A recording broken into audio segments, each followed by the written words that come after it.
Shut. Yo, Flurfs! How are you all doing? Thank you for coming. Michael in the background, shut, as I unmuted. It's good to have you all here.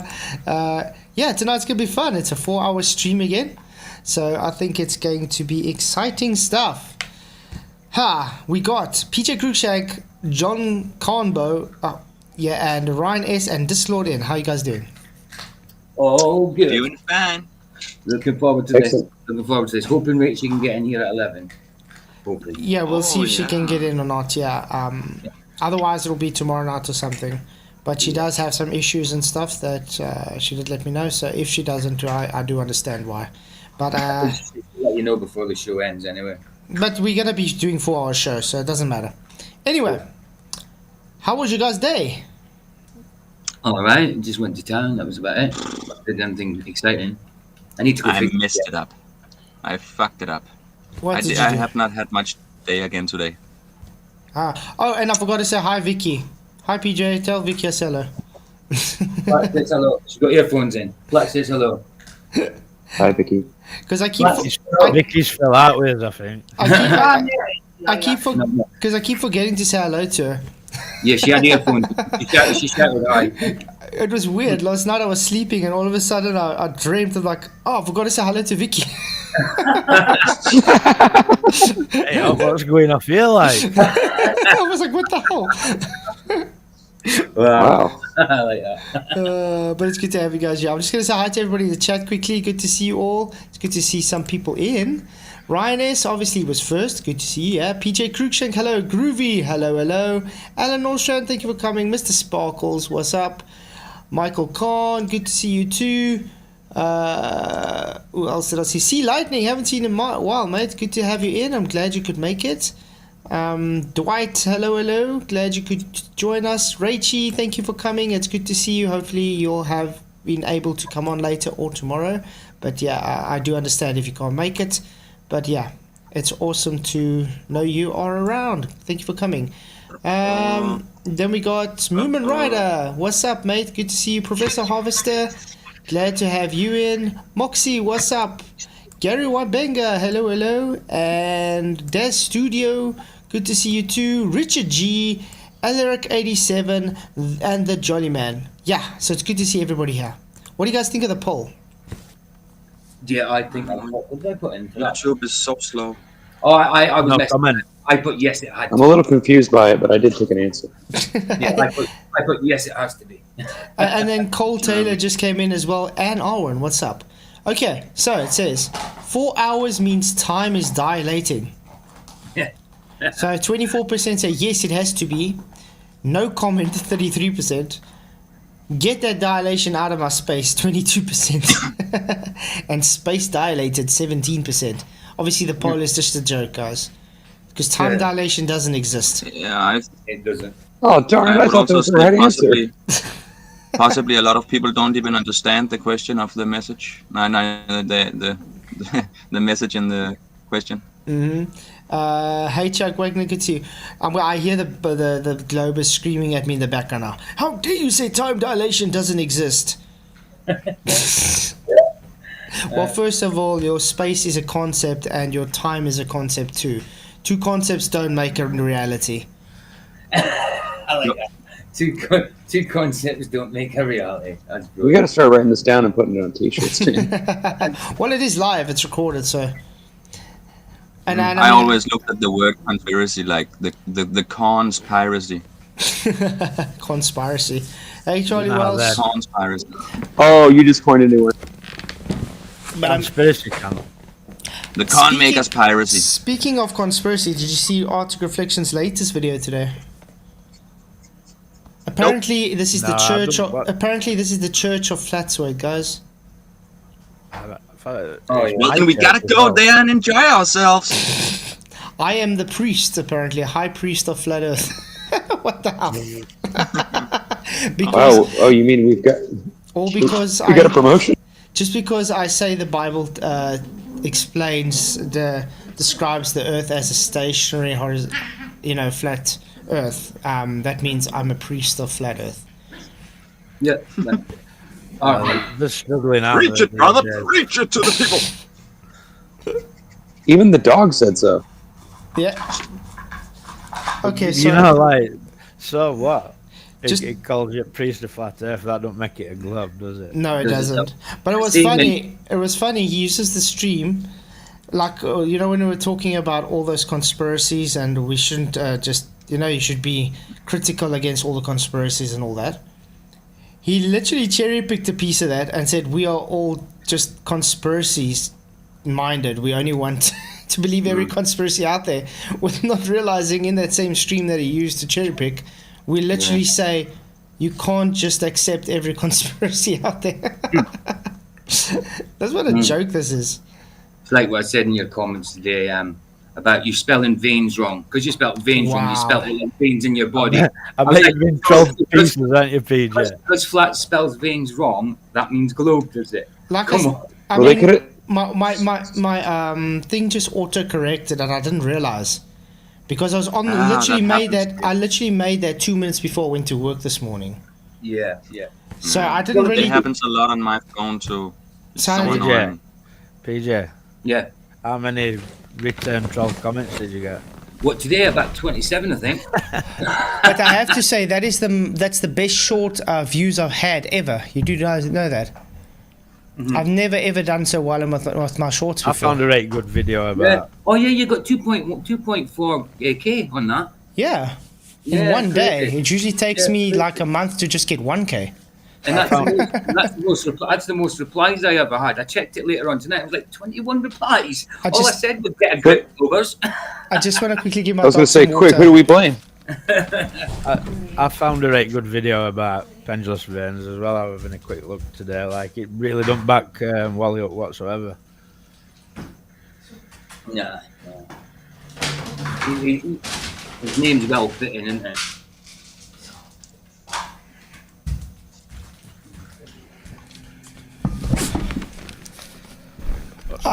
Oh, sorry, I just had to give the dog some water and food because I saw it was finished that the children didn't give the dog. I thought you were going to say you had to give him a bone. But speaking of the dog, news, me and my wife were scammed. You're going Wow. to stop in a minute. We paid for the dog, everything, got registered, you know, all that stuff.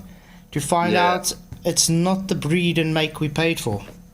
Oh, Oh, So my wife Wait, is very, what? my wife is Breeding very it, I thought it looked strange for a Yorkie, like. No, it's a York. It's supposed to be a beaver Yorkie, but we were finding out that as she's getting older now, we're like, but something's not right. The legs are getting longer. Her legs are. She's starting to lose hair. She's not supposed to lose hair. She's got the Yorkie face though, so it's not a. Been had, I guess. And this is what they would call a Dorkie. It's like a Dachshund mixture with a Yorkie. right. But the problem is now we got it registered. I mean, it costs money for all this stuff. And yeah. well, my wife contacted the woman. She's at least going to give our money back for the dog because it's not right. We paid a considerable amount of money for the dog. You know what I mean? Oh, definitely. Yeah. And it was supposed And it to might be. not have been her fault. It might have been something She's she a bought. breeder, so she's supposed to. She's a actual registered breeder. So, but yeah, somehow. Yeah, okay. So she's screwed, yeah. So somehow she just and we weren't the only people because the thing is my wife found another woman there which said she bought from the same litter, and also when she took it to the vet and stuff they said but this isn't a Yorkie. That one even looks even different to this one. Wow. So that we were scammed, guys. Either that or there's a dog in the neighborhood But it's that's getting a lot sad. of. But it's sad because we fell in love with this dog so much now. Exactly. And it's so hard to tell. It's so hard to tell with a puppy until, like you say, until they start Yeah. growing. You know. Yeah, because she's now she's just turning about 3 months. Aye. And we're so in love with the dog, but the thing is, my wife can't handle the hair that's losing. I mean, it's really a lot of hair. She's Right. got issues with that. Even I have some allergies when it comes to the hair losing and stuff. I So- do. I don't like cat hair or dog hair, but luckily Vicky's dog is what do you call it? What do you call her fur? Quick. What do you call her fur? Oh, hypoallergenic. Hyperallergenic. Yeah. Yeah, so you don't get any allergies off of it. Yeah. So yeah, I don't know, because we're thinking, because if she's gonna come pick up the dog, then at least High she must go while allergen she's dog. younger, so she can at least have more of a chance to get a good home. You know what I mean? Uh-huh. Because I don't want to say, okay, let's keep her until we know we get our money back and stuff, and then it never happens, and then then the dog's never going to be able to get a good home, because people are weird.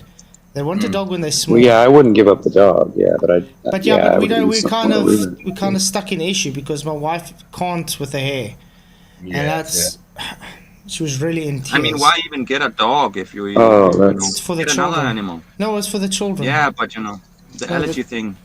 No, it was for the children, because the Yorkies, they don't lose hair. That's the whole reason for the Yorkie thing. Oh, I see what you mean. So you specifically, okay, that's a difference. Yeah. If you bought the dog Yeah, specifically sure. for that reason, But yeah, so we're gonna see what we can do. But But is it only dogs you are allergic to in the I'm house? allergic to cats. Ah, damn it! I was gonna say a cat is way cooler anyway. But yeah, okay. My cat's not cool, that. I'm more of a- what do you mean not cooler? They're quiet and they don't argue. They're not loyal. Cats are They're way not- cooler. Yeah, they're not loyal, though. They're not loyal. They're cuter. They're cuter. No, and cooler. no. Well, cute Cats. thing Wait you a can sec. discuss. Yeah, but they're not like a dog's loyal. A cat's independent. It does what it no. wants. Wow, we got triggered, didn't I we? would say a cat reminds of an evil villain. But a cat is very, what is it called? Just as the dog, it's very loyal to you as well. It just, it's just not as slave-minded as the dog is. It's more of its own person, or of itself, But it's still very loyal. It will never leave you. Just with a dog, you can beat your cat 10 times. It will still come back. It might just take a couple of days. They got a lot of the same qualities. The cat is just more wild, you could say. I'll tell you a fact about cats. Cats is the only animal that chose to live with humans. Well, Yeah, they don't even need you for real, Well, they just enjoy you. I don't want a cat just because of cats, conspiracy cats. Yeah. That's put me off. There's a lot Yeah, but of who wants a pet conspiracy. that just follows along like it has to? I mean, I think we're all allergic to him. How did we get up talking about allergies? I don't know. I was just going to ask, why are we arguing about our pets and saying which one's better? The Glovers are going to have a field day with this one. Well, we got 4 hours of stream tonight, so it doesn't really matter. We can even moan about what color is more beautiful. To someone, so. Okay. So I see. You should get your children a little koala bear then. Be careful what you say to me. You know I can get pretty crazy. Oh yeah, Ryan. If Give Ryan him a has to get koala. started, I reckon if you left Ryan on his own, he'd cover 4 hours on himself. Ryan, you remind me of a perfect podcaster. If you, But tell me, is that a bad thing or a good thing? Because I That's a really good need thing. to know It's this a good because thing. everybody gives me a hard time. But, Today it's a bad thing. I'm only pulling your leg. well, yeah, I guess so. No, I know. I get where you're coming from, but I'm saying I think a lot of people. It feels like a lot of people think the other way, and I'm like, well, that feels bad. Like, why would people think that? yeah, because I Well, think it would have to. Yeah. No, go on. because I say Ryan, I think you remind me of someone who would do very well with podcasting. Just sit in front of a mic and talk for a few hours. Yeah. Yeah. I think you'll do well. I did that this afternoon, actually, or this morning. I did like an hour and a half. There was only one person in the room though, and he was like, I was like, I should write this down. Because it sounded really good. I did like an hour straight. I don't think he said, but maybe 5 words. And then he goes, no, I hear you, bro. He goes, you're saying all the right things. He goes, it sounds to me like everything you just said matches up with where I'm coming from. I'm like, all right, so I'm not crazy then. And he's like, no, you sound like you make sense. Not crazy, just insane. But that's a good thing. To be Well, insane. no, I don't have a problem with being called crazy. No, I'm a little I think- nuts. I mean, but if you But knew what it I've is a been good through, thing you'd to be understand. insane.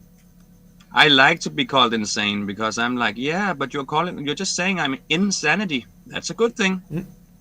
I take it as a compliment. Hey, Sovereign Soul, good to see you, mate. He says, stop transposing a curved sky to the surface of the Earth. I 100% agree. Not us though. I ain't talking to us here. No, definitely not. I was there, flat sky, flat earth. So what is news? Well, Karen? what is new? Jaren. What is Jaren? News doing? is, You didn't watch news is surely not Oh, what you comes missed in the TV, that's for sure. That's not Bad news. news. Yeah, that's just propaganda. That's the new bullshit. I know, it's hilarious, though. I've always called them fake, but everybody always says, no, these are real. I'm like, come on, man. I was I looking... mean, most things. No, go on. Sorry. I was looking at an interesting thing today while listening. A stream that Execrate did recently, where he has some people preaching. I think it's Chuck Missler and another guy, where he's trying to take Genesis and say the way it's written makes it sound like it's needs more, like it's out of context kind of thing, like it's not written in historical context. And I'm going through it, I'm like, well, Chuck Meisler is a bit like Rob Skiba, like he talks about Nephilim portrait and that. yeah, Chuck Missler's not a bad guy. It's just some stuff I don't agree with, obviously. But it's weird the way he's trying to portray. It makes one comment that Chuck Meisler always tickles me. Like he said, if God flooded Earth because of sin, we'd all need life jackets. What? Wait, huh? That's a good one. Better take a look back. Did you not hear that, Ryan? If God flooded Earth because of sin, we'd all need life jackets. Mm-hmm. Right, yeah, that's true. Not that the life jacket would really keep you alive, but okay. For how long would it keep a person alive? Well, yeah, a cataclysmic flood would probably kill everything, except maybe a few birds that managed to stay aloft long enough not to land on something to rest. But I want to just play the first few minutes of that stream if you want to listen to it. It's actually to know what the hell I'm talking about, because this is specifically about him. Because remember we say Ardo Abchau is Masonic, and he doesn't agree with that. That it makes no difference whether he agrees with it. Their motto. But that's what caused me to watch this. Ardo Abchau. Well, not that what we say about it is true, right? Like, we could be wrong too. Yeah. But I mean, Ardo Abchau is a Masonic saying. It's from order to chaos. It's not biblical. Yeah, it's their motto. Like, I mean, we might be wrong, like, but you can go on. No, I mean, in any argument, I mean, there's still some relative possibility that we could all be wrong. But this is the thing you guys aren't getting. Execrate is pushing a Masonic saying as being biblical, as Christianity. So he's trying to take the creation story narrative in the Bible as from order to chaos. That's what he's trying to do. Creation were good, like that's what it says, you know. God created and it was good. Then Satan and angels decided they were going to have a mess about and corrupt things. So that's your chaos, like. But that weren't God's will. But you want to listen to some of this quickly? It's actually sure. Yeah, let's hear it. Then you can see what I'm talking about. Because I think I watched to like 10 minutes. That's what I watched to. And that gives you more or less, but you'll see in the first few minutes what he's talking about on what I'm trying to say, how they're trying to make Genesis 1 and 2 to be like it's not like it's written by some kind of numbskull or something. Reluctant to examine evidence in view of those views. We got to be careful ourselves, because most of what we've been taught in school is wrong. And how many of you would take a physics class with 1950 textbooks? I wouldn't. You know, I mean, I did, but I mean, you stop. That's an interesting thing. Why wouldn't you take a physics class with 1950s textbooks? Because you are told they're outdated practices and stuff, and it's but they still teach old information and wrong. But they still teach Yeah, then it makes no sense. Yeah. Okay. The answer is because they're brainwashed by the television to believe that that's what they're supposed to do in order for it to be right. I mean, the 1950s physics textbooks still teach gravity as a force, even though they know it's not a force. They teach it today as the same thing. Yeah, and they get away with it by saying it's not a force, but it acts as a force. What else acts as a force but a force? You know. So it's not. Well, most people wouldn't even ask those questions while being educated from that old book. They wouldn't ask questions. Hey, Kanye West.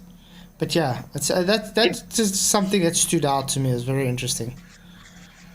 For something that doesn't exist, it's crazy that it gets spoken about so much, man. It's so messy. It's like with what is it called, ADHD and all those things. You know, all those things that actually doesn't exist. It's just a reaction to something else, or a chemical error or whatever. Yeah, imbalance and all that. They call it stupid things, and they give you fake medicines because Okay, but we can't give any medical advice, guys. Just to let you know, this is YouTube land. Yeah. Okay, so anyway, what I find interesting is, so according to physics, it shouldn't change, correct? So why would he now want to throw away 1950s physics if it's the same as today anyway? It's just more updated. It doesn't. Yeah, physics itself doesn't change. You know what I mean? Your knowledge of it or your comprehension of it might change, but physics itself doesn't. You know? Yeah, exactly. Hey, Skeptic, good to see you, mate. Thanks for coming. I mean, then we might as well just say, like Richard Feynman. Sorry, guys, you can't listen to Richard Feynman anymore because his physics is outdated. You know what I mean? Yeah. And so many scholars today still reference Richard Feynman's work. So it's nonsensical. Yuri Geller, that's hilarious. What you've got here, though, is like God's word were true at beginning and it'll be true at end, and these are trying to push as men we learn more and, trying to weasel pseudoscience into scripture. Exactly. What's happened in 50 years, almost everything that was in those textbooks has been disproven. If you take current textbooks, they're still full of known lies and deceit. And that's one of the great tragedies in our everybody. No one would believe him. Data. The physics, something else you need to understand. Scientists like to brag that they're objective. That's baloney. That's utter baloney.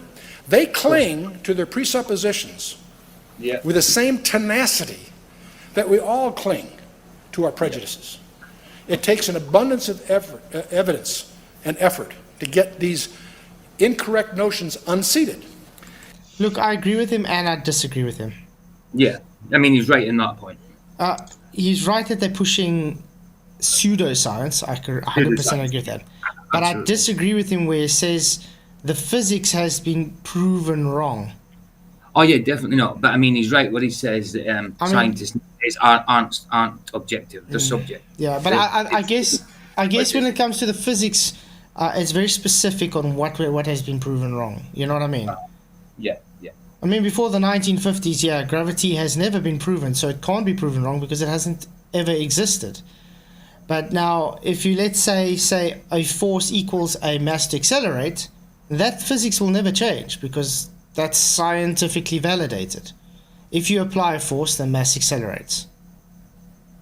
So if it's scientifically validated, it's not going to change tomorrow. So that's in a sense, I do not agree with him. Isaiah 28 says, the word of the Lord was unto them precept upon precept, precept upon precept, line upon line, line upon line, here a little, there a little. But what I really want to zero in on, and if you're not catatonic in the next 10 seconds, when I mention English grammar, you'll probably get through the rest of the night. This is where it starts getting interesting, what I'm talking about, guys. Where he's going to start taking this and trying to make the structure of wording, and now taking translations of the Bible with the structure of wording and saying, see, because of this, it doesn't make sense. Remember, these guys don't want it to be a flat earth. So they're going to make every excuse that they can under the sun. It's about grammar, and you can see it in English. Okay? Note that the English translations are translated. So you can't take the English translation and say, oh, because the grammar, I don't agree with it, correct? You guys agree with that? Yeah. That's why it's important, especially when you want to read the Bible and you want to go further and you go to the concordances and you look at the etymology of the root words, because they have meanings behind them. And obviously, Hebrew is good enough. People like going to the Greek. Some people like going to the Aramaic, but Aramaic is very difficult to go by. So most of the people just do the Hebrew or the Greek. Hey, Eric H., good to see you. Thank you for coming. Is the key to understanding why Genesis 1:1 through 3 can be taken a variety of ways. That's the key, and that's the thing nobody looks at unless you're a grammar geek, okay? Unless you're somebody who spends time doing, Hebrew things, working in the Hebrew text. Then you're confronted with it immediately. And in the beginning, God created the heaven and the earth. Period. Done. Verse 2. And the earth was without form and void, and darkness was upon the face of the deep, and the Spirit of God moved upon the face of the waters. And God said, let there be light, and there was light. And God saw the light that it was good, and God divided the light from the darkness. And God called the light day, and the darkness he called night. And the evening and the morning were day one. Your Bible may say the first day, but technically it's day one. It's unique that way. The others are all different. But in English Bibles, it just depends on the translation. A clause is, we kind of think of it as a sentence, a group of related words containing a subject and verb. Easy. We all know that. It may or may not express a complete thought. Mm-hmm. Okay, a clause can do either. A verb might be present, or it might be understood. And we've all, especially you homeschoolers who've had to teach your kids English grammar, you know about understood subjects and understood verbs. You guys can tell me when to stop if you have any comments, by the way. But the last one sounds like Santa Claus. Not present, just understood. I don't want to get in trouble. That's Santa Claus. But you understand what the thing is here, what he's trying to do. He's trying to make it, anybody can interpret the Bible as they please. Why? Because of grammar. Interesting subject to try and push if Execrate is supposed to be a Bible believer, correct? I'll tell you what's going off. Like Dell told me when we were in his chat of the week, Execrate knows far more about Bible than you will ever know. Do you know what I mean? The Bible says earth stationary, right? Mm-hmm. It might not Is it say the that Bible? word, but it says words that will translate into that, right? And it's the biggest enemy of was moving earth, and they need to change the Bible Exactly. to fit their paradigm. Exactly. That's all that's going off. I mean, look at that video I was making. The etymology of the words literally means stationary. I can't help it the guy doesn't understand this. Well, he doesn't want to understand it. It's a difference. And it's obvious why they make fun of ancient civilizations and everything, to make them look stupid and say they must have had this or that, or aliens and all this shit, because they are also of, what's it called, they're also an enemy to the globe. Mm-hmm. They didn't have a globe, But like and I they said, had technology, and they don't want you to know what they did. but They make them look stupid. yeah, but I mean, what is the Bible saying about the company you keep? Yeah, well, Yeah. I was And, gonna and say- what is the company that Execrate is keeping? Yeah, that's it. Devils. It says not to be unequally yoked, doesn't it? So, if you know what I mean, if you fly with the crows, you get shot with the crows. You know what I mean? The thing is that Execrate is choosing a outright Masonic cult pagan over what he professes to be truth. You know what I mean? So he takes the Bible and tries to change the words in the Bible to suit a Masonic pagan belief, Of course, which is really odd. of course. Like eventually they'll say, when they get so far up in the Masons, they'll tell you that the serpent in the garden was giving you enlightenment. He was the good one, not the bad one. Well, that's practically what the Masons do teach, by the way. Well, yeah.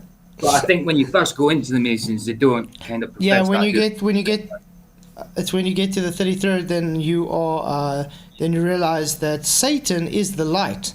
Yeah, exactly. He's the serpent that came to give knowledge to Morning Adam star. and Eve. That's why they worship where the sun rises. Yep. Ardo Abchao is Masonic. It's not Christian. And it's weird that he's trying to push it as biblical.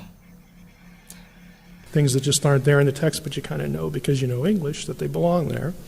Same thing happens in Hebrew. There are independent clauses, and these are clauses that contain a subject and a verb and express a complete thought. Okay, store that away in your mind. independent clauses express a complete thought. They stand alone. They don't need anything else to express the complete thought. Example, Jim studied in his room for his chemistry exam. It's a complete thought. It's not giving you the impression that you're missing any information in order to completely understand it. Okay? It stands alone. It's complete. There are dependent clauses, though, that don't stand alone, don't stand by themselves. You have a subject and a verb, but you don't have a complete thought. If I add one word to what you just saw, when Jim studied in his room for his chemistry exam, what? I mean, it feels like there's something that is supposed to come afterward. Makes sense, correct? Because they added the word when, so you waiting for, you expecting more of the sentence, like it's incomplete.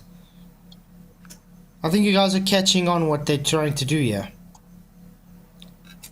Remember, he's specifically talking about Genesis 1. Yeah.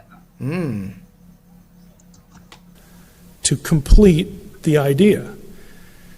Just by adding that one word, it has a sense of incompletion. It has a sense of Stop 1 lacking. minute, please. That title that execrates again this video, I don't think that's what these presentations are about. Nope. Not what I've been seeing for the last... Remember, I only watched 10 minutes of this video, of his stream. No, I mean, like, if you go and watch Michael Eisner's presentations, I don't think it's going to be about Oh, no, it's not. order from chaos, like, you know. But I say, this is the thing. It's cherry picking to try and suit his narrative. He's trying to take his argument and saying, you see, it's how you are, because of your bias, you're translating what it says to suit your stationary earth, in other words. That's what he's trying to do. But the guy doesn't realize, you're going to see when it goes on. I'm sure Eisner has said that creation account describes at least geocentric or something like that. Yeah. But yet denied it. Exactly. You know what I mean? So, Yeah. He says it can't- describes it geocentric, but denied that it's geocentric because of modern science, apparently. Yeah, so you can't really use this guy for much. Check this thing I wrote in the chat. Not regarding what we know about shape of Earth and that, like, but Of course. he's a knowledgeable bloke, like. Yeah. Hey, Carl Apple, and hey, hold my pocket. Good to see you. But I mean, yeah, this is the thing. You can see the subtle thing trying to creep in here. Let's try and discredit what the Bible actually says to try and make it look like you just want to make it say what you want it to say. Something else. That, okay, finish the idea. So you have two kinds of clauses. Complete contained idea and something else that depends on something else, some other part of what you're reading. Hold my pocket possibly later on tonight. Sorry? I'm saying to hold my pocket possibly later on tonight. He's asking for Rachel tonight, and this is possibly later. We don't know until a bit, and she'll get back in touch with Flats and let him know. Yeah, Rachel will probably come on later or tomorrow. But it will be after 12 my time, which is still 3 hours away. That's a Complete. Yeah. What do you think about the in the chat here, private? This our chat here. Okay. Chrism mass. You know, I found it interesting. I was just searching on the word chrism for some. It just popped into my head. Yeah. Then chrism mass and also NASA using that name chrism for NASA Mars exploration. You know, that's weird. That is Look weird. how the only difference is the H. Yeah. It's just something I just figured out by searching for chrism. So I was like, what was this? Yeah, it reminds you Let's of the Lucifer telescope.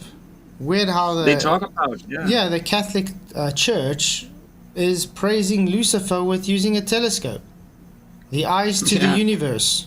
It's really weird. But it's funny how the only difference in the name is the H in chrism. When it's chrism mass, there's an H in, and they have no H in chrism, the NASA thing. Yeah. But otherwise, it's the same word. Lead idea. But yeah, that means the same thing. So we'll take this, we'll get into it little by little. Verse 2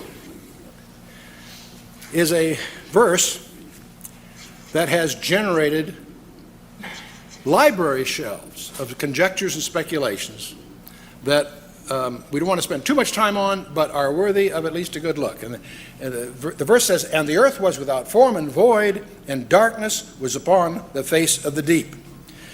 The first problem is this conjunction was, or excuse me, the verb was. And it turns out that's hahah. It actually, because of the word order that we have here, which is normally a conjunction, a verb, a subject, and object, the word order is changed to imply what's called the pluperfect form of that verb to be. And there are good, competent Hebrew experts that argue that this really should read, not only became, had become. So it's, and the same word is used in Genesis 19, verse 26, speaking of Lot's wife. When she turned and looked back, she became a pillar of salt. Same word. Yeah, obviously, it's because it's something that comes after. Duh. Ellen Australian, yeah, I gave 2 thumbs up. Thank you very much. Yeah, guys, thanks all for joining. If you haven't already, please hit the likes and share the show. It really, really does help to get out to a further, bigger audience. But you see what he's saying, guys? He's saying... Oh, someone's having a lot of feedback. Yeah, I had a buzz, a buzzing. But I mean, he's saying... and became, so it's after. So something was before. And when you look at Genesis 1 and 2, 1 presets 2. It's actually very simple. In the beginning, God created the heavens and the earth. Full stop. That's the start. That's like a point on the line. Then it says, and, or now, the earth was without. That means it came after God creating the heavens and the earth, correct? Yeah. Because if he didn't first create the heavens and earth, there wouldn't be a now or a and, because that's picking up on the first verse. God first created the heavens and the earth, then God was hovering over a formless earth, over the face of the deep. Now these guys are trying to make it sound like, ooh, this is why it's up for interpretation, because of that word and or now. Not understanding, it's literally, the grammar is perfect for what it's saying. Oh, goodness. It's crazy. Oh, sorry. Oh, my pocket just asked if I'm related to Gordon Strachan. No, he's ginger. I'm blonde. Picture might show you a little bit different. It's just the lighting. But yeah, I'm not interested. But yeah, no, I used to play for my my team at one point. Well, not my old team. Near my hometown, Aberdeen, at one point. In the 80s. But yeah, no, I'm not related. It's a transitive verb. It implies an action on an object. Mm-hmm. So that's part of the problem. The next part of the problem is that the earth was without form and void. The word without form is tohu. It's tohu v'bohu. Tohu is a Hebrew word meaning without form or confused. And it's coupled here with void or bohu. It's tohu v'bohu. This is the phrase that scholars have wrestled with for centuries. Why have they wrestled with it for centuries? Oh, I know. It's not centuries, by the way. It's a few last 100 years because they believe it to be a globe. And if it's a globe, it can't be without form and void, remember? If it's a flat earth, there's no issue there, is there? You guys still here? Hello? Hello? Oh, there we go. I thought they were like disconnected or something. It's so dead quiet. Many of us was muted, I guess. But you understand what I'm saying? Without form and void, there's nothing wrong Yes. with that. There's no need for making books about it and everything. The reason they have an issue with it is because they believe it's a globe. Because a globe has form. Hey Olaf, thank you for coming, good to see you. So that's the reason why they have an issue with it. But to the flat earth, there's no issue because it explains perfectly how God formed the earth. So remember, a flat plane has no form. Remember, is that we can talk about? A flat earth has no Yes, form. I think that So it's the it horizontal. does hint to like there being a gap there, right? Even though we don't necessarily call it the gap thing, but I mean, we got to speak about it, right? Mm-hmm. Yeah, they're trying to make the God of the gaps argument. Yeah, that's what they're trying to do. Right. It's just the way to confuse you into thinking that it's not true, and that's what it is. But I mean, Yeah, but I'd say that's why they try and hold it up for interpretation, because it doesn't hold true for a globe. So they need it to hold up for interpretation. But if you take it for what it really is, it's saying was without form. So when God created the heavens, the earth was when God created the heavens and the earth was without form. It was just a simple water wasteland, you could say. Mm-hmm. And God was hovering over the face of the waters.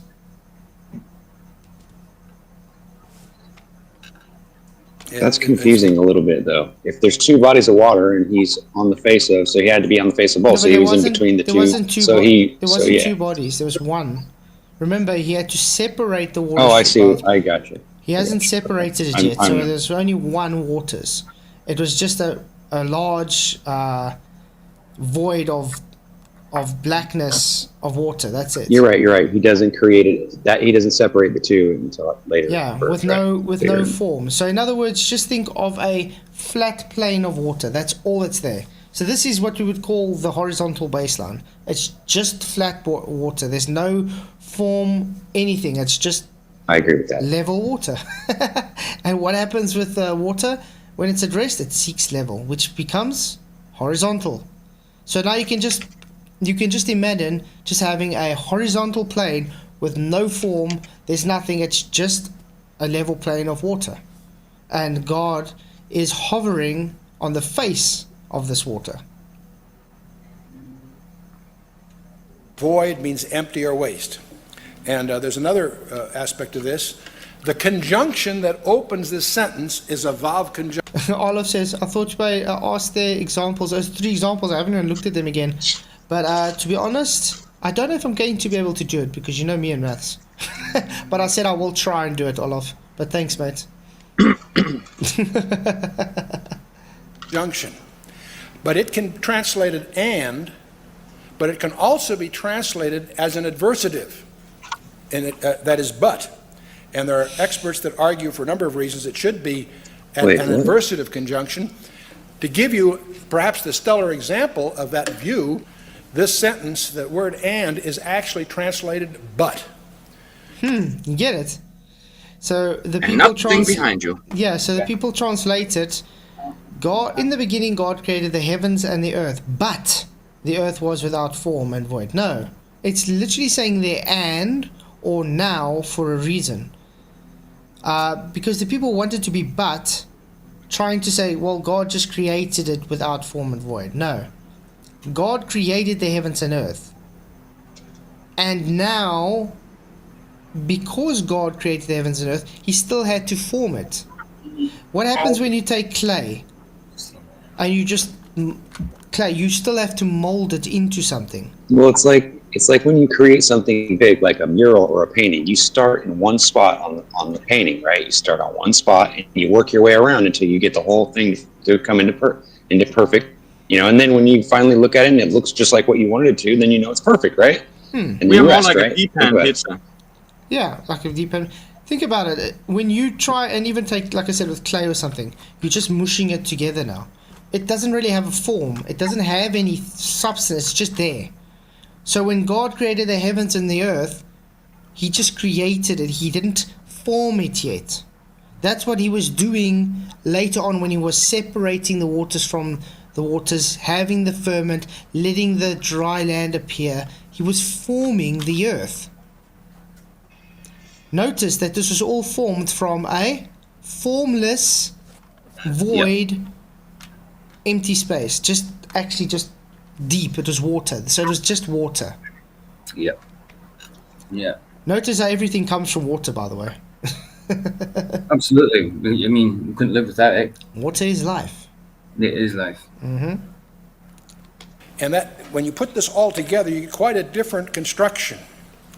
And the way it reads here is not the way it would read if you translate it, taking advantage of what I just told you. But the earth, you'll find when you look at some of these words in Isaiah 34 verse 11 and Isaiah 45:18 and Jeremiah 4:23, that these very words take on a very strange application. Let's just take a look at some of these passages. In Isaiah 34:11, but the cormorant and the bittern shall possess it, the owl also and the raven shall dwell in it, and he shall stretch out upon it the line of confusion and the stones of emptiness. This is what happens when you try to take things and have, how can you put it, false equivalence. Because tohu and bohu are used here in a different context doesn't mean the creation narrative is saying it's confusion and emptiness, is it? So God created a confused earth, in other words. That's what he's trying to say. Yeah. Sorry, But, yeah. what does confusion require? Would that be people? No, it would be conscious. Consciousness. Any conscious being. Yeah. So, which conscious being was there before God and the angels? Well, the devil should be there, or whoever. So are these guys trying to say that the earth had inhabitants before the humans? Wow. Yeah. Yeah, I would say so. And a lot of people believe that too, Sounds that like it. there was someone here before us. But And the they're Bible, like a part of the place. They were here already, part of the creation. but Yeah, that it was a doesn't- master. But they are not like us. They're the opposite. They are not a soul. They are not from the goodness. They're just like a mirror. The evil version of us, like the opposite of us. but that's not what the Bible says, though, dear Lord. But that's what a lot of people get it to be. Yeah, but that's what we're saying. They're trying to make translations from the Bible to suit their biases. Yeah. Taking And I would reading also more say it's not possible. Yeah, but whenever they don't agree with it, Yeah, then suddenly it's God. not true. Yeah.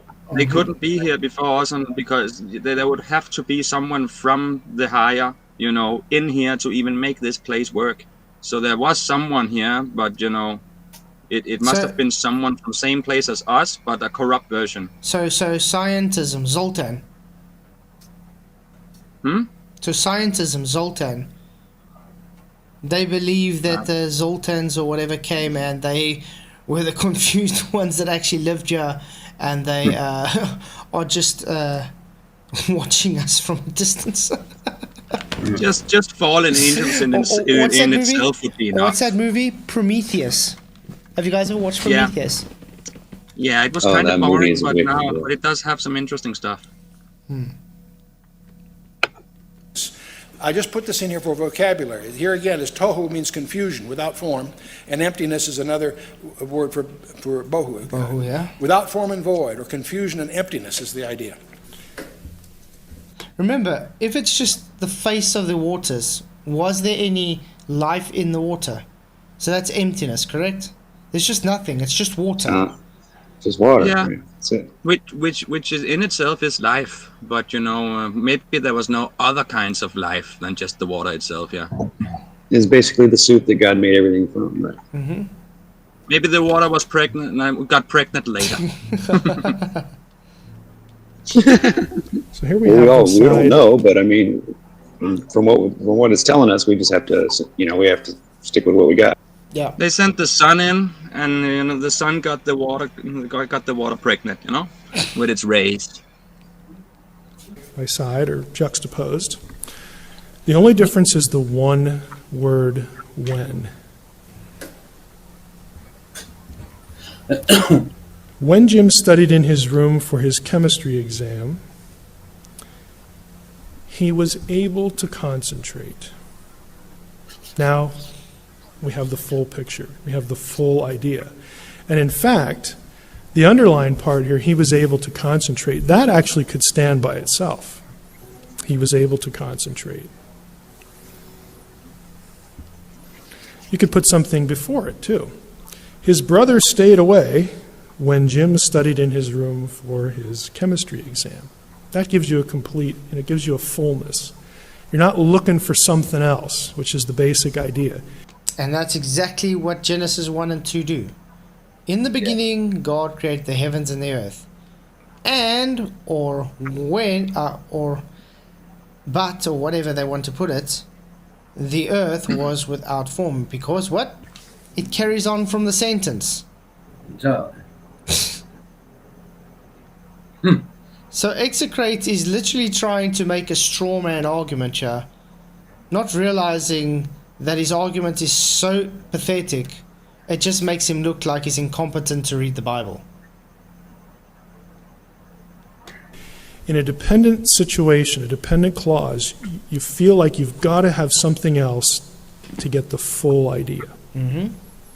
Now, we know this. This is English grammar. We can intuitively feel when we need more information and when we don't. This same situation happens in the first 3 verses of Genesis. There are a series of clauses, and the question is, which ones can stand alone, and which ones depend on the others for their meaning? And I'll show you how that works in a second. So again, we have something at the end, something at the beginning that completes the thought. So the question is, independent or dependent? And once we know that, we'll know what the main idea of the cluster, the full idea, the full sentence. Sorry, this guy is a bit very slow. yeah, a little. Yeah, but I just wanted to get you guys so you can see what the argument is. But that's practically all I watched though. I won't get execrate time of day if I were you. I'll just ignore him. I just find it very interesting though. Because I don't care if this was even Dal putting this up. I just find it interesting, the argument being presented here. Because it's the argument that's pathetic. It's a straw man argument that just shows the person making the argument, in this case execrate unfortunately, showing he doesn't know how to read the Bible. Yeah, he's professing to believe the Bible and read the Bible, but he's adding and taking away from it. He's misinterpreting and he's taking it out of context. He doesn't know his Bible at all. He might know scripture, he doesn't know his Bible. Well, you've got to look at it like this, right? If God's above, out of our, he's not inside creation, is he? No. If that creation is moving upwards, what is God doing? Running away from it? Running away with it, It's absolutely ridiculous. I don't know why we entertain it, right? Yeah, but I mean, just look at this. Okay, Genesis 1. In the beginning, God created the heavens and the earth. Great. That is the foundation of the narrative. What you're picturing now, God created the heavens and the earth in the beginning of time. Now, this comes after him creating the heavens and the earth. Now the earth was formless and empty. Like I said, with clay. When you start molding, you're taking the clay and just mixing it. There's no form yet. You still have to form it. Yeah. So So carry on. Yeah, so the thing is now they got a problem with that word. Because it says now, so saying, oh, it's up for interpretation, that means it's an incomplete sentence. No, it's just carrying on from... It's funny how the conversation ends up being like when the beginning was. It's really funny though. You're concerning what it's coming from and what it's moving into. I bet you, in I don't know, maybe a few years' time, they'll start saying it's like an upward rising earth in a Pac-Man thing. So it goes up and just appears at the bottom again and goes up. Do you know what I mean? Yeah. A bit like that. they're going to come out with that soon enough, guaranteed. But I just thought I'd share that, though. Don't say stuff like that. I might have given them an idea. Yeah, you'll spell it into existence, bro. Well, then you'll know it's bull. Then you'll know it's complete bull, which we know anyway. But people will know because it's been said, and maybe someone else will say it, and then eventually they'll be saying it. So you'll know. The Pac-Man and the Jonah Right, and the yeah. whale. Yeah, that's the same shit. So anyway, what's your guys' take on the samples from Bennu that they apparently brought back to Earth? The who what? What did they bring back? From a comet, I think. Oh, So I believe it's complete bullshit. oh. Bullshit. Sorry, complete bullshit. You know what I find watch funny TV. about it? I wonder if I can still find that video. All those moonstones they said was moonstones, people found out was petrified wood and all kinds of weird shit. Buying NASA moon rocks and getting wood and I don't know what. But I want to see where Yeah, I ooh. saw a certain video where they're showing the people in the lab, and you can see it literally looks scripted. The people are standing in the back, almost like they're trying to say, "Look, we're working on an alien in the background or something." It's like, what the hell? Oh, that's nothing, bro. Have you seen the thing where they supposedly found these alien bodies that are petrified or some crazy thing, and they put them in some kind of an analyzer to see if they were real or not, but they won't let them take samples of it in order to test it. Yeah, that's the thing. There's a whole bunch of independent researchers asking, "Can we get a sample of it?" And they're just refusing. They're like, no. I wonder why You that can- is. Oh, because we have to save it. Because And we it's need plaster of every Paris? piece of it, for the future and to keep it forever. We gotta freeze it down, take care of it. We can't give anything away. It's just too rare. Yeah. I heard Adam make a comment the other day when they were talking about it, and he said, like you see these sci-fi films with these space viruses and that. So they've just got this sample from space off this comet, and they'll turn up in shorts and t-shirts and baseball caps. Shouldn't there be in some kind of biological suit? Yeah, you'd think so, right? You'd want to at least make sure that there wasn't something in there that could contaminate the world, But look at you guys are gonna if see you want to now. believe that. NASA has successfully returned to Earth samples from the asteroid Bennu. Wow. What I find very interesting, look at that.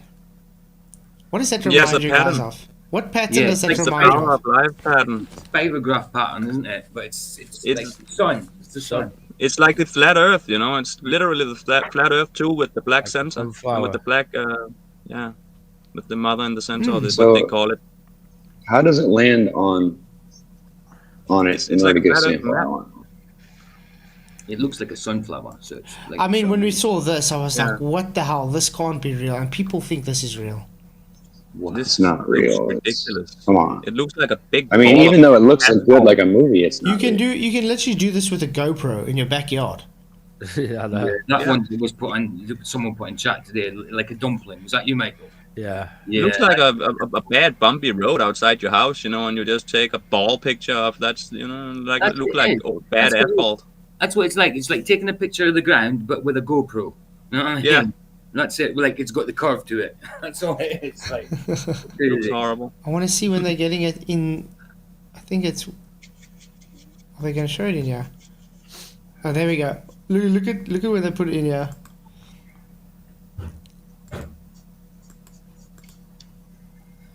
Successfully returned to Earth. Oh, My it's bum. not this one. The other one, they're showing people, all those people standing out there, and they're busy looking at this thing like they got some kind of alien on there or something.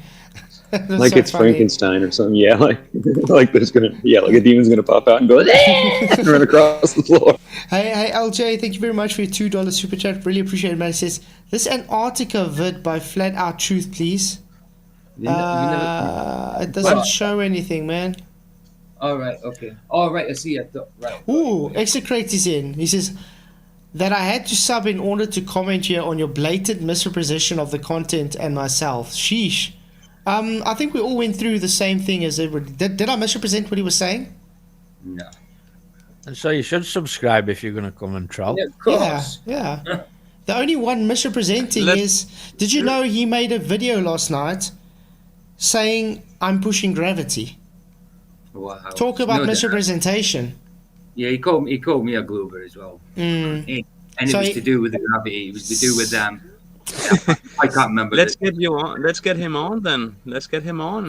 He's more than happy to come on. He's got. I've invited people onto the show to debate us about times, but there's no taker. He can come talk. I mean, let me stick you already did all the work to get in here, and now you are welcome on the panel.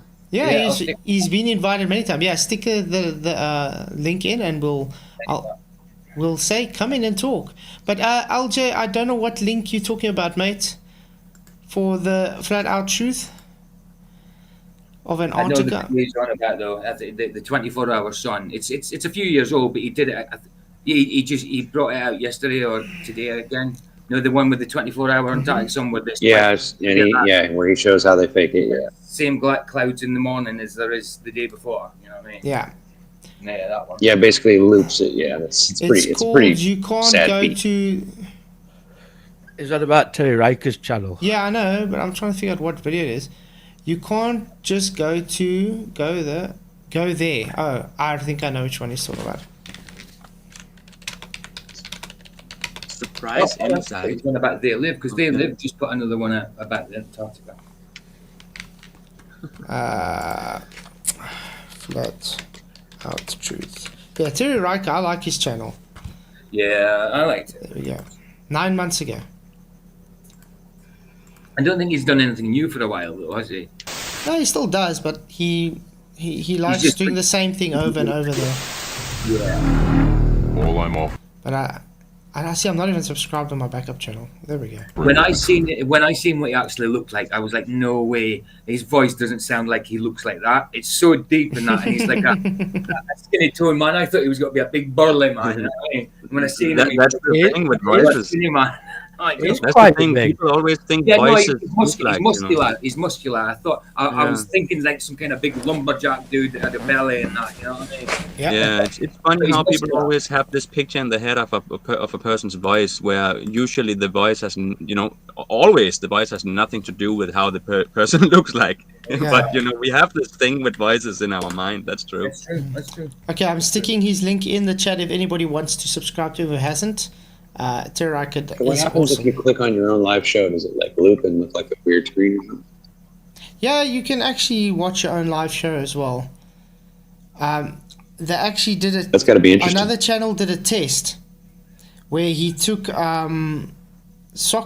different windows, open windows on the same stream, and it counted as views, and then told everybody in chat to press F5. That it came up to something like 500,000 live viewers. He got in trouble by YouTube on that though. It was funny because he was trying to test it out to see if there's like a back door to get views. I meant like will it make a window? Like if you watch your own video and at the same time as you're broadcasting live, does it show like a loop where the window just keeps on appearing inside of itself until it goes in nothingness, or does it? No, how does that work? I was just curious about that. That's what I meant. No, it might be like a mirror effect where it keeps going over and over. Yeah, like I do. Yeah, the infinite mirror. Yeah, that's what I was wondering. Does it really do that, or is it? Do they figure out a way? I'm not sure. I was going to say Scott Gog. Yeah, no, rockets don't work in space because there isn't space. But they wouldn't. They wouldn't. Well, I have It's the space on top of us. The space on top of us. Well, they first have to go and prove space exists. Exactly, but if it did, they wouldn't because there's no friction. What we see in the sky is very simple. Nobody knows what it is, but they have very specific claims about it, and they have yet to be able to demonstrate it. Yeah, they literally just call all the layers of space on top of our heads within this place. They call that space, and they give it different names and layers and all that. Exactly. They call that space, and it's not even outside; it's inside. Everyone. I just want to answer this question really, really quick because I keep getting it from several of my friends. But the first guy that asked me this was a friend of mine on Facebook, Jeff. He asks a question. If the ice wall circles our entire flat plane, how can the elites possibly monitor every mile of the perimeter to keep anyone from getting access? Well, Jeff, and everybody else who's asking, that's really, really simple. I'm going to explain it to you guys really, really quick, okay? Check this out. Now, what you have to understand is this is a Royal Navy ice patrol ship. It's also an icebreaker. It can get through places no other ship can go, and even if it tried, it would be crushed into a million pieces. Okay? This ship is designed to cut through the ice and come and find you. Now, the only way that this Royal Navy ship is going to come looking for you in the ice is if you make it past 60th parallel. Yeah, if you actually see the engineering they had to do to the hull of the ship just so it can cut through this ice, it's quite insane actually. There's a lot of work going into a ship like this to get it done because you can damage a hull so easy with an ordinary ship with this ice, because I mean some of these ice pushing through is like trying to go through a mountain. Yeah, it's solid. It's absolutely solid. Yeah. And at the 60th parallel, you will be turned around by just your average Navy warship. Whether it's China, America, Russia, whatever country you are close to, when you get to that 60th parallel, that country's Navy is going to send a cruiser or a What's with the sound? Yeah. I'm trying to figure out what the hell's going on. Okay. warship out to turn you around. They are the first line of defense. The final line of defense is this Royal Navy ship right here. Now, I'm just showing you one. I'm not going to take up a lot of time showing you. Scott Gerg, we've showed this live many times. Not one demonstration that they can have a rocket being able to have propulsion in a vacuum. Not one. So you can keep spewing that, but it doesn't mean it's going to happen. Show us. How's And we're that? not talking about those little tubes that they make that are like, 3 feet long or something. They Of fill course, up it's going to instantly. expand, and then there's going to be gas in there, and then of course it's going to burn. But we're talking about in a real vacuum, not in the fake one that Yeah. you create in your living room. Yeah. Let's say a Sandusky, Ohio vacuum chamber. That thing's large enough to stick a small little rocket in there before, before it fills the available volume. Yeah. It should be able to now have the rocket, lighting and then moving. But do you think they'll ever do that? No. No. Yeah. Oh, guys, by the way, we're still waiting for Execrate. It's amazing how he just comes in, makes nonsensical, and then runs away. Yeah, That's sad. that is ridiculous. But that's how we usually get it. This is what you call a keyboard warrior. He's a Yeah, coward. that- He's a coward because he can go behind my Yeah. back and make obsessed videos about me non-stop. And when asked, okay, come and talk, runs away. Really weird. Makes no sense. Just like Dell. Oh, nobody wants to come and talk to me. Nobody wants the argument to progress. And when I go on, Yeah. then he gets triggered and kicks me off and won't let me talk, or he just ignores me totally and blocks me. I don't understand if maybe he thinks that going in here writing that message will make people go believe him and go look at his stuff. But I'm like, no one wants to go look at somebody's stuff when he goes ooh wah and then leaves. Exactly. Dwight, why do you laugh at nothing to push off? I mean, what's the laugh about with that? There isn't. There's nothing to push for it to push off, is there? Exactly. Each one of these icebreakers because there's an Speaking of nothing to push off of, have you guys watched that Peter and Pete video? I think it's a few years old, where they took a balloon and they stuck a piece of paper behind it on a little Oh yes, jig. I've been talking about that. Yeah. I was talking So about when the video. wind was when you released the air against the paper, it couldn't go forward because it was blocking it. That would like be in a vacuum. But as soon as they took the paper away, then it moved forward because it was releasing that air. Yeah, it wouldn't outwards. allow it to displace Yeah, the air exactly. and cause it to move in motion.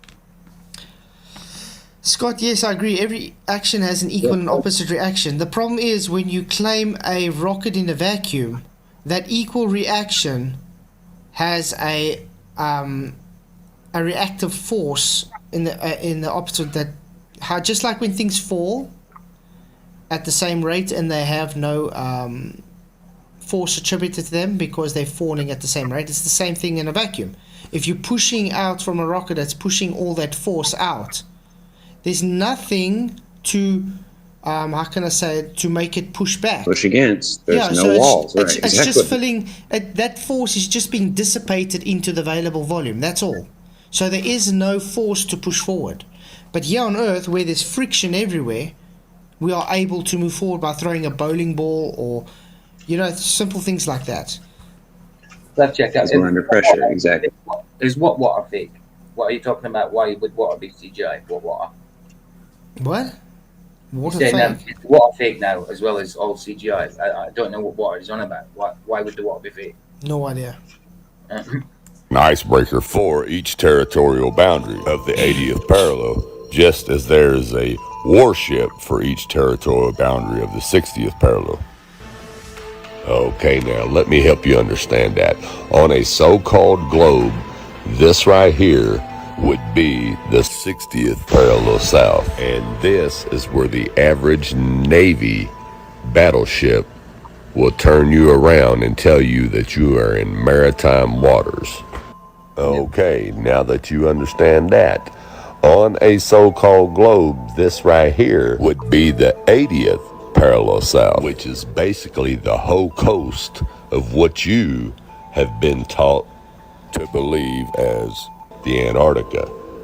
And this is where the Royal Navy icebreaker ship will track you down.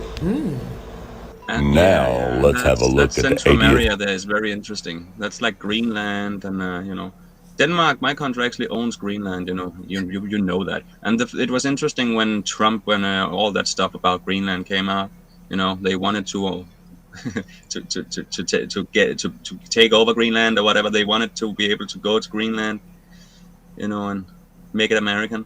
I don't know why they want that, but it's interesting because that place has a lot of history and a lot of conspiracies and theories and whatever. Parallel. That's literally the place we all need to go and check out, but we will not be allowed to unless we are in big ass numbers. Well, at the moment, a lot of the hey, you Uncommon, good to see you, mate. Haven't seen you in a long time. And Thomas Larson, good to see you. So I mean, at the moment, everybody's fighting for Greenland and things, so it's really odd. Yes. Like they're trying to have a land grab. Yeah, and the people of Greenland has a lot of stories, that goes back as tradition, not tradition, but like children's good night stories, scary stories, about the people living in the mountains there, the mountain dwellers. It's just what I call it, They call it something else, fjellgänger. It's like the people living in the mountains, over there, and they're scared of them. And they have stories like where people went to go check them out and they came back insane or never came back. They say there's something living there that some other people who live there that seems to never die. Lots of stories about those guys. It's very interesting. And the people of Greenland, they stay away from the areas where those mountain dwellers or whatever they are, they go. They say they're scared of them. This Scott Goggin, no clue what he's talking about. It says what happens when I push off you on, let's say, an ice ring, a low friction surface. Flatzoid's not a vacuum, he's there. He doesn't understand. Even ice has some friction. The air has friction. It's not the ice that he's pushing off, though, is he? He's pushing it's off off you. me. Yeah. Making our point. Totally ridiculous. Now, try and push on me without me being there. Are you going to move? Yeah. And many have tried. Yeah. On a flat Earth map.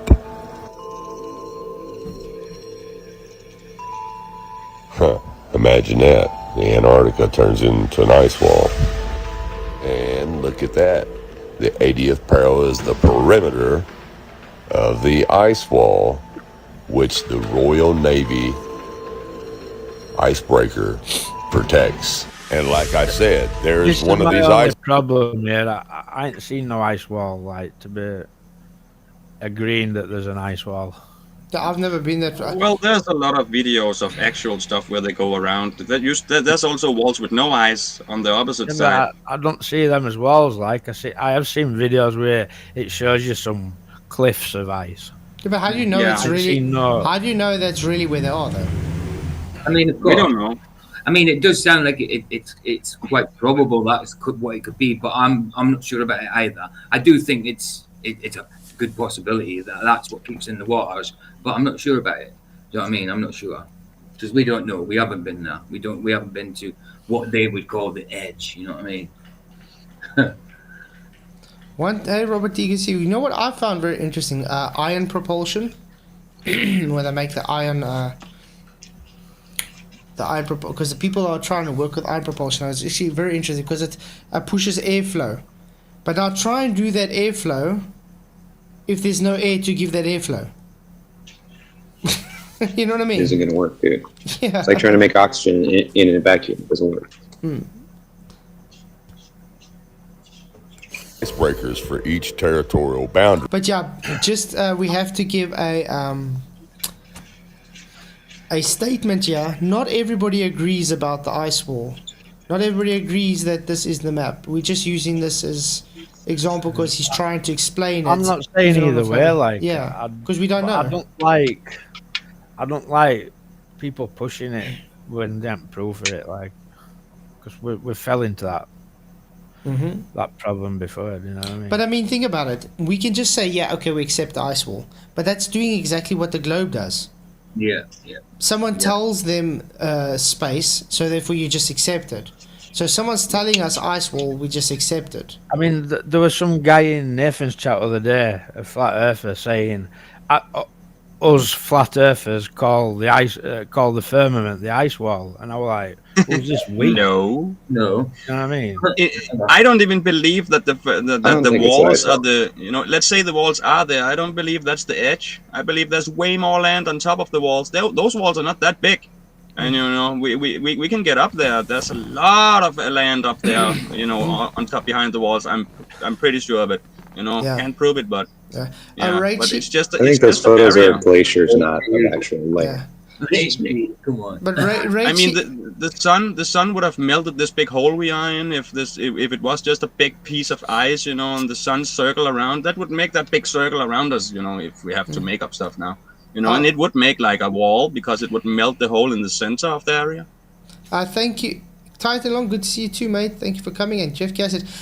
Yeah, Rachel, I agree that Newton's third law should apply everywhere. The problem is they're not able to show Newton's third law with a rocket in a vacuum.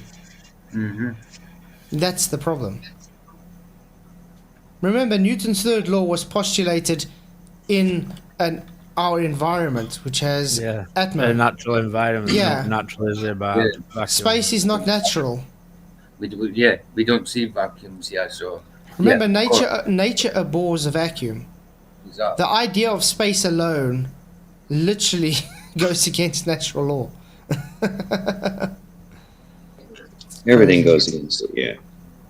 We have still not ever seen any human go outside of Earth, ever, No. and we never will before they die. Yeah, I was gonna say, when we're dead, we'll be You able gotta to be view pretty it damn- from any direction we want. Yeah, and you gotta be able to see spirits to actually see them leave too.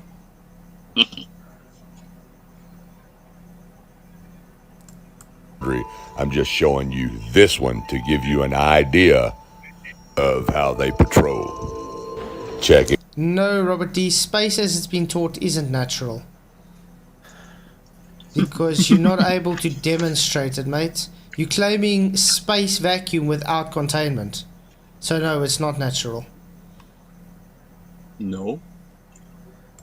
Him out. I learned today on video what Nathan was reviewing, Dr. Becky, that there's space, snow in space now. Oh, wow. Wait, And a snow line. Wait, what is snow made out of? Water. Water So what the hell? Where did they get the water for the snow and now? air. Exactly. Lily, Where did they get the water for this?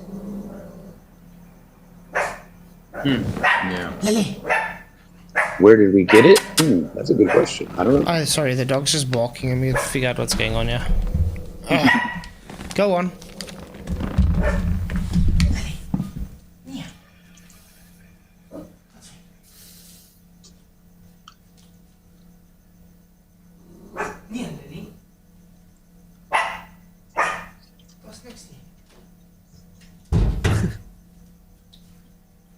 Dog's running the show.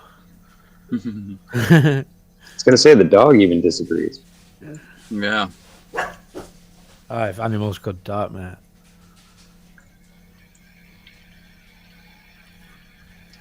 Well, I would say that they do. You just have to learn how to speak their language.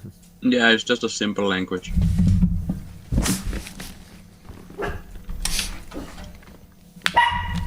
My neighbour's dogs sit and bark at window, and they'll sit and bark and look at each other as though they don't know what other one's barking at, so I'm not so sure.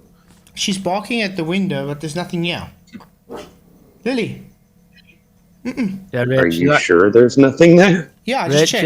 Rachie, that comment's already been said. Love. Does it have to, is it able to see a little bit of its own reflection? No, there's a curtain. About every time anybody walks Okay. past. In fact, that's a groove. Well, yeah, we have to eliminate all the most obvious reasons why it would be so. But Okay. once you get to Maybe that, I've kind of seen my cat has looked at the ceiling before out of nowhere, just starts staring at the ceiling like it's crazy, and then leave the room and backwards like it's like something's gonna get her. And I'm like, I had to leave the room because I was like, what the hell did you just see? Well, the thing is, I do know animals are able to look supernaturally. I've seen some weird shit, and I agree. Animals definitely can see supernatural things. Yeah. They've got a sense. They've definitely got a sense of something like that. Yeah.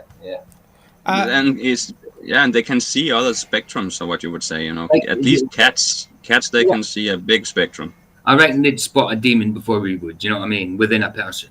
You know what I'm saying? I mean, cats can even see in the dark. What can't they see? But Quite amazing creatures. but this is like a challenge to any global which you've been giving for a long time. Show us propulsion of a rocket in a vacuum, and make sure the vacuum is large enough that when there is ignition, that it doesn't fill up with gas and not be a vacuum anymore when it finally does have propulsion.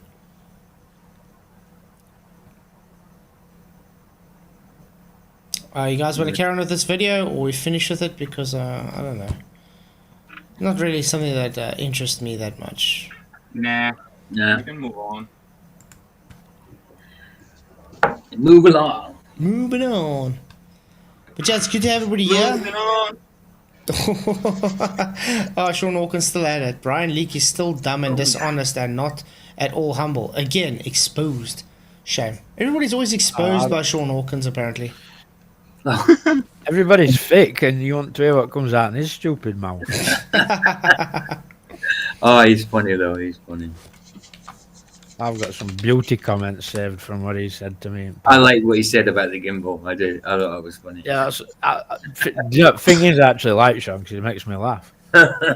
That's it. I time him out, but I can never hide him. Never. As horrible and nasty as is, I don't know. I know. I can't dislike him. I know that's it. But it is thick, like proper brain dead. What's this? Is that thick? You don't know what he's saying, stupid. Spring versus Mitchell, hilarious flat earth debate dealer show undergoes 11:30. This is only like 5 minutes long. You guys want to watch that? Yeah, man. Sure. Apparently it's hilarious. So we'll see what's hilarious about it. Good old Mel. I'm still looking forward to watch that movie, now I forgot the name, but the one Mel Gibson and those guys, made. The one there's so much talk about, the anti-pedophilia movie. Oh, yeah. I saw it. It was a good movie. Yeah, but I still, you still have to pay for it and everything. And but remember, Hollywood is trying to break it down. They don't want it to be seen. But you know what? Nobody stopped the movie. Nobody came in and turned the air conditioner off or anything. It was just a normal thing. But there was nobody in there but me and like 4 other people. Me and my wife, and there was like maybe 4 other people in there. That was it. It's being So yeah, hit whatever very they're doing well. in the media, they're making it out to be like, don't go see it because they're going to shut down the theater or something. Yeah, but it's being shown a lot of places though. It's online. Online, you cannot. You can only see it on certain places where you have to pay. Buy the movie and stuff. Like you can't just stream it somewhere. It's a little bit annoying. Well, I mean, isn't that how movies are supposed to be? I mean, I don't know. Well, I mean, maybe I'm getting it wrong. I don't know. Doesn't this guy look familiar to you guys? I don't know. I've seen him somewhere before. This guy. He looks kind of like. He reminds me kind of like of what's his name? Not Emilio Estevez, but the other brother. What's his name? Oh crap, I can't remember. But is it? Maybe Charlie Sheen or that other guy that was in that movie. Yeah, Bisping. He's talking about Michael Bisping, isn't he? I don't see him looking like Maybe anyone. But he looks familiar. Anyway. Tell you something, Bisping. Your brother-in-law, he ain't flown up foot higher than 40,000 feet. Sounds like the audio is being played from behind you or something. I don't really hear it. I hear it like it's in the background. That's quite soft. This guy's in a car, so I don't know. Yeah, really bad. Even But it sounds in like my it earphones. comes out of your speakers. Yeah, but even in my earphones, it's very soft though, and sounded like from the back. That's how he So- sounds. All right. So does one of them believe in which one's for Arthur? I'm guessing this guy. Right, cool. Yeah. It's Bryce Mitchell. Bryce Mitchell. There we go. Blackbird, he ain't flown a foot higher than 40,000 feet. He flies commercial at 30,000 feet. You can take a go. Sorry, a Blackbird can fly 70,000 feet, correct? Yeah. So what the hell is this guy I getting believe. on about? Actually, I think it goes up to 100,000. So what's this guy talking about? I don't know. He hasn't flown higher than 40,000 feet. So he's a... See, this... Some airplanes go 40-something thousand. But you see, I think they go up to 45,000. Yeah, but you guys understand why we have our issues with some people when they represent flat Earth. Look at what he's starting off with. Yeah. The guy's making himself completely look like agree a with you. complete moron. So Bryce Mitchell's another fighter then? Is he? Yeah, he's an Yeah, he has MMA, yeah. Yeah, But I know I mean- Bisping, but I don't know Bryce. Yeah, but I mean, look what he just said. Nobody's gone higher than 40,000 feet. What a stupid, idiotic claim to make. Yeah. Yeah, but it were on video with chuffing idiots, weren't he? So Yeah. Pro on a fucking balloon at 130,000. Do you understand? I'm laughing at the passion, 130,000. that's all. Do you understand you can take a helium balloon and get it to 130,000 feet, 4 times higher than your brother-in-law will ever fly, and at 130,000 feet, you can see with a flat lens that the world is flat. Now, Flat lens. I mean, yeah, I think you're talking about a rectilinear. Well, that makes it sound disingenuous. Yeah, you don't if get a ask me. flat lens. It's just No, I was called... going to say I've never heard of a flat. Even a rectilinear lens. What you want is a lens that matches what your eye sees so that you can see it for yourself the way you would see it if you were standing in the room with it. you give him a bit of leeway. It took too many to add. That's also true.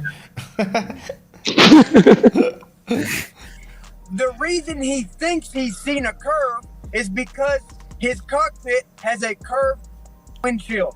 Okay? It's called a fish eye. It's called a fish eye Hey, lens. LSG, you can see They what... want to go, bro. The fish eye. Yeah, but that's the thing. It's not always just the lens, mate. It's just how your eyes work. It's how vision works. You're limited to how you can see.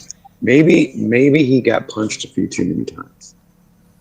He does sound like someone who got punched a lot.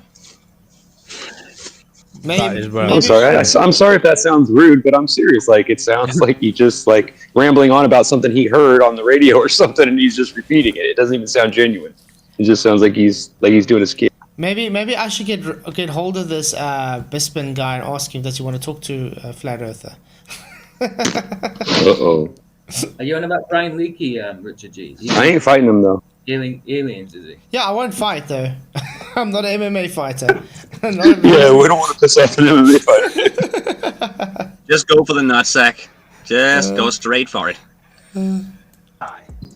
Well, I don't want to make any other than anybody, but if they're not going to tell the truth, then I'm going to call them out. That's just how it is, and I expect you to do the same thing to me if I start saying stuff that's not true. You get a GoPro, you can't have a fisheye lens. You cannot use a fisheye lens. It distorts the experiment.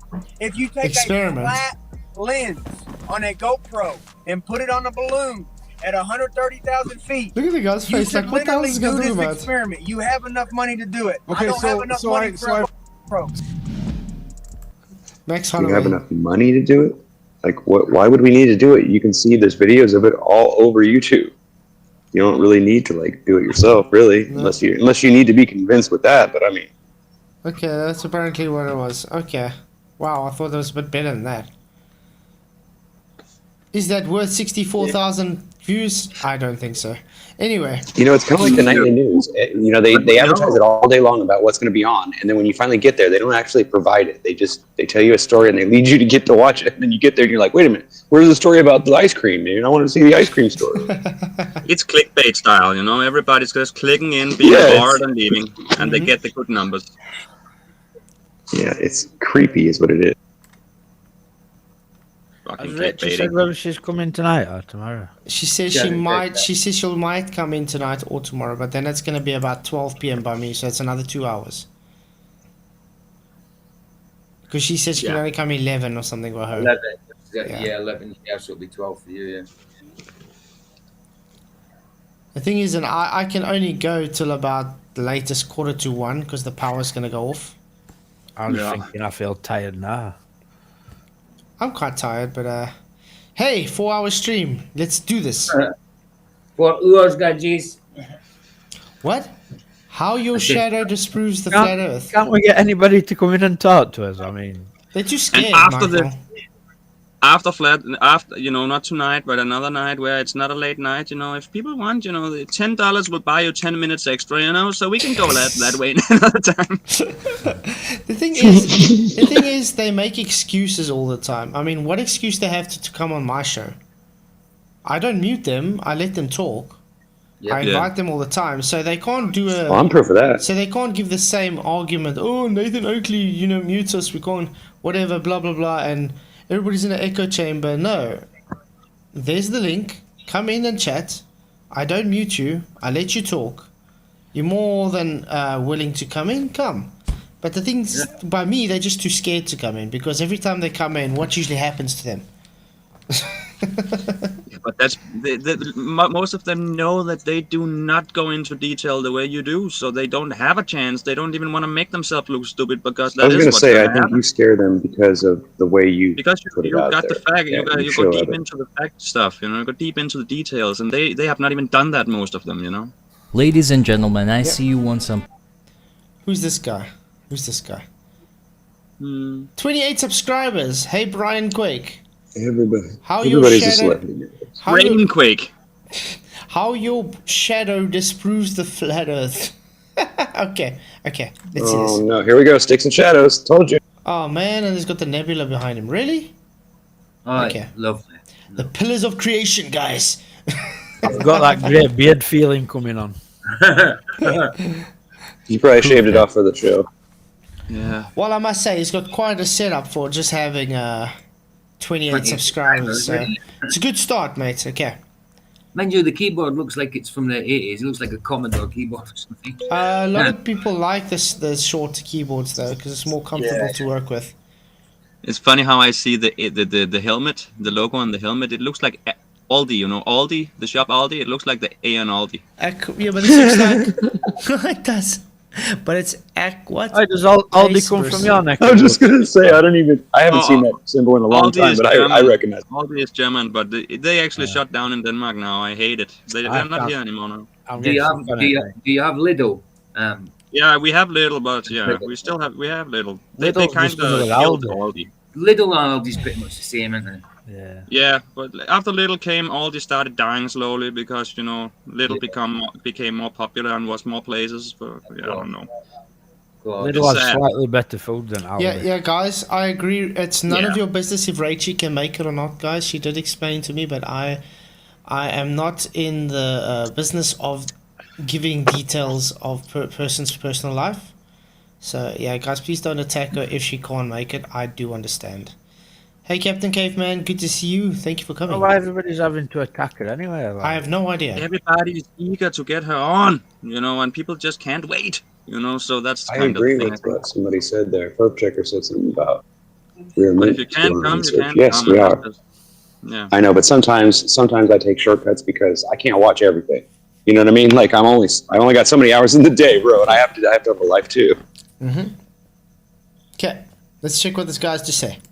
The earth isn't flat. You're weird that way. I respect that. Stay till the end of this video and I will give you not one but 2 ways to prove that the earth is round. All you need is the sun, your shadows, and any old map. No Aristophanes. Oh wow. This is what it goes to, guys. need to fly around on a plane, send drones into space, or buy telescopes. Believe it or not, the proof I'm about to share is based on what a simple man did 22 centuries See, ago. I told you. Eris crossed his knees. Yeah, everything crossed his knees. Really, dude? Simple man. Just a simple man. Okay, let's see. Before we get into that, the sponsor of today's video does not exist. No shit, Sherlock. You only got 28 subscribers. All right, sweet. It sounds a bit like that James Lafleur guy. I know. It says our sponsor for today. I was like, what? You know what? You know what I'm gonna do?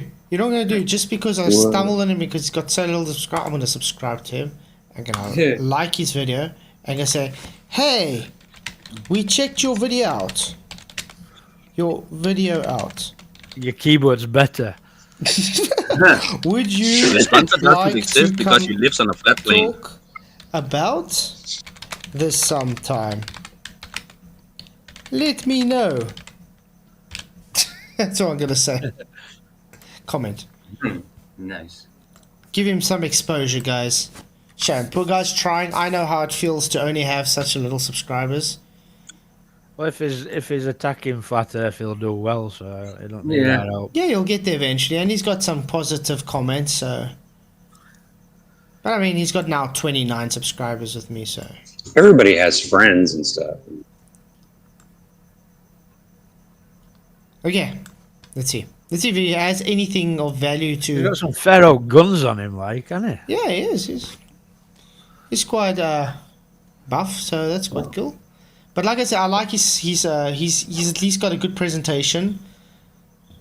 Not bad. The only thing I would change is maybe his intro. Would have made it a bit more exciting. So it's But he's got the right flavor to grow He's a got the channel. YouTube look. Yeah, he's got the flavor. And he's playing with the color, the background colors, He's got the fever for the flavor of a Pringle. The flavors, I mean, the background color is a bit too harsh for my eyes, though. But hey, everybody for their own. twice as important for you to like this video and subscribe. Long ago in the faraway land of ancient Greece, there was a golden age of powerful gods and extraordinary heroes. Really? You could just say myth. Mystics. The And people it might be a bit much to call, a bit much to say ancient Greece, because yeah. that stuff is not that Fought ancient. dragons. You should just say a long, long time ago. Yeah. Plums out. In a galaxy far, far away. My Yeah. plums haven't seen sun for centuries. A lot of Greece is very new. But we You can give killed my father. Prepare to die. But we can give him the same argument we usually give. Prove Aristophanes even existed, please. Don't you find it's odd that there's no documentation the guy ever existed, and the so-called work of him only came to existence 300 years after the guy's supposed death?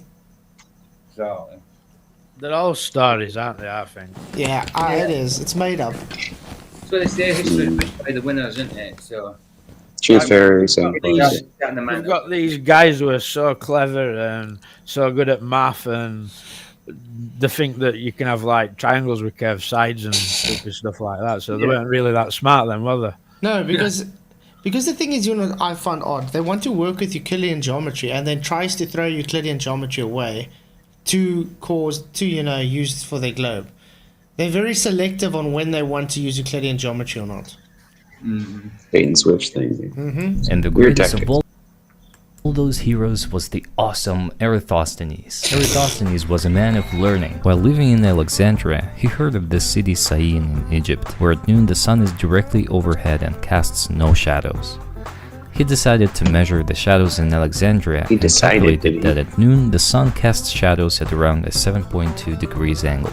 Oh, would that be an angle over a flat surface? Notice he's showing flat. Wouldn't you hypothesize? Yeah? Hypothesize? Yeah, I would say, wouldn't you hypothesize, not just say that it was? Who are you guys talking about, Michael, with the slip? About Mikey. Ah, yeah. Shame, poor Michael. Michael just doesn't like me for some reason. Mikey Smith just decided one day to call me a shill for getting a super chat. I was a big watcher in that light, but if he's slagging you down, he's slagging me down. So well, he did. He did on a stream slag you and PJ for supporting me. Yeah, he does. So I don't know. I don't know what his issue is. Like I said, I've never been mean to the guy. I've always promoted his stuff. Had him on here how many times? Never attacked him or anything. He just one day decided to take a dump on the show and call me a shill. I don't know. Maybe he's lost his mind. Wow, there's a lot of that going around. Some people are just getting weird. Yeah. I mean, he even had a little snipe at me on that first stream I did because I had 50-odd views. Yeah, exactly. I think it's just jealousy when it comes to him. That's all. It's like. But you see, the thing is, the problem I've got with him saying things about you is you were the first person that had him on and showed his pictures. That's right. Yeah. You invited him on, showed his pictures. He whinged about, like his only channel telling the truth, and nobody wants to show his stuff. When I was saying, Flats will easily have you on. He never asked. Do you know what I mean? He never asked to come on or anything like that. He knows that you would have welcomed him on anytime.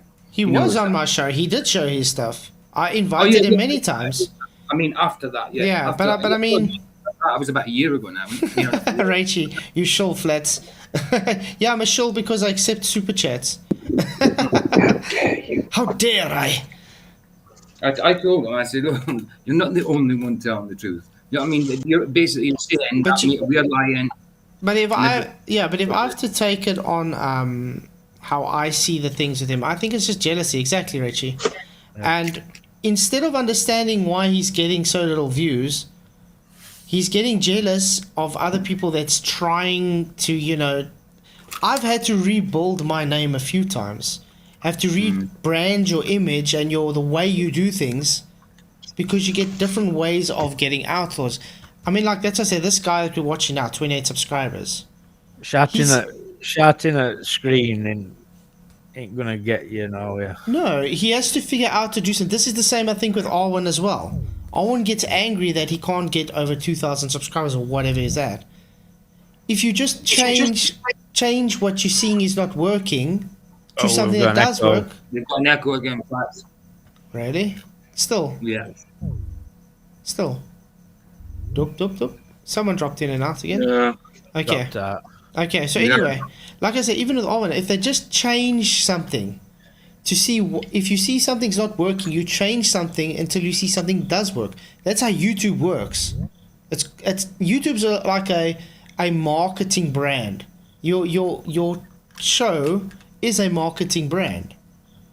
You know what I mean? So you have to change if you see it's not working. Otherwise, you're just going to be stagnant. You're going to get nowhere. You can't blame. Oh, we got an echo. Yeah, you can't blame someone else for that. I'm going to drop out now. I'll drop out now. Are you all leaving and rejoining because of the echo? Well, that echoes back. I hear myself now. Okay, I'll do it now. Guys. I just want to say thank you, Richard D, for your $1.50 Californian burger sticker. Are you hungry? Are you hungry, I might ask? Thank you for your super sticker. I really appreciate it, mate. Okay, let me go back into the elements. Is it working now? Woo! Element is weird sometimes. Yeah, that's better. There we go. D Rose sneaking in. Hey! In the house. What's up, What's mate? What's up? Good to see you. What's up, y'all? What's up, y'all? I missed most of the show, I know. Don't worry, you still got a lot. We're going left. 4 hours. We're going 4 hours tonight, so there's still 2 hours to go. Oh, 2.5. that's what What? that thing was. 2.5. Okay. 2 Got hours it. 15 minutes actually. Yeah, 2:15. Yeah. Going strong. But it's good to have you here, mate. We're watching a guy that's praising Aristophanes. Eris crossed his knees as the cure for what? Your shadow disproves the flat Earth while he's showing flat Earth here. Yeah, It that was surface the looks- usual that surface- story, isn't it? That surface looks mighty flat right there. That surface. All right. It does. Are we going to do a ranty and call it locally flat? Look, yeah. Wow. That's crazy. It's He then flat below. figured that if And one thing I would just say, tell him this guy maybe, just as criticism, don't put such loud music on. Put it a bit softer so you can hear what you're saying. one assumes the Earth is perfectly spherical and the rays from the sun are parallel, the 7 Also, put music that fits the feel, because the music he's got doesn't fit with It's what. distracting. Yeah, it's more distracting. I think he's trying for it to be like hillbilly-ish, so that it seems like Yeah. hillbilly. Tell him assuming makes an ass out of him as well.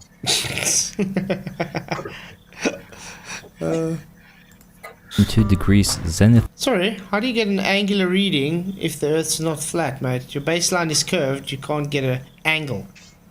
No computer. angle of the sun produced by the distance from Alexandria to Syene must mean that Alexandria is at a distance of 1/50th of a circle from Syene. He did his research and found out that the distance between the two cities is around 800. Now his research, I didn't hire a guy to walk for a month. What happened? I thought they hired a guy to walk for a month to count his steps. Yeah, yeah. And I'm sure every step is so even. You know? Exactly, Rachie. Yeah. When you use music, you can relate it to. That's how it's supposed to work. Because it gives the mood, a certain mood, and this is just distracting. It's overpowering as well. It's too loud. So yeah, this is just a bit of criticism to Brainquake. Hopefully, he just takes this as not a bad thing, just as we've all been there. 100 kilometers, and if 1/50th of a circle is 800 kilometers, the entire circle must have a circumference of around 40,000 kilometers. This way, Eratosthenes became the first human to calculate this circumference. Yeah, his voice have you noticed anything? His voice is Have you noticed far. anything? He only says circle.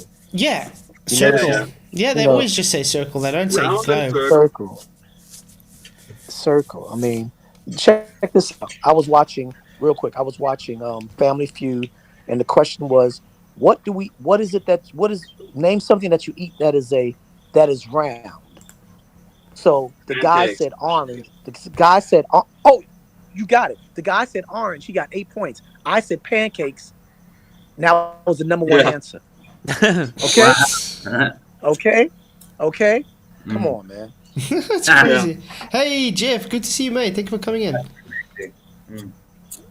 Jeff? Yo, Is Jeff. he in here or just in chat? In YouTube land. Oh, you're conquer. I'll type that out in chat then. Circumference of the Earth and the father of geography. Now, your flat earther friend will most definitely reply. Ooh, father of geography. Don't tell FTFE that. He didn't like that. Why? Yes, but he assumed that the rays from the sun are parallel and the Earth is spherical. The Using David Weiss. Okay. difference in the shadows can be explained by a flat Earth and divergent rays from a closer sun. Indeed, one may assume that the Earth is flat and the rays from the sun are divergent. A little bit of geometry and we find that the difference in shadows between Alexandria and Syene is kind of explainable by a flat Earth with the sun floating at What? What? Kind of. What? So Does he's kind of conceding. count? Like, are we going to count kind of? So he's conceding then. around It sounds like it. 6.5 thousand kilometers above Earth's surface. But is that it? Are the two models indeed equivalent? Of course. I can tell you which one does work. You see that one that makes a right angle triangle? Yep. Yeah. That's the one. That one doesn't have any angles. And by the way, sunlight rays are not parallel, even though you want it to be. We can go look at the sun if you want to. Let's quickly go do that. Yeah. No angle. There we go. Can anybody show me parallel sunrise? Can anybody see parallel sun rays, yeah?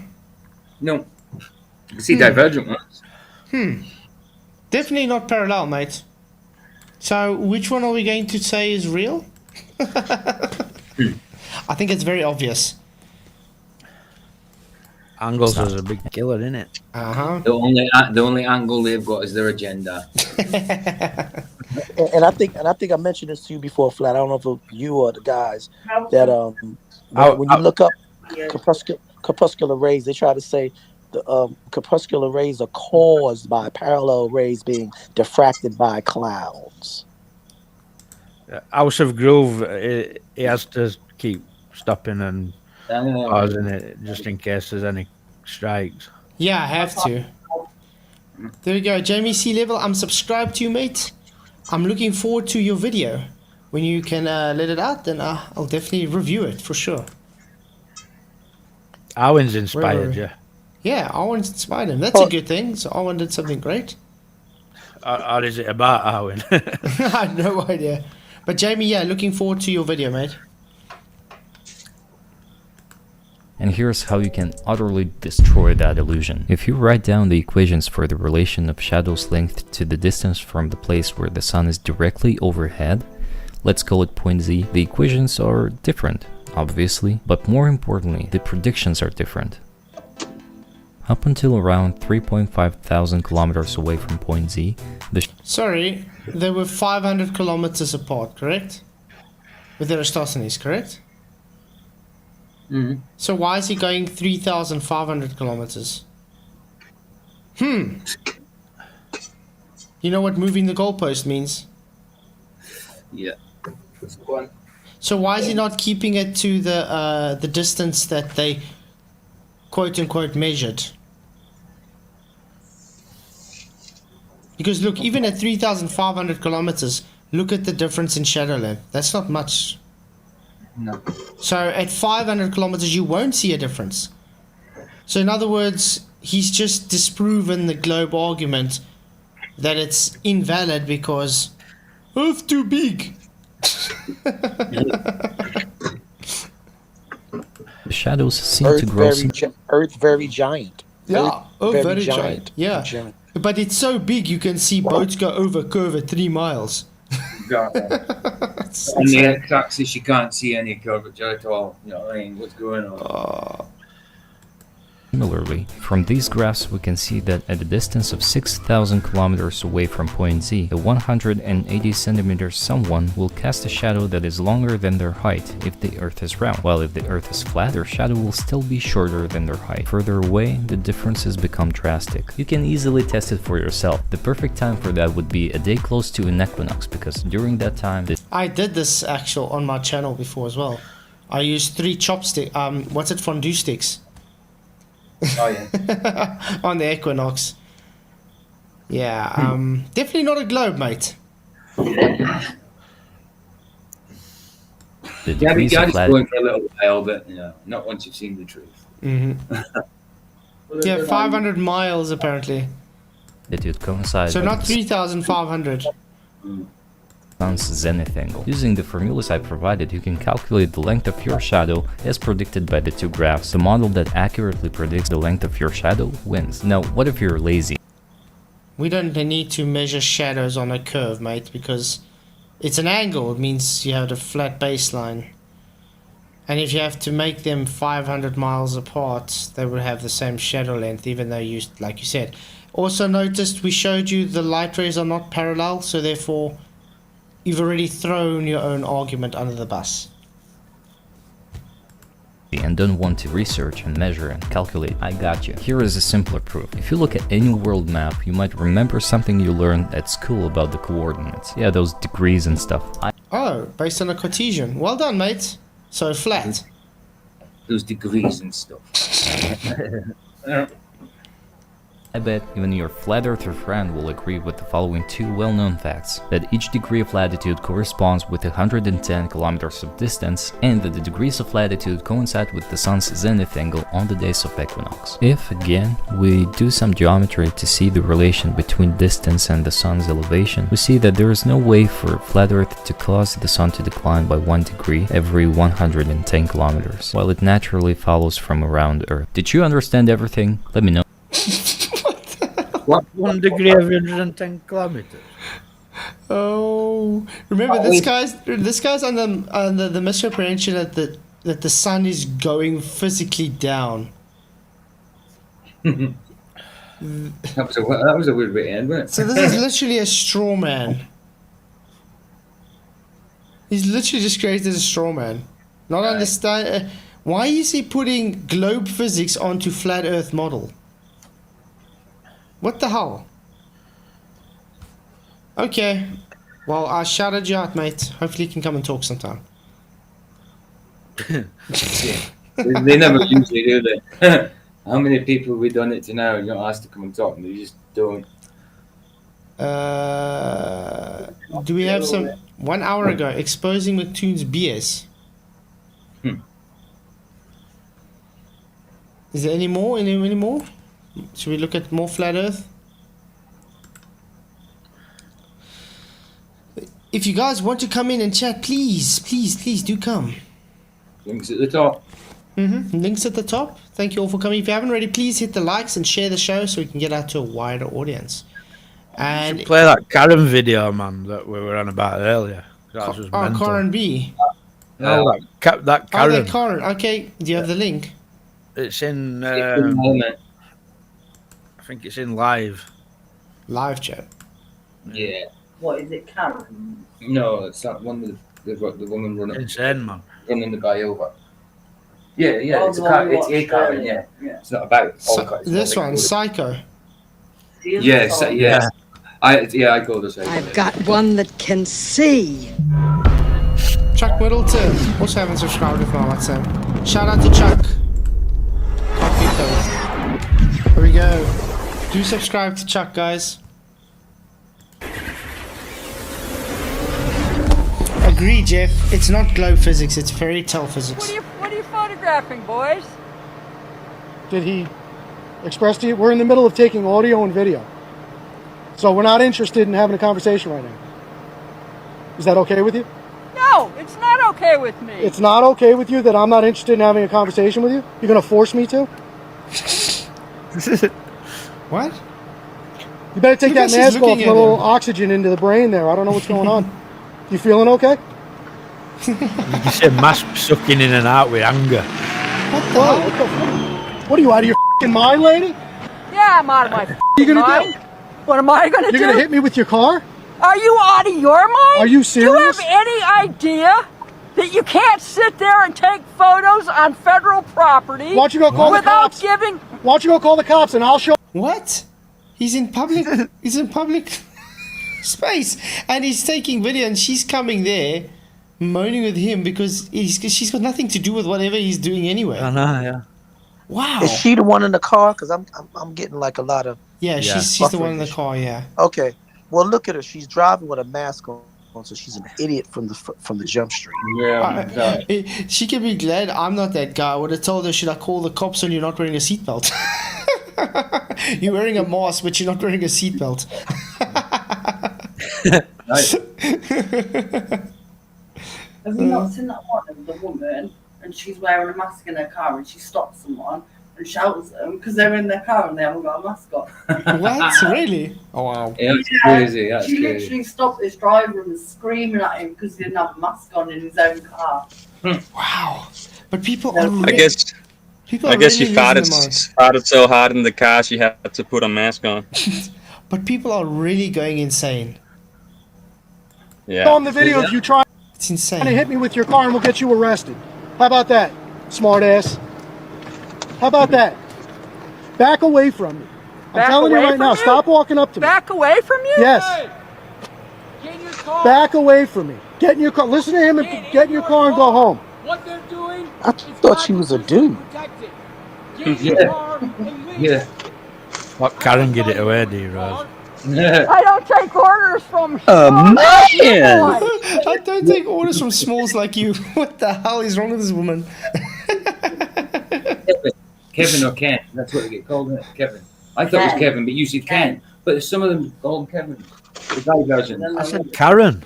Yeah, I know, but I'm saying the guy versions because D-Rose says, look, I thought he was a dude. I says, well, he'd be a Ken then, or a Kevin. Exactly. Yeah. Man, my wife calls him Pat. Call him Patrick or Patricia. So, Nice. Oh yeah, I'm supposed to take orders from you and answer your stupid questions. Get in your car and get out of here. You cannot photograph people. I'm doing it right now. What are you going to do about it? Public. What are you going to do about it? What are you going to do about it? What are you going to do about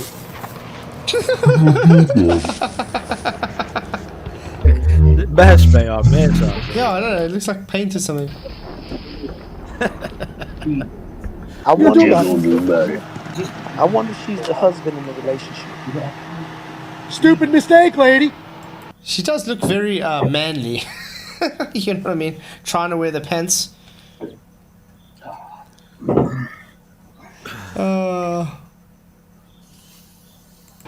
You don't assault people out in public. Bad move. Yeah, she does know that what she's trying to ride him over, she can get charged with attempted manslaughter. Yeah, attempted manslaughter. Homicide, Exactly. Yeah, that's a serious criminal offence. That. In the UK, it's Section 18 or something. Yeah. Is this in the United States? Yeah. You'll stick around. Obviously. Yeah. There's something wrong with the people there, guys. What's wrong with you? No, I'm serious. They're living in a big It's not circle enough. of rituals. But I have to say, we Yeah, get the it's same crazy. shit here, so I can't say anything. Should have been on deck. Well, that'd have been funny. Today, when after work we were by the mall, and walking by, there's a woman sitting on the floor, swimming in ice cream. We were looking at swimming in ice cream. She took a tub of ice cream and poured it all over herself on the floor and started swimming in it. What the hell? I should have taken a video. But yes, I was so shocked that we just walked past. We're like, what the hell's wrong with this woman? Ice cream shower. But you know what? That's individual self-embarrassing nuttiness. That's okay. But this lady here in this thing you're showing, when you She's start triggered for him. you know, Yeah. you start, you start impeding in somebody else's privacy and they're getting their face with your craziness. That's different. Somebody swimming in some ice cream, I just laugh and walk and keep going. You know? That was bad. Yeah, but I mean, this woman just doesn't know the guy from a bar of soap.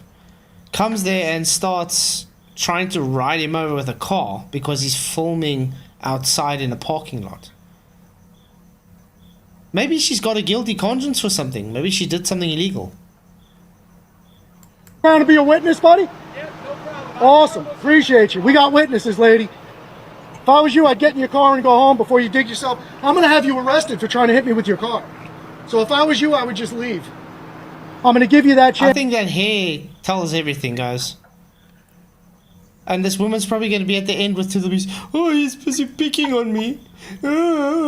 How dare you call me lady? I guarantee you, she is an LGBTQ. That's what I'm saying. Yeah, I was gonna say. And she's a Biden constituent. I guarantee. My best guess one would of be them Yes. Sorry. She's one of those lesbians you call, I don't know what you call them, but the one that's the most man-like, Yep. She wears the pants she's in not, the family. She's not a Karen, though. She's not a Karen. She's a Kevin. Kevin. It's because I'm not going to call the cops on you. You want to call them? I welcome you to.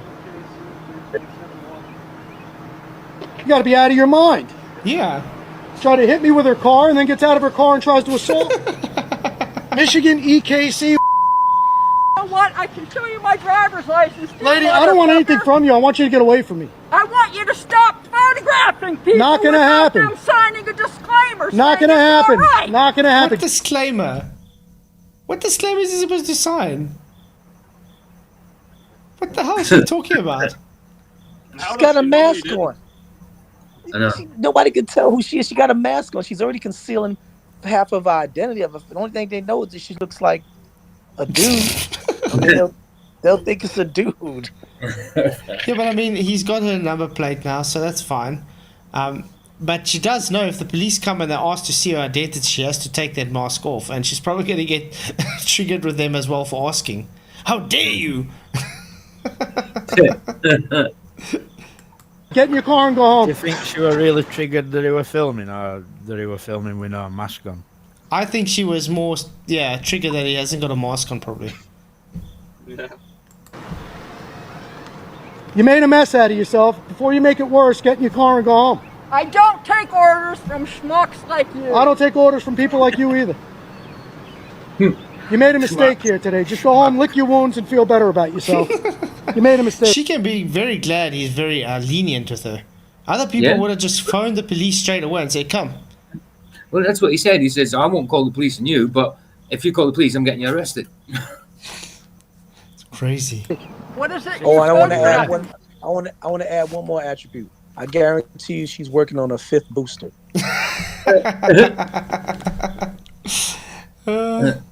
None of your business. You made a mistake. What are you photographing on federal property, fellows? None of your business. You made a mistake.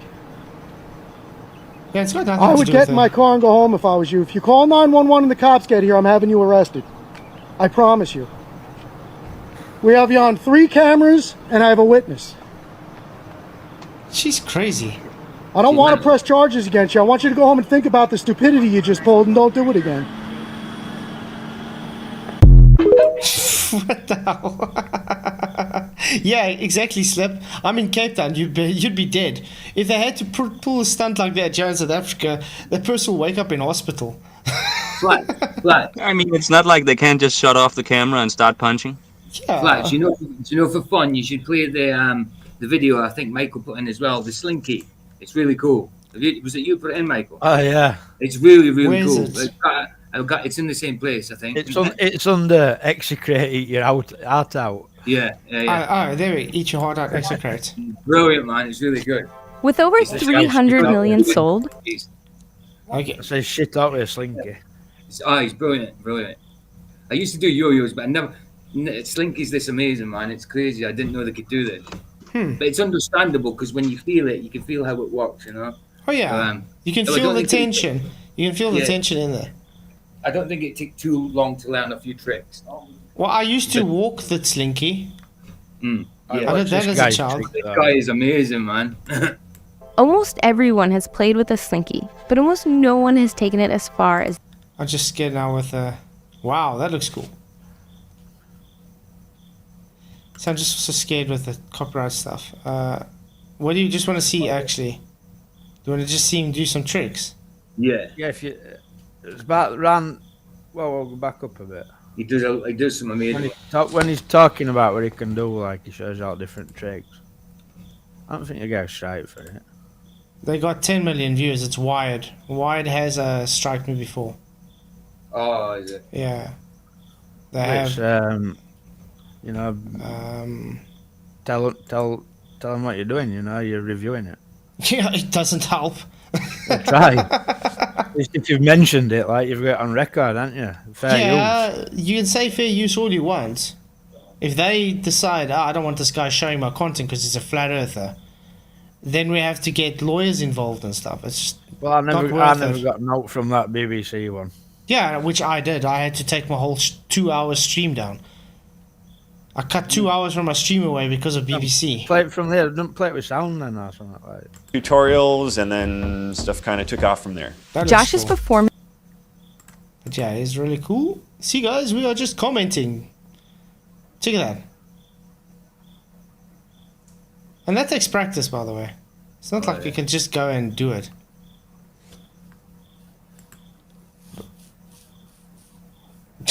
The face. Guys, that must mean accelerating Earth. Come on. The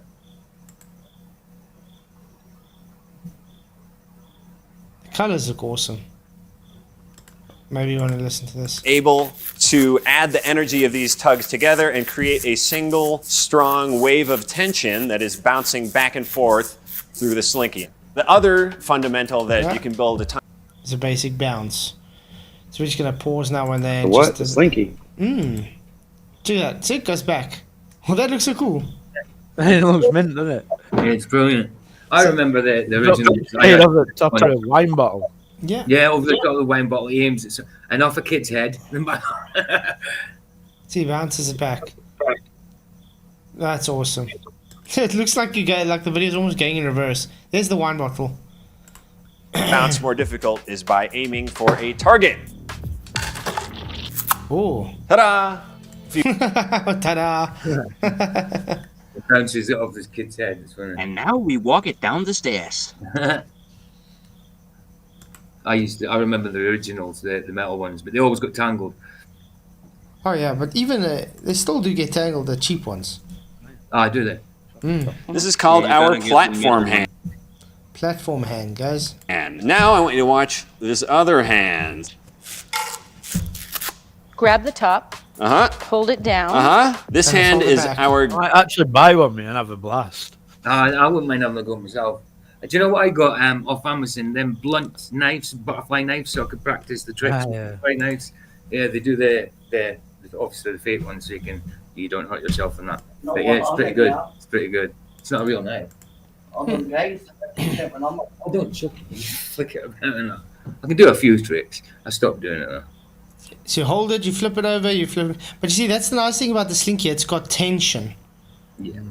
It forces itself back to its original position. Memory in it, so it's like it's a spring. Yeah, that's it. Pull it back and then bring it back again. That's awesome. The yo-yo dude was good. On the same one, there's a yo-yo dude on the same wire, and he's amazing. It's insane. Almost thought 630 people watching. So Bro Sanchez is live. Discord, get Bro Sanchez over here. You said Brother Sanchez is live now? Yeah. Oh. What would I you didn't say is even more know. impressive? What would you say is more impressive? Seeing the most amazing yo-yo person or Slinky? Nobody's interested in chat what we're on about. They're all talking about Owen. Do we have to pick? I think it depends on the mood. Some people prefer yo-yo, some people prefer Slinky. I think they're both equally the same, actually, in my opinion. Ooh, here's one. Debunking myths why the Earth is not flat. This should be good. Let's see. Okay. Have you ever wondered? Let's see. This is 22 subscribers. Have you ever wondered Okay. Why are we finding all why the small there's people channels in the now? world that believe the Earth is flat? Okay, let's see. Wondered why everywhere you look. It's always the same. It's a question. Sorry? Wow. I'm saying there's flat earthers about nowadays. That's crazy. A question of perspective, guys. The Earth seems flat, yet we're told it's a sphere. It's a question of perspective, really. When we're standing on the ground, our viewpoint is limited. We don't see the full picture. The idea that the Earth is a sphere was not born overnight. It's a concept that took centuries to develop and accept. Concept, exactly. Why does this guy Sanchez. why does the guy sound like a flat earther? Now, why don't we It's delve the deeper? Jason Brazilius. Tell Bro Sanchez we live, we should talk. Yeah, with Jason Brazilius. That's an interesting one again. Into They the have some great scientific talks. reasons Yo, that I was prove saying Earth. to the guys. Yeah. Well, I was saying to guys, Brother Sanchez could be a great asset to Flat Earth. If you stick to the Flat Earth, he's very, very studious with it. And if he would be able to learn the things that you guys learned, like, learning about the celestial navigation and about the, just the whole gas. I'm pretty sure he knows about the container of gas. I've heard him argue that. I've heard him say you can't have gas pressure without a container. So he knows that one.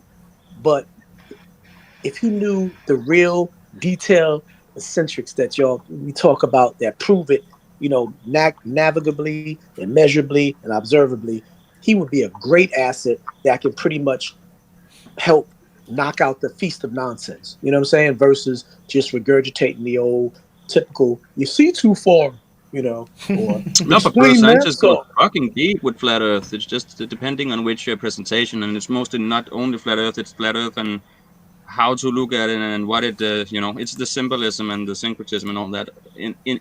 it, you know. So Yeah, he got yeah, T-shirts and everything. yeah, he got a lot on flat Earth, you know. That's why I want, you know, I want Bro Sanchez and Flatzoid to do some, you know, collaborating on flat Earth and even do some debating on Christian and religion science things, because I think it would be some deep conversations. It would be worth watching. I don't understand if he hasn't answered Flats back yet. I don't get it. Anyway, hey Spuddy, good to see you, mate. Earth is indeed a sphere, not flat. Ever noticed how ships disappear on the horizon, starting from the bottom and eventually leaving only the top of the mast visible? Hold on. He just made a statement that it's due to perspective, correct? Perspective, yeah. And now he's just saying, but it's a sphere. And now he's talking about boats going over the horizon. So he opens with a true statement and throws it away then. He also said it was a concept as well. Concept, yeah. Perspective, a concept. No, he said globes were a concept. Yeah. Oh, yeah, the globe, yeah. How does a boat go over a concept? Yeah. It doesn't. It's an idea, and not even a good one at that. It doesn't work. Interesting. Visible. This is more than just an interesting observation. It's a result of the Earth's curvature. Imagine standing on a beach watching a ship sail away. As the ship moves farther from the shore, it doesn't just get smaller, it starts to disappear, starting from the base and eventually leaving only the top of the mast in view. We've explained this so many times. Done demonstrations on flat surface so many times. I don't think That's we're a really... studio, and that's Yeah. how they made Star Wars. Yeah, I don't think we need to do this again. Explain to him why this bottom-up construction. Anyway, I think another video. This one's not really. Yeah, because this guy did his own Bill Nye the Science Guy demonstration. He's an idiot. Ooh, the flat Earth theory, examining its origins and biblical perspective. Try and find some flat Earth videos, I think. Yeah, look here, the flat Earth theory, examining the origins and biblical perspective. That should be interesting. Want to try that? Aye. Aye. Hello everyone, TSMA Epigalia here. Welcome to today's vlog where, well... Hello. I don't understand what you're saying, but hello. 40.2 thousand K subscribers, I only got 28 views in 7 days. What the hell? It's a bit weird. Yeah. Yeah. Okay. Yeah. Welcome to the vlog. Be diving into the intriguing topic of the flat Earth theory. Okay. So okay. First of all, flat Earth is not a theory. It's not a conspiracy. Why do they keep calling it a theory, by the way? Yeah. Just like they say conspiracy theory when it is a conspiracy. Just because we are just theorizing, we are not serious. We're just theorizing. It can't be, can't be real. Yeah, so we're theorizing it to be flat. No, we observed it to be flat, not theorized it to be flat. We just simply need it to be flat to be able to go on with our daily lives. Again, welcome back to the Sexy Music Assassins YouTube channel. And by the way, happy anniversary, happy 11th year anniversary TSMA. Today, we're diving into a topic that's been causing quite a stir on the internet for a while now. Okay, so this is what we call the flat Earth theory. So before we get started, I just want to clarify that this video is not meant to endorse or debunk the theory, but debunk or endorse the theory. Okay. So is she on the fence? Debunk. Let's see. But what intrigues me, it's supposed to be about biblical. The flat Earth theory examining the origins and biblical perspective. So this should be good if she brings up something. Hopefully, some scripture. But rather to explore it and understand my basis, where it's coming from. So let's get started. So basis, what is the flat Earth theory. Well, as the name suggests, it's the belief that the Earth is not a spherical object, as we've been taught in school, but rather it's a flat disk. So according to the... No, not flat disk. What you talking about? Has anybody else said flat disk? No. Hmm. We do say plane, but that's not a disk. No, a plane can be infinite even. Okay, maybe I slipped once and said it by accident, but yeah, that was it. Because yeah, every time they say video, it's funny. Video, we can't really fault her accent though. The sexy music assassin. You know, it'd be interesting searching. Hey, we were making fun of your guys' accents the other day, so I don't want to hear anybody bitching about how we're making fun of certain people's accents and not others. So we make fun of everybody equally. Okay. If you want to get on the list, just let us know. For entertainment purposes only? Always talking like. The North Pole. You know, it'd be interesting searching if there's actual like no churches that teaches flat Earth, no actually preaches it, because it's nowadays it's not very common nowadays, is it? That'd be cool. I don't mean right now, but I mean whenever. What was that? What's that sermon I've got on my channel? A guy talking about heliocentrism and that. That's good. Okay. I mean, remember that other guy that was hate pastor? What's that guy's name? I'll get linked for it. Hate pastor? Is that what you said? Yeah, the hate pastor. Oh yeah, the one that says God Wow. hates FAGs and that. Yeah. Yeah. God Yeah. hate. Baptist church. It's a Can't remember. sin to be a flat earther as well, apparently. Right. Yeah. Well, it's got one thing right. Yikes. You got one thing right. Yeah, that was a Baptist church. I can't remember the name of it. I don't know if you know this, Ryan.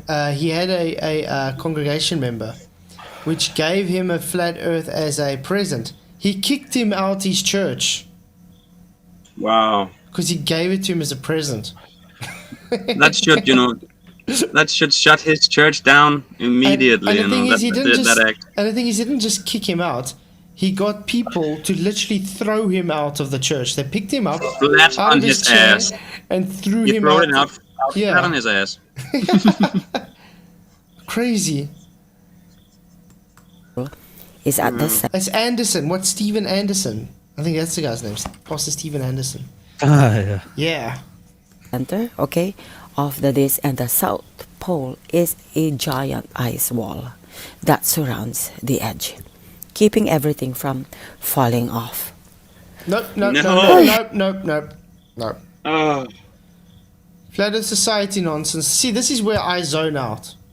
It's like as soon as they start showing Flat Earth Society bullshit, then it's like, where's the honesty? You know?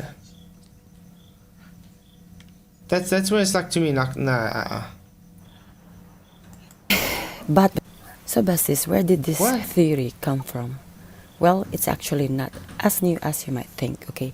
The idea of a flat earth dates back to ancient civilization. Huh? Can it? Can it? Potato Earth is a theory. Stephen Anderson, there we go, yeah. Stephen Anderson, yeah. Wow. Oh yeah, Stephen Anderson, that's right. I used to watch him and think he was alright as well. Could you I've seen that thing have a little look at that what I've just posted in Element? Yeah, I think I'd It's rather long, watch right? that because this woman, I don't know. Who It's started? long, but I think I'd rather watch that than whatever she was. I can't take it. I quite enjoyed No, this. yeah, Like, that was horrible. Yeah. Okay. School of the Hebrews. Wow. Okay. It's been interesting. Schoolofthehebrews.com. What's up? Tonight's message is Hebrew Pastor Omar. cosmology. Catholics. So they teach flat Earth, Michael, yeah. it's talking about it covers it all, Copernicus and everything. Like, Cool. So there is actual some churches. Copernicus. I think we can Looks stick that way. your link in here if anyone's going to want to watch it as well. There we it's go. not my work. This, like, I robbed it from somewhere else. Yeah, but I mean, just stick it on there. Hebrew cosmology, say it with me, Catholics and Copernicus. Hebrew cosmology, You believe Catholics, it? and Copernicus. Well, you Ooh. better know where it come from. Look at those divergent rays, guys. Yeah. We will have 3 points as we talk about this. I thought we was going to get through all 3, but we just going to cover 1 tonight. Mm-hmm. Oh, wait, Why before not we carry take on, though, let's just look at the poll. What's the poll saying, guys? 70 votes. 4 hours means time is dilating. Yes, it has to be 26%. No comment, 36%. Get that dilation out of my space, 27%. And space dilated. No commenter. I said yes, it has to be. Well, to be fair, when I did no comment, I was thinking of you, Michael. Because I knew you could say no comment. Am I that readable? Very much. I'm an up and book me. I'm actually getting hungry now. Oh, they're talking about creation and stuff on Bro Sanchez and Jason Rosias now, like really Adam and Eve stuff, and but in another way. It's gonna be interesting to watch after. Give that last one, mate. We pulling straight from 1 Timothy 6:20. Our points: 1, keep that committed. 2, oppositions of science. 3, error concerning the faith. And these things have been used from antiquity to disprove Copernicus's false philosophy. Amen. But this scripture is tremendous. Well, then we got a As couple we of talk minutes about on the the- Bro Sanchez show. Yeah. He's back. Are you back, Fats? Yeah, I've been here the whole time. Yeah, your signal we lost you, man. Lost you again. Oh, I've been sitting here the whole time, drinking my coffee, listening to this guy, agreeing with him. Yeah, no, but it stopped. It stopped for about 10 seconds, isn't it? Oh, okay, I don't know. Yeah. Sorry, then I'm going to just rewind it a few seconds. Because he said something very profound now. Listen. We pulling straight from 1 Timothy 6:20. Our points: 1, keep that committed. 2, oppositions of science. 3, error concerning the faith. And these things have been used from antiquity to disprove Copernicus's false philosophy. Wow. I love that. Used to prove Copernicus' false philosophy. Can't believe you've not watched this, man. I wanted to at a stage, but we never got to it. I wanted to watch it at a stage, but I never got to it, though. Amen. But this scripture is tremendous.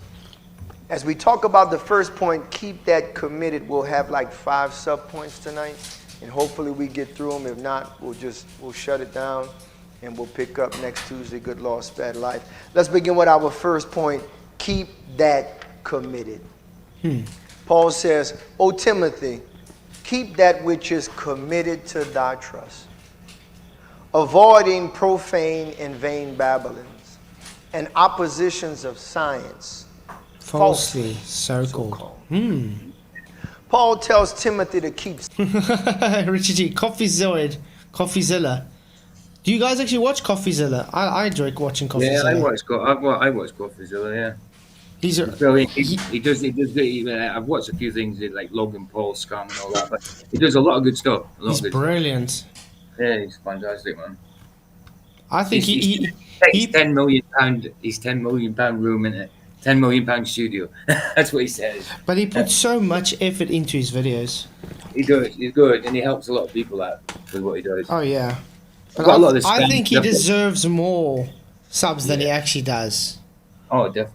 I've got a lot of I've subbed to a lot of the people that go against, call it the scammers and that, like Pierogi and all that. Yeah. So do you, Flax. Trilogy Media. So do you. So do I. What?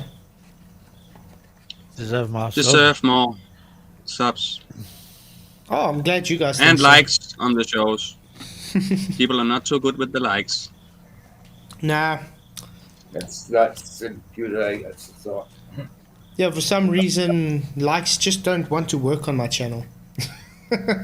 I don't blame the people. I think it's the channel. There's something wrong with the button. Vikings is. I always like it. Thank you, Vicky.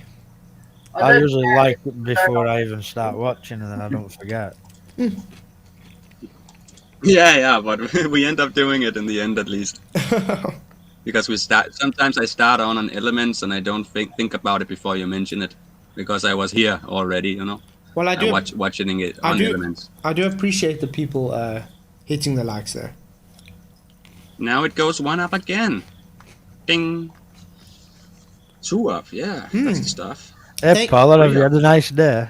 Hey, Paula, good to see you. Yeah, guys, thanks for hitting the likes and stuff. Now the likes are living. I think what I'm going to do is... I don't think people need to see how I eat... Oh, sorry.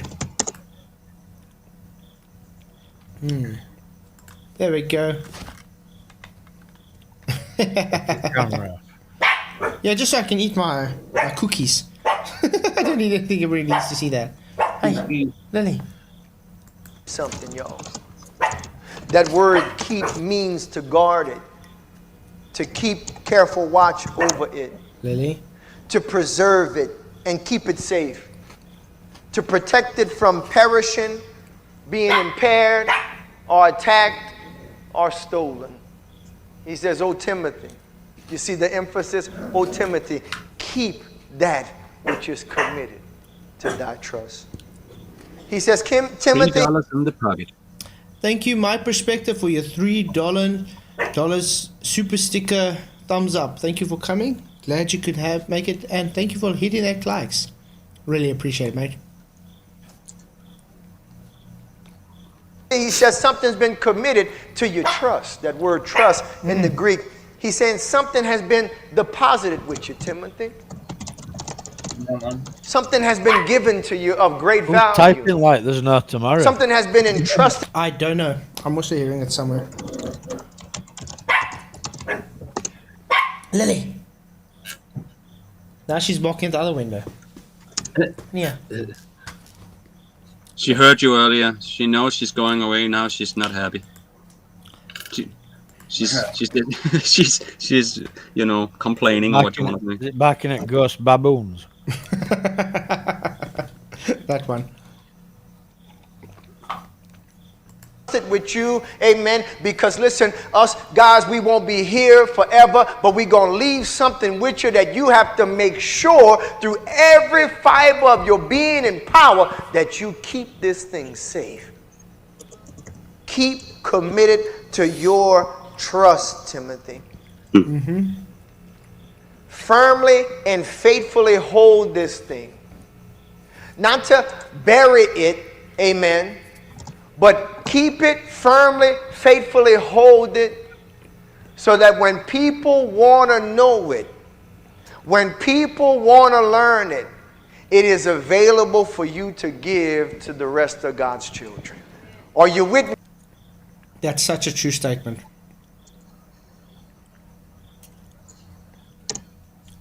Because that's why when you get these people that keep on contradicting themselves and stuff, how do they expect to get the words out to people if they keep contradicting? How's people supposed to take them seriously? Can't take a double speaker seriously, can you? Exactly. He says, keep that which is committed to thy trust. What is it that Timothy has been entrusted with? What is it that Paul is beseeching Timothy to keep safe? What he's telling Timothy to keep safe is what we would call truth. Somebody say truth. That's why he's telling them to avoid profane, vain babblings, oppositions of science. He's telling Timothy, listen, a lot of things going to come and attack you and try to attack, amen, what we've deposited in you. He says, you got to keep truth, all right? Keep truth. And when he's talking about truth, he's talking about everything from the truth of the gospel all the way from all the truth that's contained in the whole counsel of Almighty Most High God. And let's take this truth. What does the Bible say about earth? Yeah. Sambuca is good for your taste buds. Rachie, I enjoy Sambuca. Oh, it's I awful. like the taste of it. I love it. I love I like- Sambuca. I think I like Ouzo and Pano as well. Anything on the CD. Anything on the CD. Yeah. Sambuca and Uso, they're literally almost the same, but I love them both. I had a bad experience on Ouzo. Well, Can't get sickly though. Sambuca. Can't get Uso fucks you up, but it's damn good. Yeah, someone is typing furiously. Dishlord. What? I don't know if it is Dishlord. I'm just blaming him anyway. How dare you, I Dishlord? was just typing a small, a little line in the chat on the show. It might be that. You see, the thing is, you're taking it away from Michael. Michael used to do that. He used to be the type. You know that's not me 'cause it's too fast. I can only do it with one thing. I probably also do it so fast I forget I just did it, But I remember now.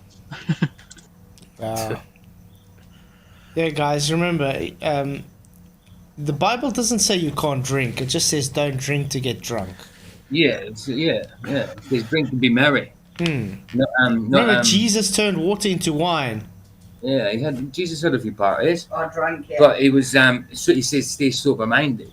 I mean, it's okay to be merry, but don't get basically I don't don't be. know if Jesus drank, right? But he made one. Yeah, I know it doesn't. There's no. I would have said he drank. There's no Drank it. specifics that I saw that he actually drank. No, we wouldn't have said, but I would have presumed so. It's not. It was nothing wrong with it as long as you're not steaming. Like as long as you be of sober mind. Just makes me wonder why wine. They are not freezing, and if they're in a situation where they need water and food, they shouldn't drink alcohol. It's a little bit weird with the wine in the Bible. I always found that very weird. Yeah. I actually want to talk to Mike Winger sometime. I'd love to talk to him. Maybe the grape juice. Maybe it was grape juice, but he sadly made it in an old version. It was a little bit too old. He didn't really know how that earthly drink was going. Mm-hmm. But if you haven't drank for 10 years, that's brilliant, man. That's excellent. That is brilliant. they make alcoholic drinks out of what grows there. Do you know what I mean? So yeah, that's probably like wine. Mm-hmm. This craziness. I know you did the predictions video where you said the CV thing would come and go, and then you made an almost more alarming prediction that would kind of go away. There will be a shift in the political landscape, which we're seeing right now, and then there would be this more conservatism, Christian conservatism thing, and they'll use that to sort of swing back the other way. I don't see So anything. that's super interesting, and I just heard a lecture from a guy, James Lindsay, on that. I don't know if you heard of that guy. Super interesting, where they're talking about this Christian nationalism thing. So it seems to be falling in line with just saying hello to but Bro Sanchez. my real question, or I want to get your thoughts on, is what do you think is the point of all of their maneuvers? Oh yeah, he's live at the moment. Yeah, to try to pull with that off it's within the round next table with Jason Brzezias. Oh yeah. 16 years. If they know they can just go underground, why do they care so much about what's going to happen to the people on the surface? And secondary to that question, do you think they will see people as a threat if the change in the biosphere based on the vapor canopy, the change starts to imbue the people on the surface with certain powers or grow as giants? Obviously that would be a threat, or if I'm understanding that correctly. I think they're talking about the bunkers that the elite want to go underground for. Yeah. If it's Bro Sanchez's show you're watching right now, I can't see it. You're not showing it. Yeah, it's showing. It is showing. It's showing. On YouTube? Yeah, no, it's showing on YouTube and Element. Yeah, YouTube and Element. Then Elements is freezing up on me again. Okay, That's I'm so going to weird. pause it up. I'm going to share screen again for you. There we go. I wonder if it's just my side that's weird, because I can just jump in and jump out. I'll do that because Just nothing any changed. general thoughts you can give on that would be amazing. Yeah, if that makes sense, or I can re-explain it. if you want. Absolutely makes sense. It's we have to ask why in all of these things. It's we already know since 1962, multiple different underground biospheres are being funded. They do it through stimulus packages. This was one of the jobs of Nancy Pelosi. Nancy Pelosi was not for the American people. Nancy Pelosi had a job. That job was basically to fleece the American people through all kinds of foreign stimulus, trillion-dollar packages in order to fund all these deep state operations. 1957, NASA began. Interesting. Okay, I'm probably gonna watch something else though. What do you guys want to talk about or watch? We've still got an hour and a half. An hour and a half. Wow. Hey, look at that baby face. Right. Oh yeah.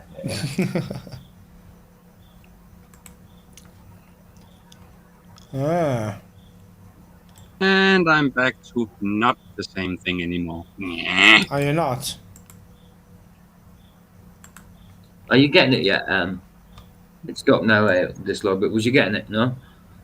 I see his screen now, but I didn't see anything before. I only heard audio. Oh. Maybe you lost I didn't know. signal or something. Sometimes that happens when your signal gets a bit. Well, I heard the audio, just no picture.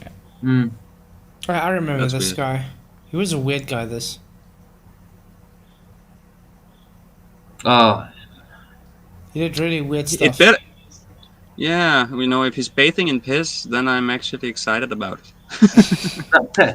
No. Oh. He loved to drink vodka. That guy.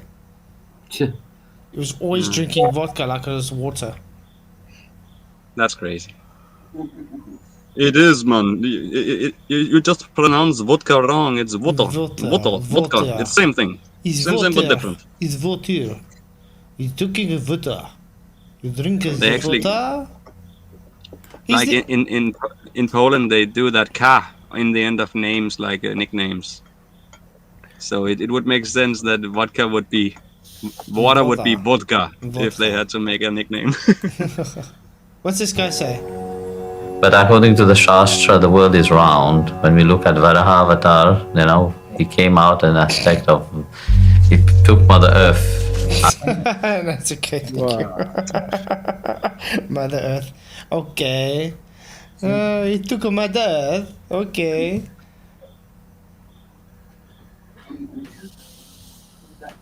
How about Professor Dave, guys? Professor Nut Dave, yeah. Dave. Professor Nut Dave. Oh, there's Dave. Professor Yeah. Dumb Dave to Terry Aker. Not a Professor Dave. Professor Dumb Dave.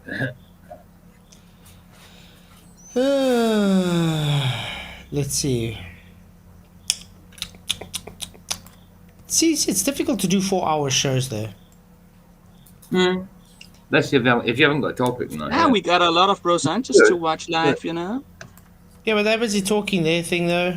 It's gonna be difficult because you want to hear what they're saying. Yeah, they go back and forward. It's the round table. Bryce Mitchell calls out Joe Rogan. Okay. Try Nivea Men Deep Body Lotion. Yeah, Nivea Men. Why not just put cream on and just say it's for men? Yeah, dude. Cream is cream. It doesn't matter if it's called for woman or not.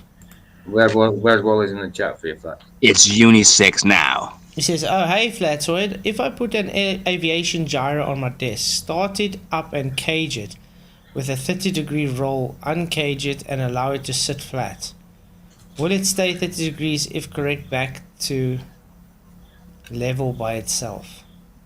It keeps its reference all the time, mate. That's why it's got the pendulous vanes to correct it based on its orientation.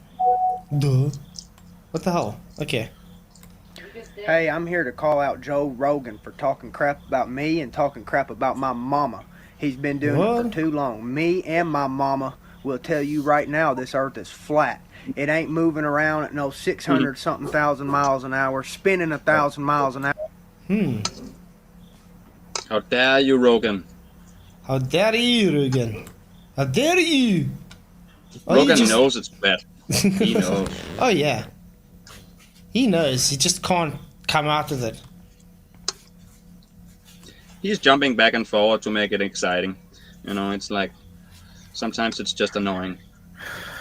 Hour and floating through the universe constantly. Okay, this Earth is flat, it's fixed, and the stars and stuff rotate around us. Ooh, it's fixed. Don't tell the Deltas that.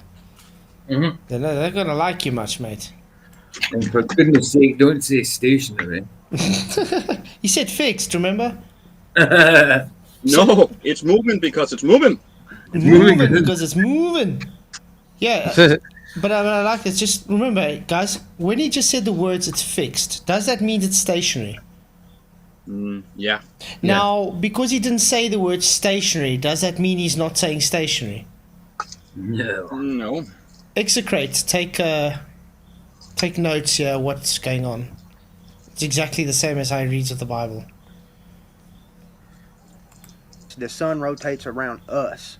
Mhm. Okay, and I can prove that. I would love to debate you, Joe Rogan, because I'm tired of you making fun of flat earthers. And if you're so confident, come on and debate me, buddy, because I'm tired of this crap you're posting. You want to post a video today about a mathematician that says the universe is local, but it ain't real. What does that even mean? I agree. What does that mean? Yeah, what the hell? The universe is local, It was, but it ain't was the best real. what it was best what Tyson Fury said about Joe Rogan. He called him a bald little midget. Yeah,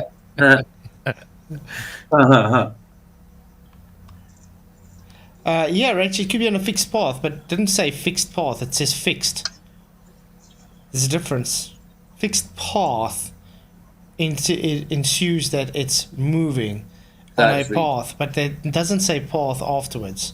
If stars are circling above, and then Earth's moving up, wouldn't star trails look like weird corkscrew spirals? Like,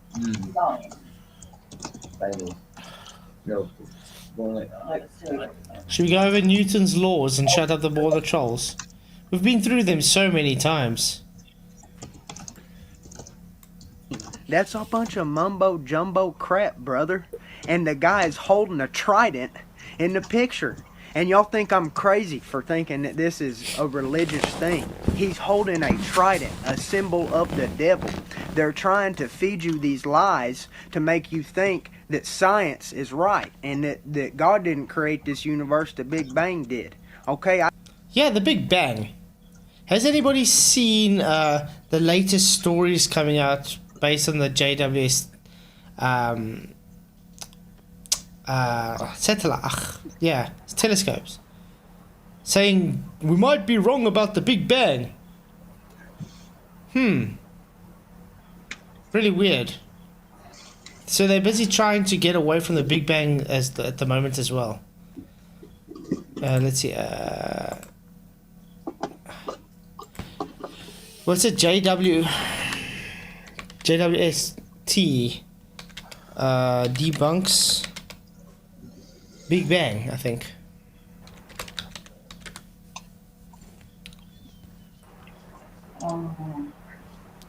No. Yeah, I remember this current video you said on. This is the mixed martial arts fight, I think. Talking. Neil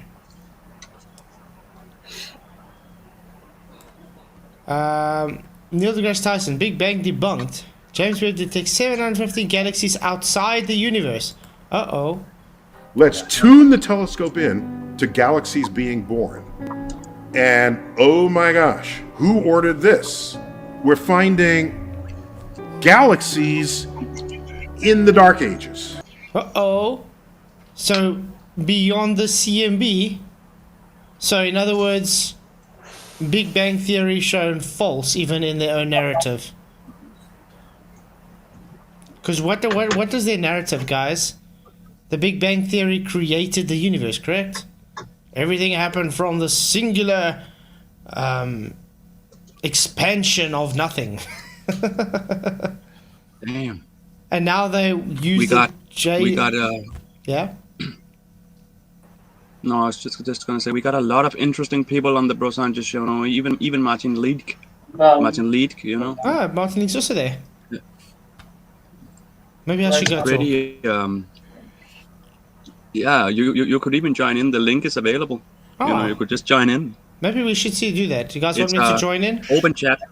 I'll be honest with you, I'm not bothered. Like, I'm not bothered. No, Meg. I don't want to listen to it. Because you saw how triggered I got with him last time. It's not just that. But it's not just him. He's demonic. He really is a demonic person. Yeah. it's not. See, that's ridiculous to hear in my ears. Ridiculous, and it's like just don't even look at other sides of things. I don't like that way of thinking. You know? You need to look at it all. keep telling you this, lad. I used to watch that crap with Martin Leakey and that. Like, I'm not interested in going back to it. Yeah.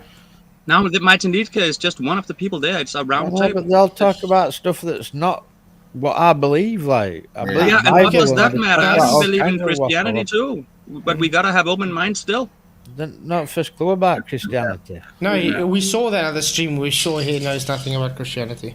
Rachie... We did watch a very Rachie- old shitty video from back in the day. Yeah, you said so, yeah. Rachie says, well, also says hangs are nothing. Yeah, you know how hangs are nothing. Hebrew water. cosmology in water. That's the hangs upon nothing. Let's look at this. You shouldn't be trying to twist scriptures into your upward moving earth. Like, I'm sorry. That's just how you see it from a lack of understanding of what he's saying, and that's it. Apparently, I love the way that's it when it's his opinion. Yeah. It's not opinions always. Okay, anyway, there we go. This is hanging upon nothing, Rachie. You see, it's sitting in the waters. So it's hanged upon nothing because it's not hanging, it's just staying static, aka stationary, in the waters.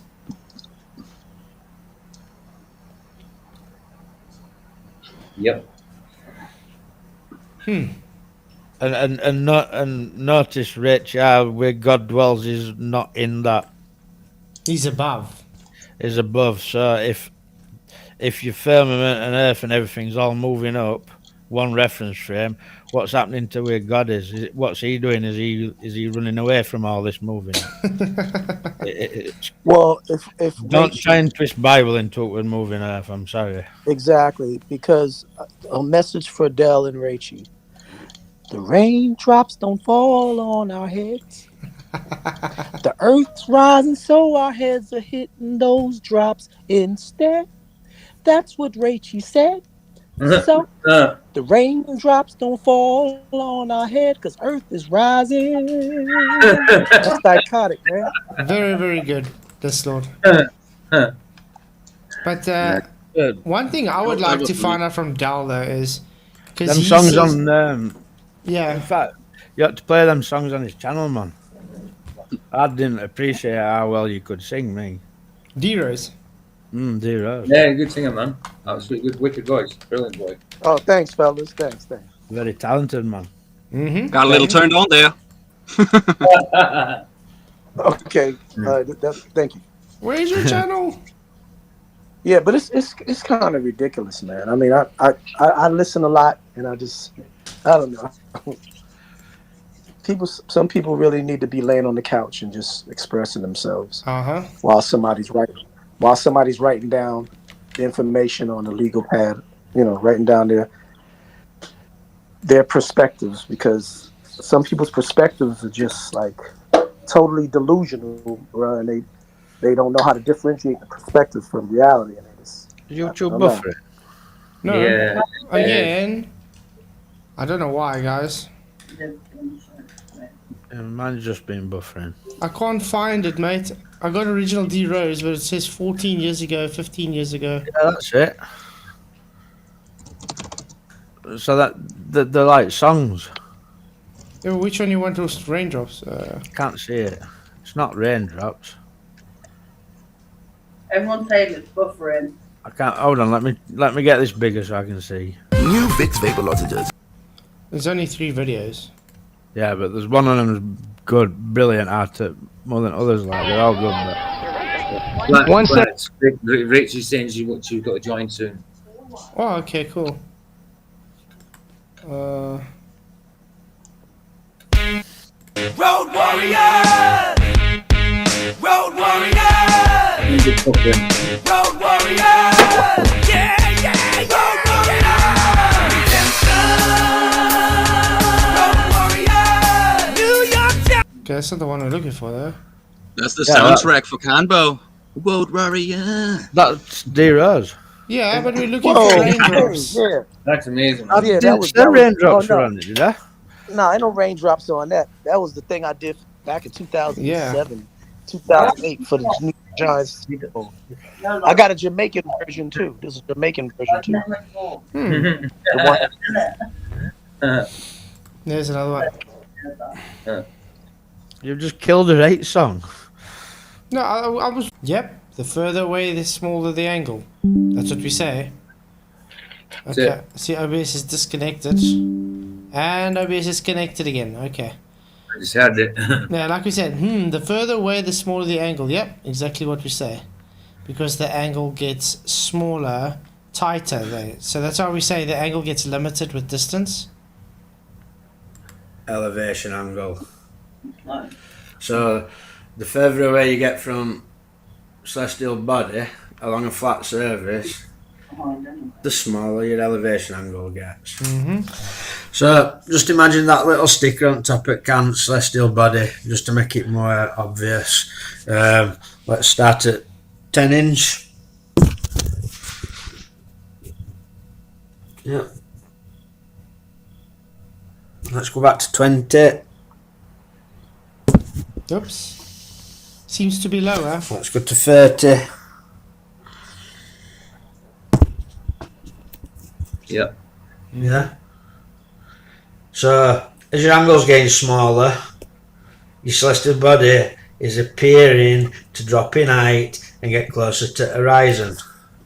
Watch. All happening on a flat plane, no globe needed. Exactly. Quite simple stuff. I don't see the misunderstanding though. So far, it's quite plain and simple. This is how reality works. You ballers don't understand what apparent means. Apparently dropping in height. Not really. I love the scratching noises, by the way, Michael. Yeah. It makes it pop the phone, though, innit? That's because that flat, smooth surface isn't really smooth. It's got divots. So therefore it's not flat. How dare you? and the mic's at the bottom as well, isn't it? So. Yeah, mic's at the bottom on that phone. Anybody who says different, do it, check for yourself. Demonstrable. Demonstrable here on my kitchen surface, and it's demonstrable out at sea on a boat with a sextant.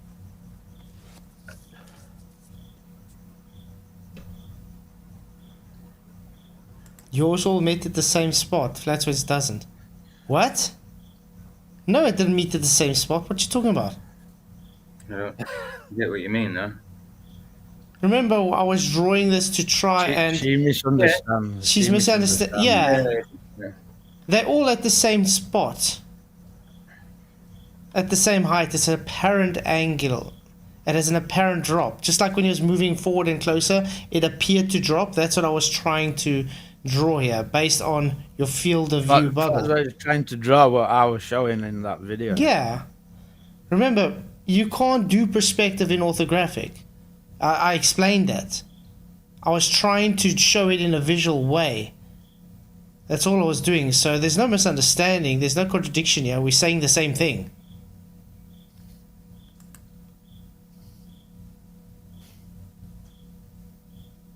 Okay.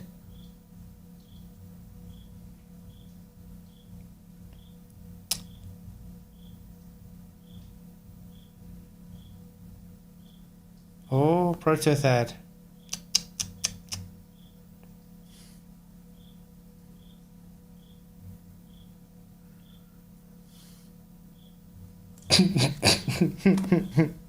No, Rachie, please don't tell me you're going this route.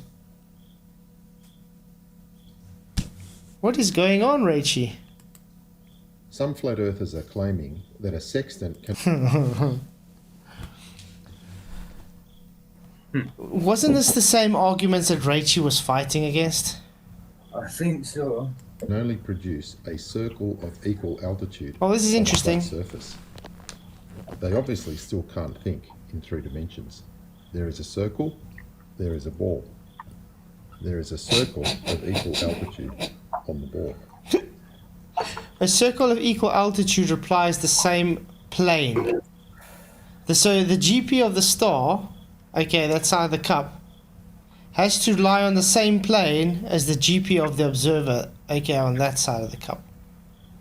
You get it? You can see where it's sitting on the table, it's a flat plane, correct? Yep. Wow. It's called There's circle of another equal circle. altitude for a reason. Same ball. There is another circle of equal altitude. Got a big problem there because it's cutting through the earth. You'd have a chord instead of a flat baseline. Exactly. And what happens if you're standing there? Oh, you got a huge issue. And what? Remember, guys, their globe is not a perfect sphere. It's an oblate sphere. It's a geoid. So you got different radius values at different areas on the Earth. So you can't have an equal altitude if you're basing it on your radius. This is why we say these people don't actually know what they're showing. They're trying to do I got you, but their I got you is actually them debunking their own argument. On the ball. See, lightning, I don't know what you mean by threaten. Like, can you elaborate? What? Because I'm not reading chat all the time. Who's threatening who? Who threatens you? See, lightning's just put, Michael Can, is it legal to threaten someone on chat like I've just been? Who's threatened you? Oh, Dwight Schrute, just ignore him, man. He's a ball clown. Yeah, Dwight is just a baller, mate. Don't even take him seriously. Somebody thinks he's not. A baller is a keyboard warrior, like threatening. They don't know what a threat is. Rachie, can I ask you something? You're holding this projector on the ball. You know that angular reading there? You know where the baseline, you know what the baseline is? You see that bottom line there? That's the baseline, not the ground. Oh dear, Rachie. So even the baseline's going into the sky, guys. So therefore, you can't have the angular reading they're giving.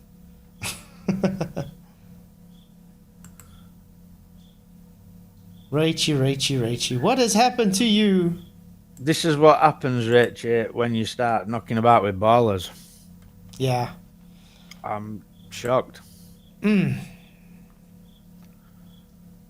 no misunderstanding there at all. Why aren't your protractor got a curved bottom? I mean, come on, Rachie. Rachie did say Rachie did say she's coming. Oh, Rachie's in. Oh, she's in? Yeah. Yeah. Hey, Rachie. Okay. Are you in? I think she's in. She's just muted though. See lightning. I've timed him out. He did kind of threaten. There we go. What did he say to him? Like, ban him then? Yeah. I've just timed him out for 10 minutes. No, you're not 10 minutes. Hey, Rachie. No, you can choose now. What do you mean you can choose? Just watched your video. You can choose how long you can time him out for now. 5 or 10 minutes. Can you? Yeah, well, Vicky's getting to choose 5 or 10 minutes. Look, 10 seconds, 1 minute, 5 minutes, 10 minutes, 30 minutes, No. 24 hour. Time out. Really? Yes. Wow. Insane. I haven't Does seen it that again, yet. I'll time him out for 24 hours. I haven't seen that because I haven't Can't timed. threaten people.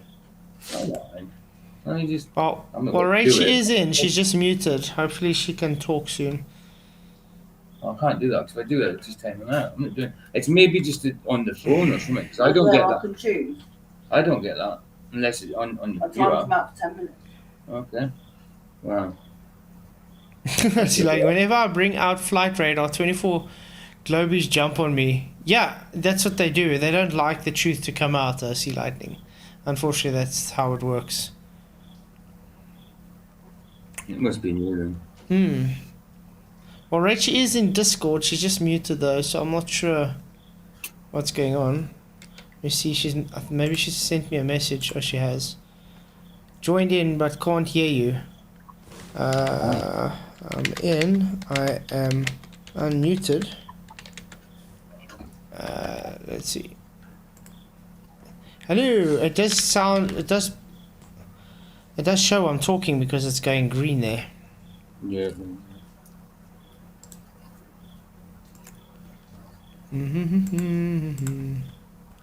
There we go. See, showing a chord. just like you're saying, Paula. It changes the angle reading, so it doesn't make it 90 degrees, so you can't have an angle reading. That's exactly what I was trying to explain to... Your card's going to be longer than your flat baseline.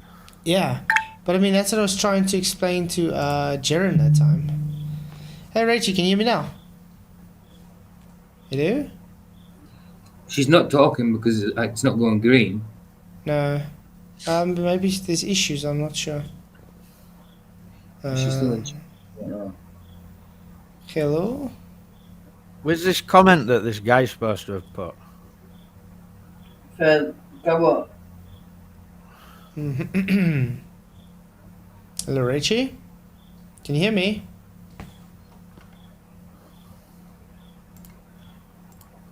Let me see. She's got another comment. But it such is a threat, but it's the most feeble threat I've ever heard in my life. Yeah, but some people take threats different to how we would. You know what I mean? Let's find out anyway. I can't believe This way, don't deserve to be in chat saying things like that. I can't believe she's got a choice of how long. I don't seem like that. I haven't tried it. I haven't tried it yet. Maybe it's just on the phone. Yeah, but I've seen it on the It's phone like before. I still have. Let's try again. Join voice. When I'm doing it on the PC, I still have. I don't know. It's like I still haven't got the love hearts. You had loads of trouble with. Yeah? Well, I don't see she's talking because it doesn't show green or anything. Voice audio. Let's check it. Hello? Yeah, my sound is working. Okay, so it's just Rachel's. Maybe she's having an issue or she's busy. I don't know. She dropped out. There, she's back in. I think she's having an issue. Hey, Flatzoid. Ah, there we go. How you going? Yay! I have to disconnect and reconnect. I hope you're doing well. Can Rachel? Yeah, not too bad yourself. I'm doing well, thanks. No, I don't think Rachel can hear you guys. They were asking Element if they can hear you. Said no. I can only hear you. Yeah. Okay. So, yeah, thank you for coming. Because, like I said, I just want to get your side of the story on everything that's going on. And Before you start, will you just pass a message on for me? Yeah. Tell Rich I'm honoured that I'm second video since you became a baller. Michael said he's honoured that he's on your second video since you became a baller. Oh, he's welcome. So yeah, like I said, thank you for coming. I also want to hear your side of the story and what's your thoughts and what made you change your mind, kind of thing. Well, the thing is, people have been saying I'm back on the ball in that, but I didn't say I'm actually back on the ball. You know what I mean? I didn't say that I'm a Glober now, but people have like misunderstood what I've said or something, and then they're spreading that, and then people ain't actually watching the video and actually seeing what I've saying. Do you know what I mean? Yeah. Okay. Yeah, that's what I say. I want to hear your side of the story because everywhere we're getting is like, even from FTV side, it's like you got back to the globe kind of thing. And it was interesting when Anthony said, no, that's not exactly what you said. You're just stepping back a bit because of all the infighting and everything. So.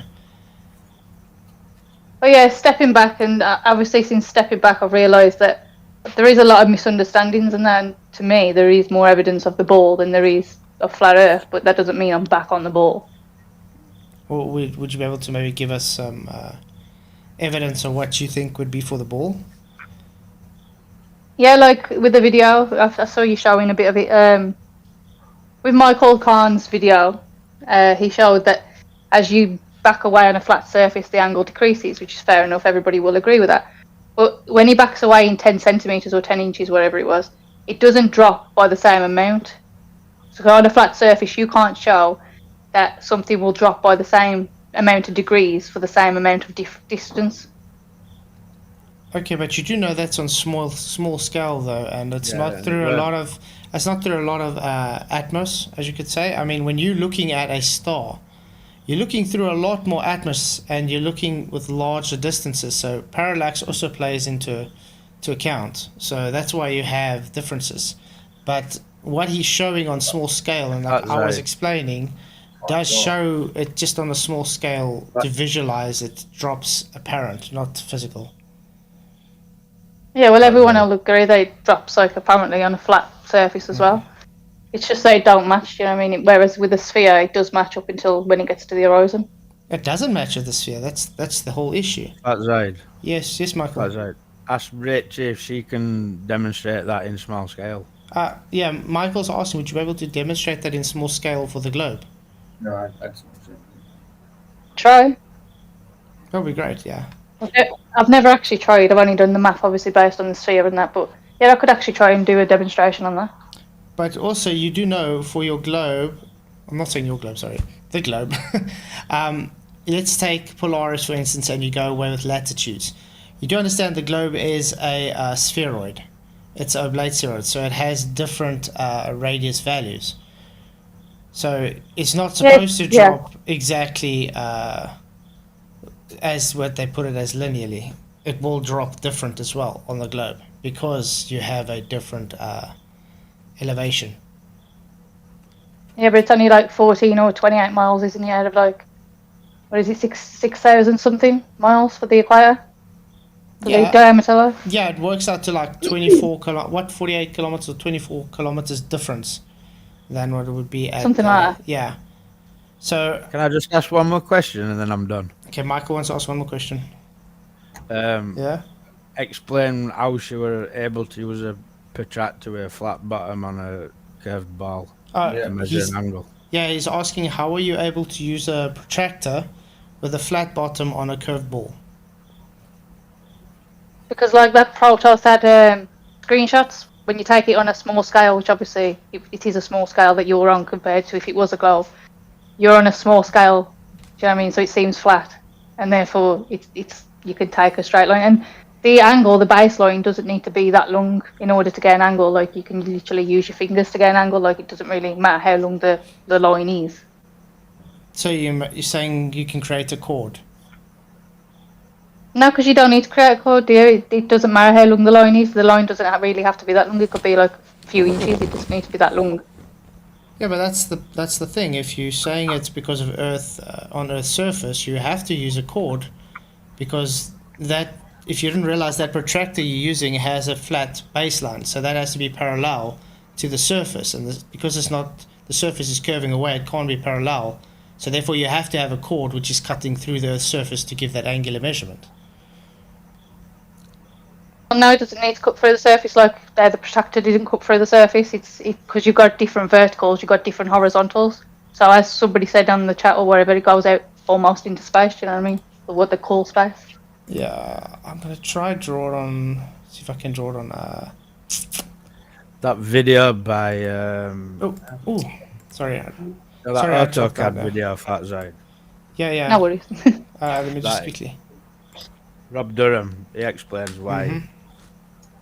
Okay, I'm gonna quickly try draw it for you on. You see, if you got a globe like this, you got your sphere, and you're holding the protractor, okay, and you measuring, let's say like that. You got your angular reading. Now this is the bottom of the protractor because you can imagine the protractor's going like this. You got me? So we've measured this this angle. Okay. Now the thing is, what the globe suffers with is you got a zenith angle here at 90, and you're supposed to have the same plane for the zenith angle for the star.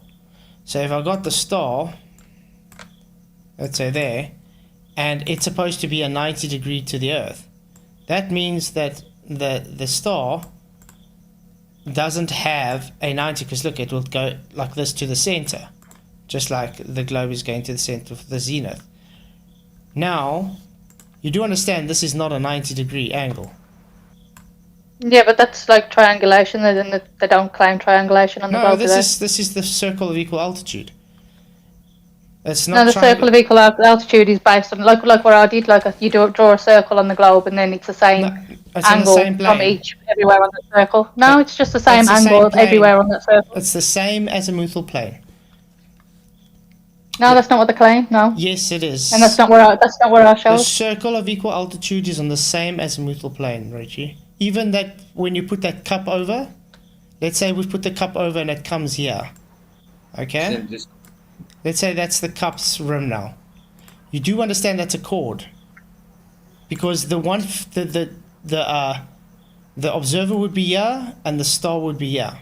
It's the same plane. It's only a chord if you go through the Earth, but they don't. They use a tangent. No, they don't go through. They use the tangent.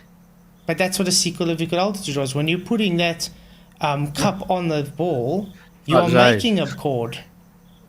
No, the circle of equal altitude is basically like a circumference around it. So it's like a circle around it. Ask if GP's on a That's their circle of equal altitude. So that you have the same angle on that circle around it. Yeah, but that's what I'm saying. It has to be on the same plane. You would agree that on that cup you're using, for instance, that GP of the star and the GP of the observer is on the same plane. The same elevation plane. The same plane if you cut through it, but they don't cut through it to use the plane. They use a tangent, don't they? So it's a tangent to it. They don't cut through the sphere. Okay, but they go around the sphere. No, but you see, if you got that GP, you do know it has a line of sight to the GP from the observer. No. Yeah, because you can see the star. You're measuring an angle to the star, and that star has a ground position, which means it's on the ground, and that is on the same azimuthal plane as the observer's GP. I don't know what you're actually saying there. No, I don't What think I'm saying is, because of your globe, if you're holding a protractor above the globe, you don't have a 90-degree angle for the star like you have a 90-degree angle for the observer. They don't make 90-degree angles. And for a circle of equal altitude, you need the GP of the star to be a 90-degree on the same azimuthal plane as the observer as a 90-degree. For them, that I don't know. On flat Earth, yes, but on the globe, no. On celestial navigation. On celestial navigation, they don't use the 90-degree like that. It's the 90-degree for the vertical from the observer. They do. No, I'm pretty sure it's 90-degree from the vertical of the observer, and then you use the. Why do you think they try and make it a tangent? Because they need it to be a 90-degree on the same plane. So they need a tangent. But now we want to ask, is the tangent, the star's GP on the same tangent as the plane of the observer's tangent plane? And they'd say no. So then it can't work on a globe then? No, because it works on a globe because it's a different tangent. They use different tangents all the way around. Sorry, but it's not a. So if I Disco ball Earth. Yeah. So if I measure a star's GP, which is on the same azimuthal plane as me, it means. I'm sorry, you're confusing me now because you can't have a different tangent. It's the same tangent plane. Not for the globe because they have different tangents. I agree, not for a globe. I agree, not for a globe. That's why they make a chord. Why do you know what an equatorial plane is?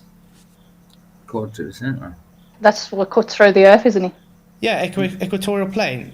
Remember where they bring the angle down to the center of Earth. Yeah, they can use that to get the angle because it's the same on the surface. Yeah. So when they bring that down, that's why they got what they called a rational horizon. Because they need it to be parallel horizons. They need the GP of the star to be on the same plane as the GP of the observer. Otherwise, you won't get an angular reading. But you can still get an angle even on a curve, so I don't know. I don't know if I agree with that. No, you don't get an angle. You need the baseline to be straight. That's the whole point. That's why when they put elevation angles, the baseline has to be flat because that's why you want a tangent, because you need a straight line. Yeah, but like I said, this tangent doesn't need to be that long, does it? A tangent is just a point with a straight line on a curved surface. So that's what I'm saying. If you got a tangent, you do understand your tangent would be a different tangent to the star if you're on a globe, and you can't see the star's GP on a globe, so therefore you can't have a tangent to the star. Well, only if it's in view, obviously. If it's gone beyond the curve, as they would call it, then obviously you won't be able to see the star to do the celestial navigation. But that goes for flat Earth too, because if it's out of your view, you can't see it, can you? No, it's on the same plane. You Yeah, don't, but if you it's don't got- if need the- to see, you don't need to see a GP for the star. You see the star, and no, it's straight down is on the same azimuthal plane as the observer. But also, do you know what an azimuthal plane is, though? It's the same vertical, isn't it? Yeah, they got the same plane. On the same base line. Maybe I'm gonna stop sharing. There we go. But yeah, that's interesting because that's what I was trying to explain. The globe doesn't work. I'm gonna see if I can get azimuthal plane.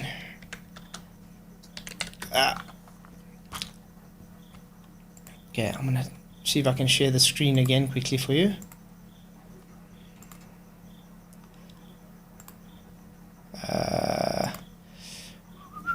Let's see. There we go. Go live. You can see this, correct? 1 sec. It's loading. Yeah, that's it. Okay. Oh, is it still showing? Yeah, I can see it. Okay. Anyway, you can see this azimuthal. It says azimuth. Yeah. This whole plane, this whole circle, that's an azimuthal plane. You can see the zenith of the observer is on the same azimuthal plane as the star. You get it? It sits on the same plane. Yeah, but see that azimuth? Yeah, that's just the left to right. As you go, as you go around, that would be the outside of the sphere. So that circle would be going around the sphere. Remember, So that's the azimuth. Yeah, but remember I asked you, are they creating a chord? Or do they have a tangent, the same tangent? They can't have the same Yeah, but that's- tangent on a globe. So either they're making a Yeah, but that's- chord, or they have the same tangent, which is impossible. Yeah, but they're not making a chord. So from that azimuth, if you imagine you was on that azimuth, so say where the pink triangle is, the pink arrow. If you're there and then you drew a tangent out, then you get your angle from that to the star, which is up in the sky. But look what I'm saying. The observer has exactly the same equatorial azimuth plane as the star. It falls on the same plane. So the zenith is a 90 degree for the observer on the same plane that the star has a 90 degree zenith. It's on exactly the same plane at a horizontal baseline. So if you're claiming it's not a chord, then how are you claiming they have the same tangent if they have two different zeniths? I'm not claiming they have the same tangent, I'm claiming they have different tangents. But you require the same tangent to have the angular reading. This is exactly what's shown on here. Well, not really, as I showed with the screenshots, like on the ball. I had different tangents at different places, do you know what I mean, around the circle. But then it's a chord, which you're saying it's not. But it's not a chord, because I wasn't using a chord, was I? I just used a protractor, and the protractor went out into what you would call space, do you know what I mean? Yeah, but then it wouldn't be on the same tangent. Exactly. You can't get it. I mean, you require... I don't know how I can draw this, make this clearer. The observer has exactly... You see my mouse? It's moving along the same horizontal plane, which the star has to sit on exactly... The GP of the star sits on exactly that same horizontal plane. If it sits on a different horizontal plane, aka a different tangent, it's not going to have an angular reading. But if you take that azimuth, that is the circle that goes around the globe. So anywhere you draw a straight line from there will be a different tangent anyway. No, it's the same equatorial plane. Yeah, a plane around the sphere is in a circle around the sphere, but not the same tangent. Remember your video? You showed putting a cup on an orange. Yeah, that's the circle going around. That's the equatorial plane basically going around the circle.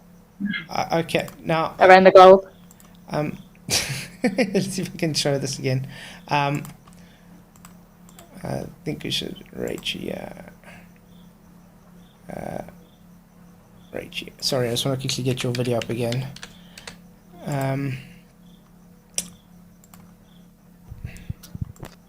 It's going to get the orange. I can show you because this is...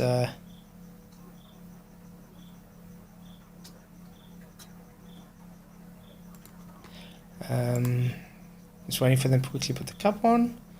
There we go. Come put the cup. Okay. Let me quickly share the screen again. Go live. Okay. You can see the screen, correct? It's loading. Yeah, can see it. Okay. You would agree, they've put the cup now. There's a bulge inside this cup. Yeah. So, if it has the same azimuthal plane, it creates a chord through that orange. Well, yeah. If you was to use the plane that's cutting through it, yeah. So then again, the globe needs it to be a chord or it won't work. And the globe doesn't use a chord for this celestial navigation. That's why we say the globers are creating a straw man here, and they are actually throwing celestial navigation away when they do this, because the globe is claiming a curved baseline. But yeah, but you see that circle that's going around you? Yes, the circle of equal altitude, which is, you just said now, it's a chord because it's cutting through. Remember, this observer is on the right here. The GP is on the same azimuthal plane as the star's GP. It's a straight line from there to there. It's a chord then, and the globe doesn't use a chord. No, because they'd use a line going off the circle. As in, if it was going out into space. It can't If you go into imagine that space. the keyboard was like space. It requires the same plane, the same circle, you've got the same azimuthal plane. So if it's on the same azimuthal plane and you're claiming it's not a chord, then it's not a chord, then it's not a separate tangent, because they need to be on the same horizontal plane to get the angular reading. Because my 90-degree measurement of my GP needs to measure up to the 90-degree measurement of that GP of the star. If it doesn't measure up on the same plane, we're going to have different angular readings and we won't be able to get our distances.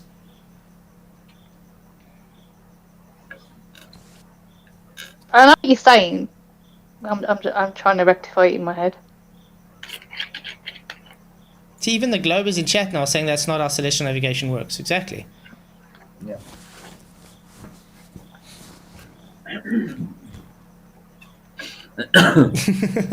I don't know how much more simple I can make it. I'm trying. I was really hoping she'd come with something good, and she's come with nothing. Yeah, I'm just trying to understand your point, you know what I mean? Like, because they say, like, you know, they use a circle of equal altitude, and then obviously they use a tangent on the circle of equal altitude, so... Yeah, but that's the point. They're making the claim they use the same tangent. They can't use the same tangent. So it either has to be a chord or it has to be the same tangent, and both of them are impossible on a sphere surface, so therefore you can't get the angled Flatzoid. reading. Yeah, Michael. Can you ask her when she's saying there, was she talking about ballers or celestial navigation?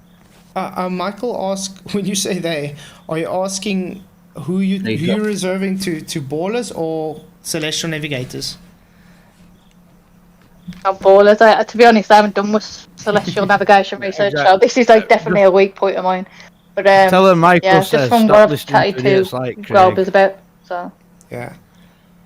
But and yeah, how I've like interpreted what they've said, like. Yeah, but I think you might have to go look more into the subject, because it clearly does need the same azimuthal plane. This is exactly why they have to have a more than one horizon. They have the visual horizon, sensible horizon, and the rational horizon.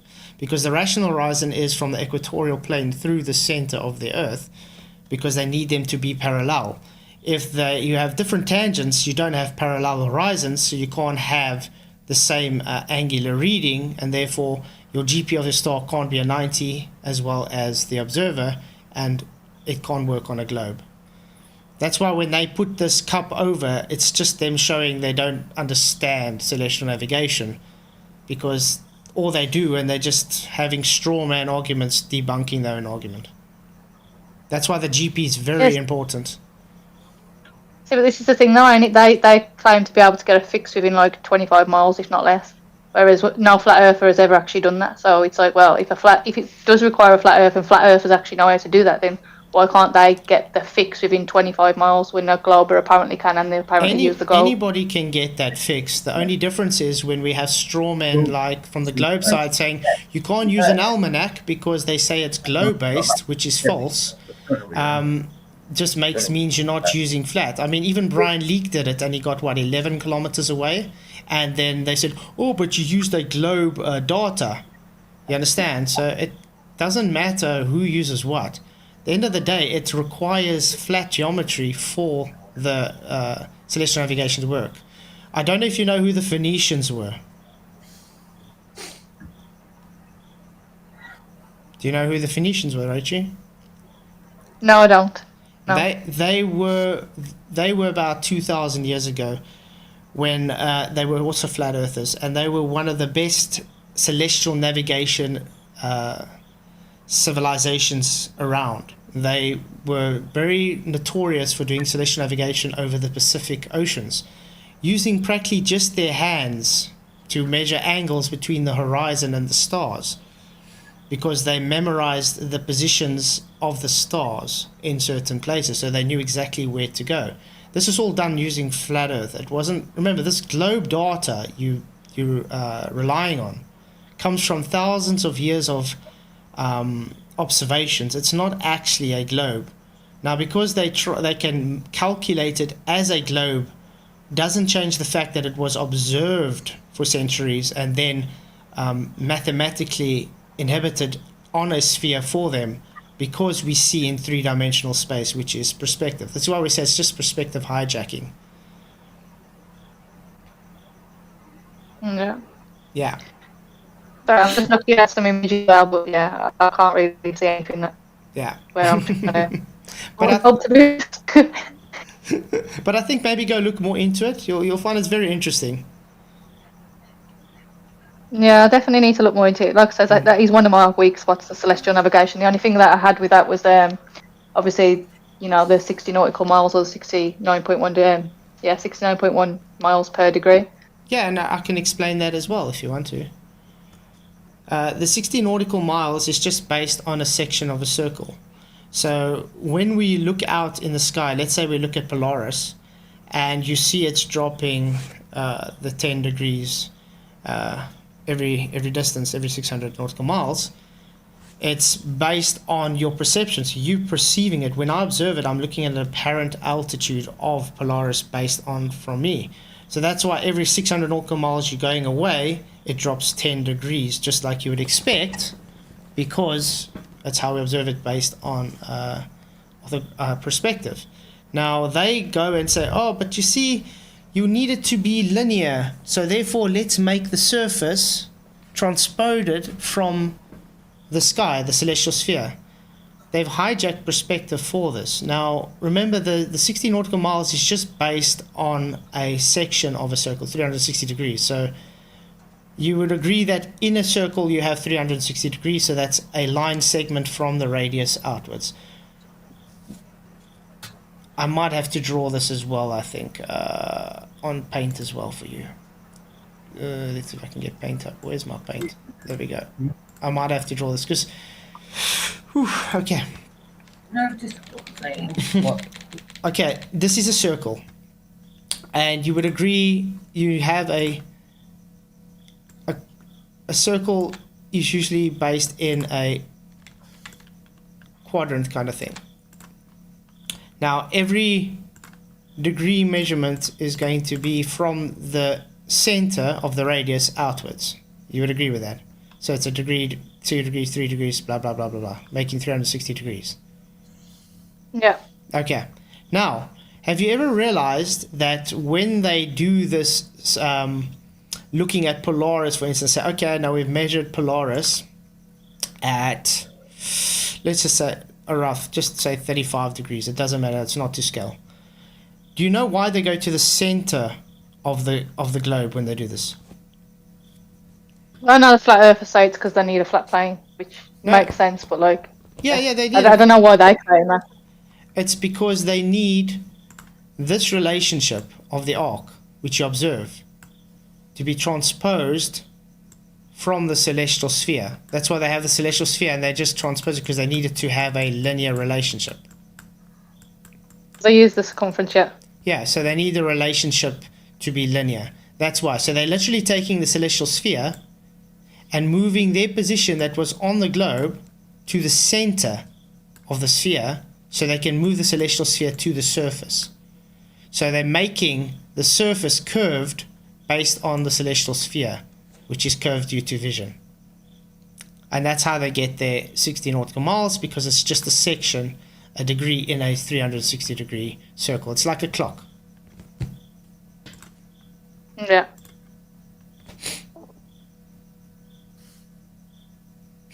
Yeah, makes sense. Yeah. Anything else? Now, other than obviously the black swan and things like that, I disagreed with as well. Oh, yeah. Well, what do you disagree on the black swan, though?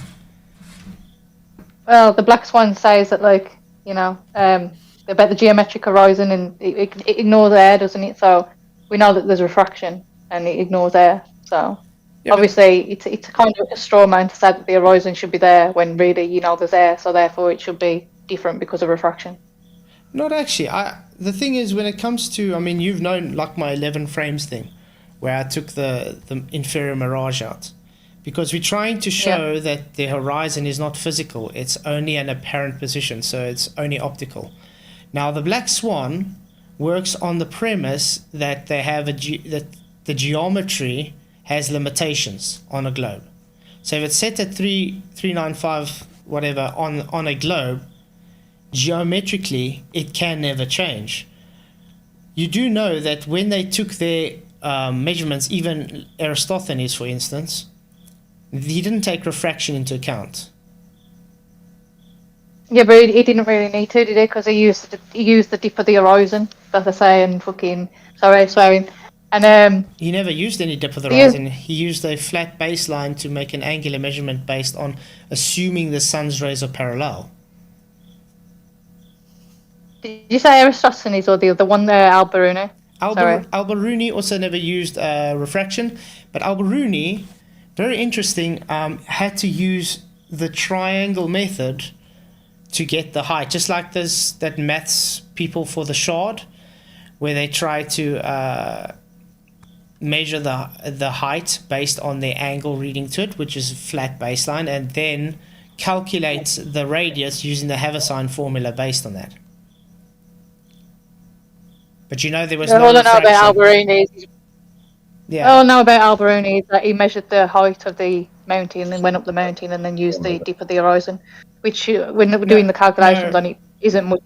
No, Alberuni took a measurement at, let's say, 100 meters away to the top of the mountain, and he went a further distance away and took another measurement, so he would have recurring angles to be able to work out the height. Now he knows the height, then he used the Haversine formula based on that height to work out the radius of the Earth. So he calculated the radius of the Earth based on a flat Earth measurements. Where he went up the mountain Without and refraction. then used from where I'm aware, he went up to the top of the mountain and then used the dip of the horizon, which from, I think it was 1,500 feet, the mountain that he was meant to be on. And it was obviously the dip of the horizon compared to refraction, and non-refraction isn't really that much in degrees. I think it's 0.005 or 0.05, something like that. So it isn't really much with refraction in there with the dip of the horizon, so therefore he wasn't that far off. Okay, but that's what I'm asking you now. You claiming the horizon is physical then, when Alberuni went on top of this mountain? No, because the refraction from the geometric, if it was a globe, to the refracted, like I said, it's only 0.0. I can't remember if it was 0.05 or 0.005, something like that. I did the calculations on it the other day. But it basically is, it's less than a degree, do you know what I mean? It's really, really small. It's like 0.0 something. Yeah, but you would agree then the horizon's only optical, not physical. Well, yeah, with refraction, obviously. But there's always refraction. We don't have a day where there's not refraction. Because you're always Yeah, I looking agree with through that, but yeah. that's why I disagree with the black swan, because the black swan ignores refraction. No, it doesn't. That's the whole argument, because that's why we say when you say refraction, you're throwing your own geometry out of the water. Because as soon as you say refraction, you're saying it's not geometrically physical, it is optical. So therefore, the globe is not a physical Earth curve, it's only an optical phenomena, aka perspective. Oh yeah, I agree with that. I think I'd agree with that too as well, because you can't see the geometric because of the atmo. Yeah, so that's why it's not a straw man, because it's pointing out specifically, you based on your geometry, it overcomes the geometry of the Earth. So if you're claiming, okay, refraction, great. So then it's not a physical curve, it's only optical, and therefore it can't be your geometry based on 3965, because it overcomes that even with your super looming extra refraction, or what that doesn't exist, because you do know terrestrial refraction is an actual refraction, correct? No, I'd say it's refraction because it's obviously Can you show? different densities, wouldn't you? Now, have you shown Snell's law? Have they shown Snell's law for terrestrial refraction before? I couldn't say if they have or not. All I know is that obviously if you're doing a straight line as a light, if you was light basically going in a straight line, you're obviously going to meet less dense air at that point, aren't you? And then it bends down to the more dense air, because if you was going tangent to the surface, obviously it's becoming less dense the further you go out. Because obviously the air's stopping away from you. Do you know the refraction? Snell's law. In other words, do you know the Snell's law equations? Not off by heart now. No. Okay, but you do know you require an angle from one medium hitting at a coincidence angle and then meeting at another medium. So you require two mediums for Snell's law. The change in density requires these two mediums, isn't it? So if you went from a more dense to a less dense, obviously that's like two different mediums, even though it's the same medium, it's changing density. But the thing is you need two boundaries. So you need a boundary. So if I look through, for instance, a piece of glass and it has water inside the glass, I have an incident angle that hits that glass and then changes the outward angle. That is refraction. With the globe, you don't have that. Terrestrial refraction doesn't actually do that. Terrestrial refraction only changes the shape of the geometry. It flattens out the geometrical shape. It doesn't have any light refraction at all. You might have to look up terrestrial refraction and you'll see there's no anything got to do with Snell's law at all. I don't know. All I know is that they claim a difference in density, and obviously different in density changes, like with the sugar water. So it bends down, doesn't it? Like the laser light when Brad said, lasers don't work like that kind of thing. Yeah, but like I'm saying, you can't claim refraction if there's no refraction. You need to have Snell's law for the refraction to work. But the globe model uses geometric flattening, so it literally grows and shrinks the geometry of the globe to make it work. So it's not actually doing anything other than changing the physicality, the physical shape of the globe. That's why that's why the black swan, but that's why the black swan is not a straw man, because it shows when you claim the geometry because of refraction changes, you're taking physical geometry and changing its limitations because of an optical effect. So therefore your geometry is not valid and your globe is not physical, it's only an optical effect. Well, that's what they claim. I need to claim that it flattens out the globe because of, the light bending down, going over the curve. You can do that. We can go to Mick West's calculator. You can go to practically any globe calculator. They show you. There's no light refraction in there at all. It's all got to do with the Earth changing its shape. When you take the slider, even for, I think it's Mick West's, and you move it up and down, you see the globe flattening out. Its geometry physically changes. It changes its radius. It doesn't change the light. It changes radius. She change the radius, or does it just changes what you see and it makes it rise up and appear flatter? Do you understand? But it doesn't actually get bigger. It does. It changes the radius, the actual radius of the globe. No, it's because there's a change in wave speed. So as obviously if you go into more density, then you go into less density, then it bends down to the more dense, and then obviously it's bouncing between the particles, changing the wave speed, and Therefore, refraction is a changing wave speed, isn't it? So if you've got more or less particles, obviously the wave speed is going to change because it's bouncing off more or less particles. I agree. In reality, we got refraction. That's with Snell's law. But the globe doesn't have light refraction. It uses terrestrial refraction. You know, terrestrial means ground. No, Earth, isn't it? It's terra firma, terrestrial. It straightens out the globe. It makes it geometry bigger or smaller based on optical effects. Makes it appear, yeah, but it doesn't actually make the globe bigger. No, it literally makes it bigger. It changes the radius value. That's what the math does. It doesn't actually show anything refraction based. It's literally changing the radius value. And that's why when you say that Black Swan is a straw man, you're actually not understanding that when you say refraction, you are throwing away the globe's geometry. Then it's not a straw man. It's literally throwing away the math for the globe. Well, no, because refraction is based on the geometry, isn't it? That's why you got 7/6r, r of the radius. 7/6r is not light refraction. That's what I'm trying to tell you.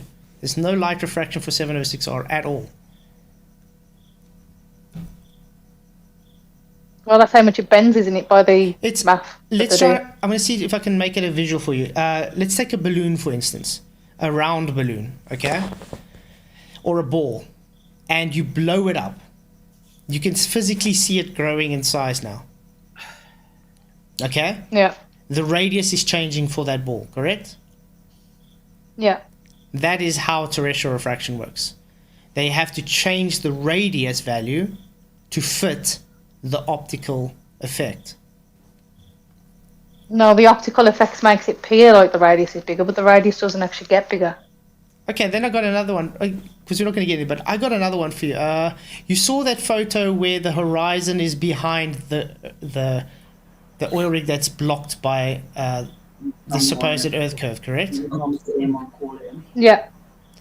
Can you explain that if it's a geometric horizon blocking, if it's blocked but still the horizon's behind it? Well, that's a straw man because it isn't geometric. That's the point I'm trying to make. You're saying, like, can you explain that as geometric horizon, but we're ignoring air at that point? We have atmosphere, which makes it refraction. I don't think you understand. If it's the physical Earth curve blocking the bottom of the oil rig, okay, you would agree that would be physical Earth curve blocking the bottom of the oil rig. With refraction, yes. With or without, there's always refraction. Why is it that it's blocking the oil rig, but the horizon is still behind it? Because of refraction. So refraction can still block things while it shows a horizon behind it blocked because of Earth curve. Maybe I'm missing your point. Can you say that again? Okay, I want to see if I can draw it on. I might have to get the photo as well, so you might see. Let's see if I can share screen.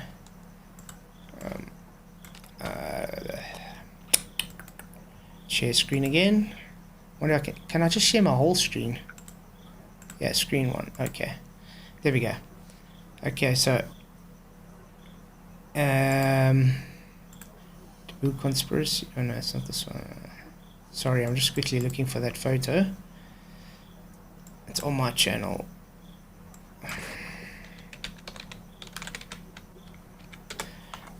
But I appreciate you coming on again. Appreciate you having me on. It's been a long time coming. But like I said, I'm not here to slag you off or anything. I'm just interested to figure out why you decided to do what you do. No, I appreciate that. It's been a good conversation. But it's good. It's good to see you at least open to discussing everything. So that's a good thing. Because a lot of people just decide. Yeah, thank you as well. Yeah. And you are always welcome, as I said. Okay, let's see. I just wanna. Obviously, we don't agree, but it's okay to disagree. Exactly. There we go. This one. I wonder if I can see this. Skip.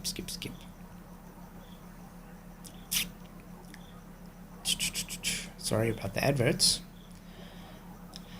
They do my editing. Okay, let's see.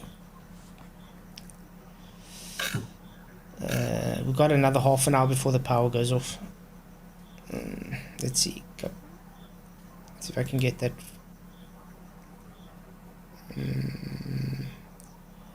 Where is it? Where is it? Where is it? There we go. There we go. Okay, I'm going to pause it here. You would agree that oil rig is blocked?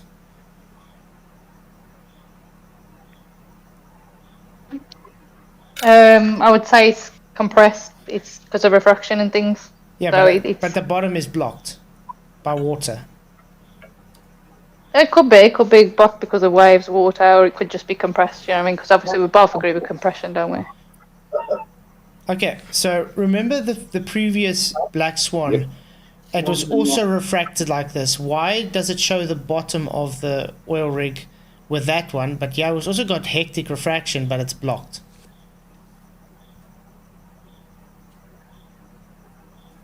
Oh, I don't know. It could, like you say, it could be waves, it could be compression. Yeah, but wouldn't be that? Wouldn't that be counterintuitive though? Because you guys claim because of refraction, therefore we can see further. The Earth curve's not blocking it, but now we've still got refraction, and it is blocking it, and we can see the horizon behind it. Yeah, but we can still tell there's some refraction there because obviously the grains are still ain't straight, aren't they? Yeah, but that's my point. When you claimed the reason we can see it is because of refraction, now we still got refraction, and it's blocked, and the horizon is behind it. Yeah, but there can be different amounts of refraction depending on what the temperature is at different locations and what the pressure is. So then we can claim that it's not physical Earth curve, then it's only optical. Yeah, it's always only optical, isn't it? Because like obviously you can't see the geometric anything because of the air, so it's always going to be optical. Okay, cool. So there we go. So the Black Swan's not a straw man. It is just pointing in the right direction that it's optical and not physical curve. Yeah, but it's a straw man to say that the geometric horizon... Well, it's not a straw man to say the geometric horizon should be there, because that is true. But it's a straw man when you say, well, the horizon isn't there, it's actually further than that. Because obviously that's ignoring refraction, because the geometric horizon doesn't include refraction. Yeah, the geometric horizon's always going to be 1.22 times the square root of the observer's height in feet. Always.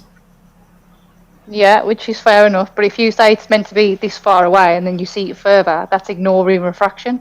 So you're never going to see the geometric horizon because of refraction. You can't see a geometric horizon in the first place. You can only see... Yeah, because there's only one horizon. Yeah, but if you took away the air, or you could take away all the air, and that's when they claim you would see the geometric horizon, but because there's air, they claim you can't see the geometric horizon, and it appears further because there's air. Great, so then I want to ask you another thing.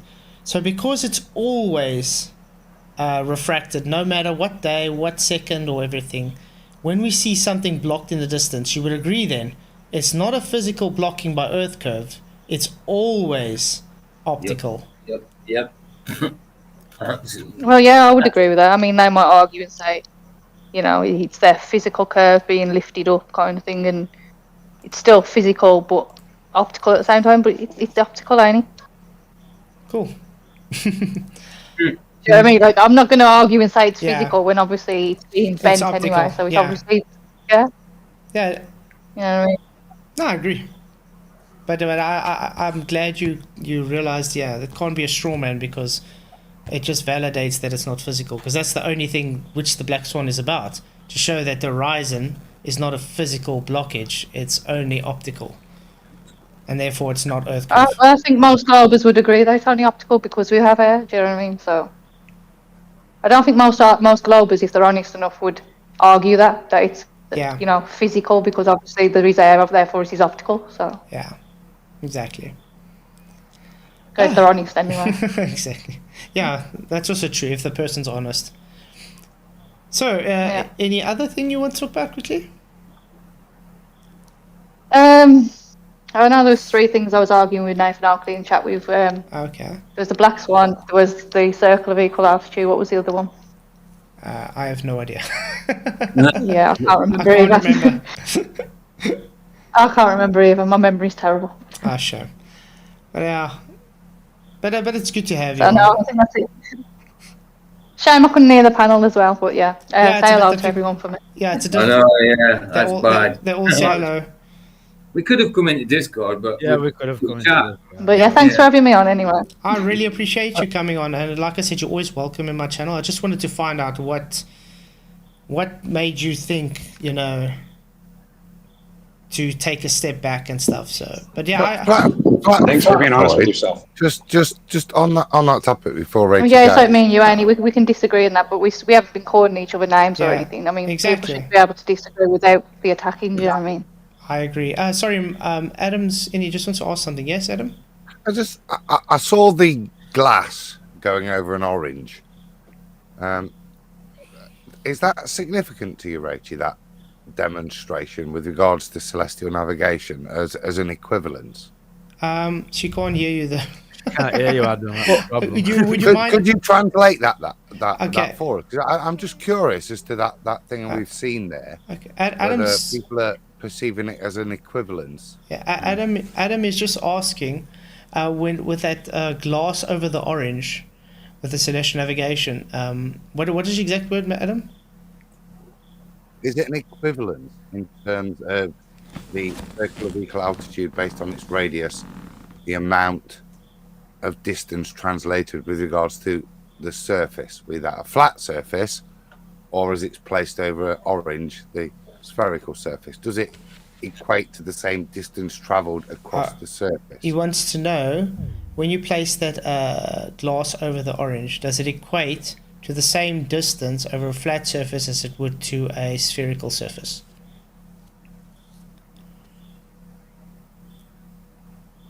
No, I'd say no, because on the globe they'd go around the curve from the top. So if you imagine the top of the orange or whatever was the North Pole, the North Polaris, whatever, then obviously they'd go around the curve, which is a bigger distance than going, straight across if it was flat.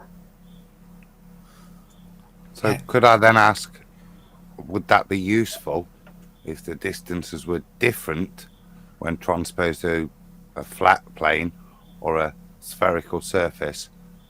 Would that mean there would be a difference if you were trying to navigate using those two different positions that you'd be given? I think it might be easier for you to come in. Would you mind coming in yet, rather to ask her?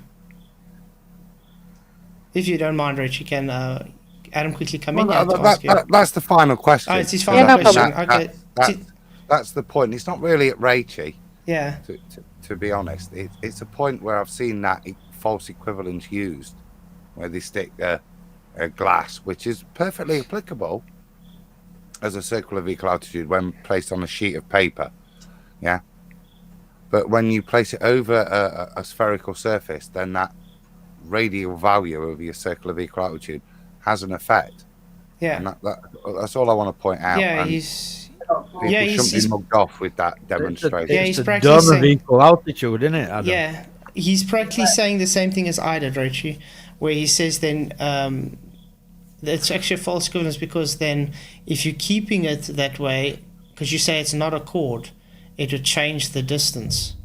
So it either has to be a chord, or you can't have the tangents as you placed it.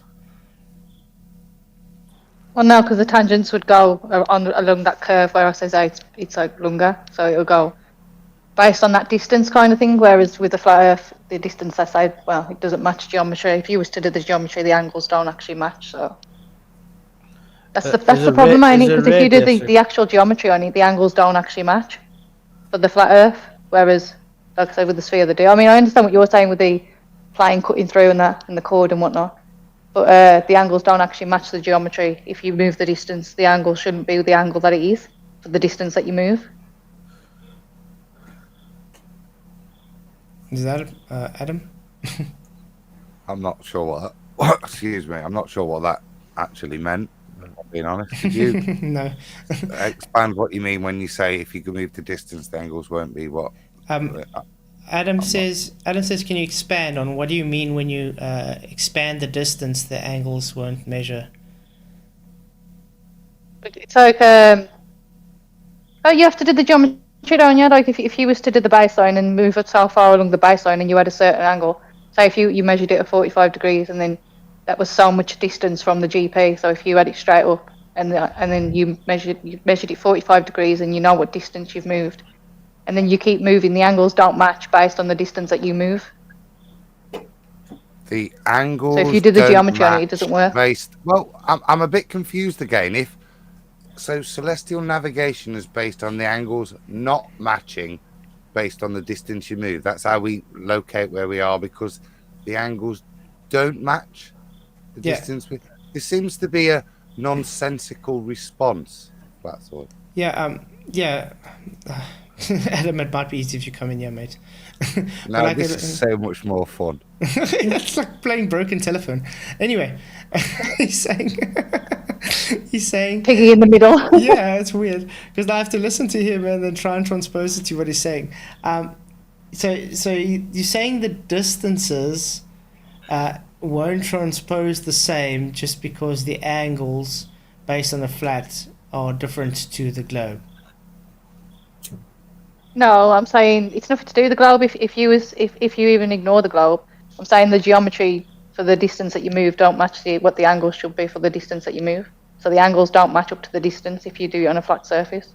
But remember, I explained it earlier with that 360 degree circle where we got the degrees, the 360 degrees, to get the nautical miles. Remember, I explained it's all based on your vision. When you're looking up in the sky, you would agree we see optically and we can only see so far. So we have a field of vision limitation. So I understood that as if you was moving around the circle, but if you're moving across the circle like a radius or a diameter across it, then I don't see that working. Around the circle, maybe, but across the diameter or across the radius, like in a straight line across, rather than going around the circle, then I can't really see that working. Okay, so it's because you're not going around, that's why it won't work. Is that what you're saying? Yeah, if you was going around, then I could probably see it working, but if you're just going across a flat baseline, like radius or diameter wise, then I can't see that really working. But that's the problem though, because you have your azimuthal plane on the same plane, it will go across, just like I showed you that screenshot of that other, of them doing the sight fix. Yeah, like I said, my memory's bad. I can't remember which one you mean, to be honest. But yeah, like I said, go look it up a bit. It will help I'll have you. to rewatch the stream as well to try and let it sink in and look a bit more into celestial navigation and that. Definitely. Flatzoid, can I just ask Rachel to confirm that she recognises that if you put the glass over the orange, the surface distance is not the same, as placing it on the flat mat. Okay. You recognise that point, yeah? Okay. Yeah. Adam's asking one more question. So you do recognise that if you place that cup on a piece of paper, the distances will not be the same as placing it over a sphere. The distances from the North Pole, say if the North was in the middle of that sphere, compared to on a globe going around from the North going around, no, it wouldn't be the same now. Happy, Mike? Adam? Was that a no? No, Yeah. they won't be the same. No, they won't be the same, yeah. So can I just ask one more question then? Go ahead. What's the fucking point of the demonstration? Adam's asked the same as me. What's the point of the demonstration then? The point is to show a circle of equal altitude and how it can be done on a globe, so to speak, or a ball. Whereas people are saying that you couldn't get the same altitude, but you can, because like I showed with obviously that's like the circle around the ball, and then obviously I showed the same angle on that circle around the ball, so you can get the same angle from a circle around a ball. So yeah, but then when they say that you can't get but then you would need a cord, which you say they don't use a cord. That's why I said it's not going to work then. Well, that's what you say. I mean, I say tangent, but like I said, I need to look more into it before I can even argue the point, really. So definitely. Does Rich, you think a radius can curve? Michael asked, do you think a radius can curve? No. There we go. Yeah, that's simple. Everybody knows a radius is a straight line. Yep, definitely. I just want to say thank you, Rachel, for coming on. Really, really appreciate it. Let me know Appreciate you having me on, and thank you for being cordial as well. Appreciate anytime. that. Yeah, anytime, and you're always welcome to come back. Appreciate that. Thanks for having me on. Yeah, okay. Have a good evening further. And you too. Cheers. Bye. Bye. Okay, guys. Yeah, I did try and explain it to her as as simple as I can. I don't know, but she has to look into this option. She's had her mind perverted by ballers, man. Yeah, I agree. I think she's very influenced by the wrong people. Yeah. Because I did try and explain it the way she could, but I do really applaud the way she did come in and at least try and give her reasons. But I did explain it as much as I can. But she did like concede with the Black Swan as well, so that's a good thing. And with the Celestial Navigation, I think if she looks into it more, she might just come around again and say, yeah, correct. Because that is just a straw man based on the globe when they stick that cup. Because then they need a chord and they can't have the chord or it won't work because that means it's flat. Or if they have different tangents, they can't have the same angular reading they claim to. So it doesn't matter which way you look at it, the globe is Exactly. as I say, effed up. That's why I didn't pursue the point. That's the lack of understanding that we demonstrated there. Mm-hmm. Yeah, respectfully. Yeah. Because it didn't make which end up it was presented. So you couldn't see the contradiction of what was going on. Mm-hmm. Yeah, Skeptic. Rachel's ace for joining us. I agree. She was very nice, very cordial to come in. I really appreciated that. But yeah, I think she might need to look more into it because she's literally giving the same arguments we get from the anti-flat earthers, which they debunk themselves when they open their mouth. So it's up to her now to take it and see what was said and how it contradicts and, take it up from that. But you heard her. She says she's not on the ball or flat. She just sees more evidence for the globe at the moment. So she's sitting on the fence, you could say. But she admitted about it's always refracted. So it's always optical. Yeah. Oh, optical. So how can she be on the fence? I just think it's great. I think it's great that after all these years of Rachel supporting Flat Earth and being very silent, that now she's on the fence. She's become very vocal and she's on your channel, this channel. She's making her own attack videos against Darwin. She's made one about me. You know that abusive criminal, like the Flat Earth, appearing on his channel. I think it's brilliant that finally now she's on the fence and doesn't know, and she's no longer a flat earther. That she's found her voice. Yeah, but I like that because if she's being more assertive on what she wants to see reality, and I like it because now we can actually see the true Rachel. You know what I mean? Yeah. Can She I can say be herself. something? Yeah. Can I say something quick? Yeah. No matter what she believes, right, it doesn't give the right to a man, a fully grown man, to call her disgusting names. I agree. You are one vile human being, not you, Flats. He knows who he is. He's disgusting. Yeah, I agree. There's no need. There's no need. There's no need to call anybody her names. In a chat, not on Yeah. YouTube. It wasn't in YouTube. But in a chat, It was an Element. calling her disgusting names. You ought to be ashamed of yourself. Well, Yannick probably should be back to Uprising Earth. That's actually something I wanted to ask her and I forgot. Does she still believe the Earth is rising? I actually forgot to ask that. But Can't be rising and a ball, can it? But that's the problem, Adam. Pick a side. But that's the problem, Adam. According to the ball, because the equivalence principle, it is rising. Sorry, All right. but it's disgusting. All right. So. Like a cake. Yeah, I don't know if you know the equivalence principle based on the globe, Adam. They saying you're not falling to the ground; it's the ground rising up to push against you. So the Earth is expanding in all directions, four-dimensionally. Which doesn't require an upward moving; it's upward expanding because of antipodal positions. That's what I'm saying. Come on. No, Pick a point. they're literally saying it's like being in a rocket going up, but the windows are closed, so you can't see that you and the rocket is moving. It only appears that the ball is falling to the ground. And that's how they take it with a globe. But they take it as, because it's a globe and the physical shape of the globe will be expanding, but that does not happen, so they just say, oh, but it's actually just fourth dimensional.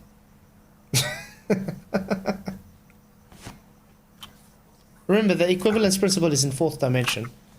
That's why we can't observe it. Yeah.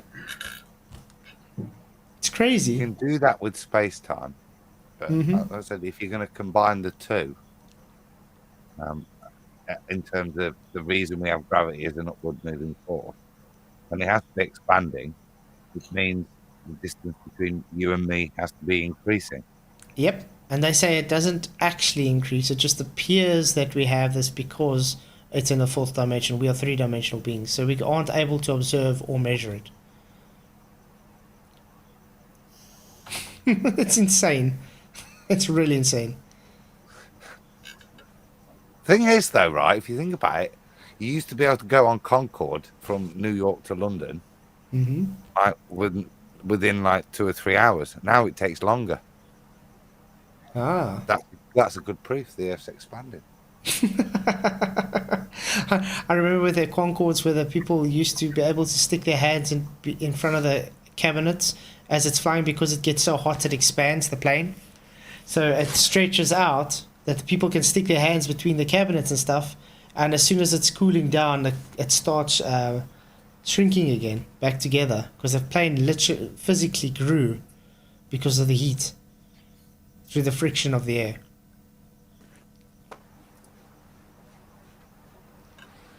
Oh, anyway, the power's going to go off soon. That was a for more than 4 hour show. Yeah, 4:15,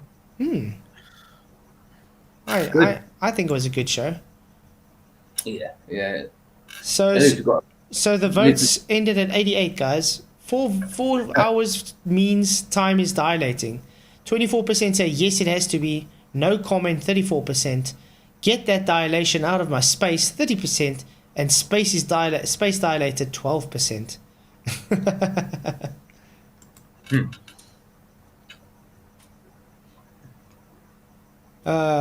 So, any closing statements, guys? Yeah, it's good. I mean, it's good that she come in and spoke anyway. I still don't understand how she can even be on the fence. You know what I mean? If she really is, I don't know how she could be. But at least she come on. And good stream. Now, you see, this is why I asked. Now, look how nice we could talk. Why wasn't I able to have that same conversation with Dal or Witsit or Jaren? Well, exactly. Why is that? Because, yeah.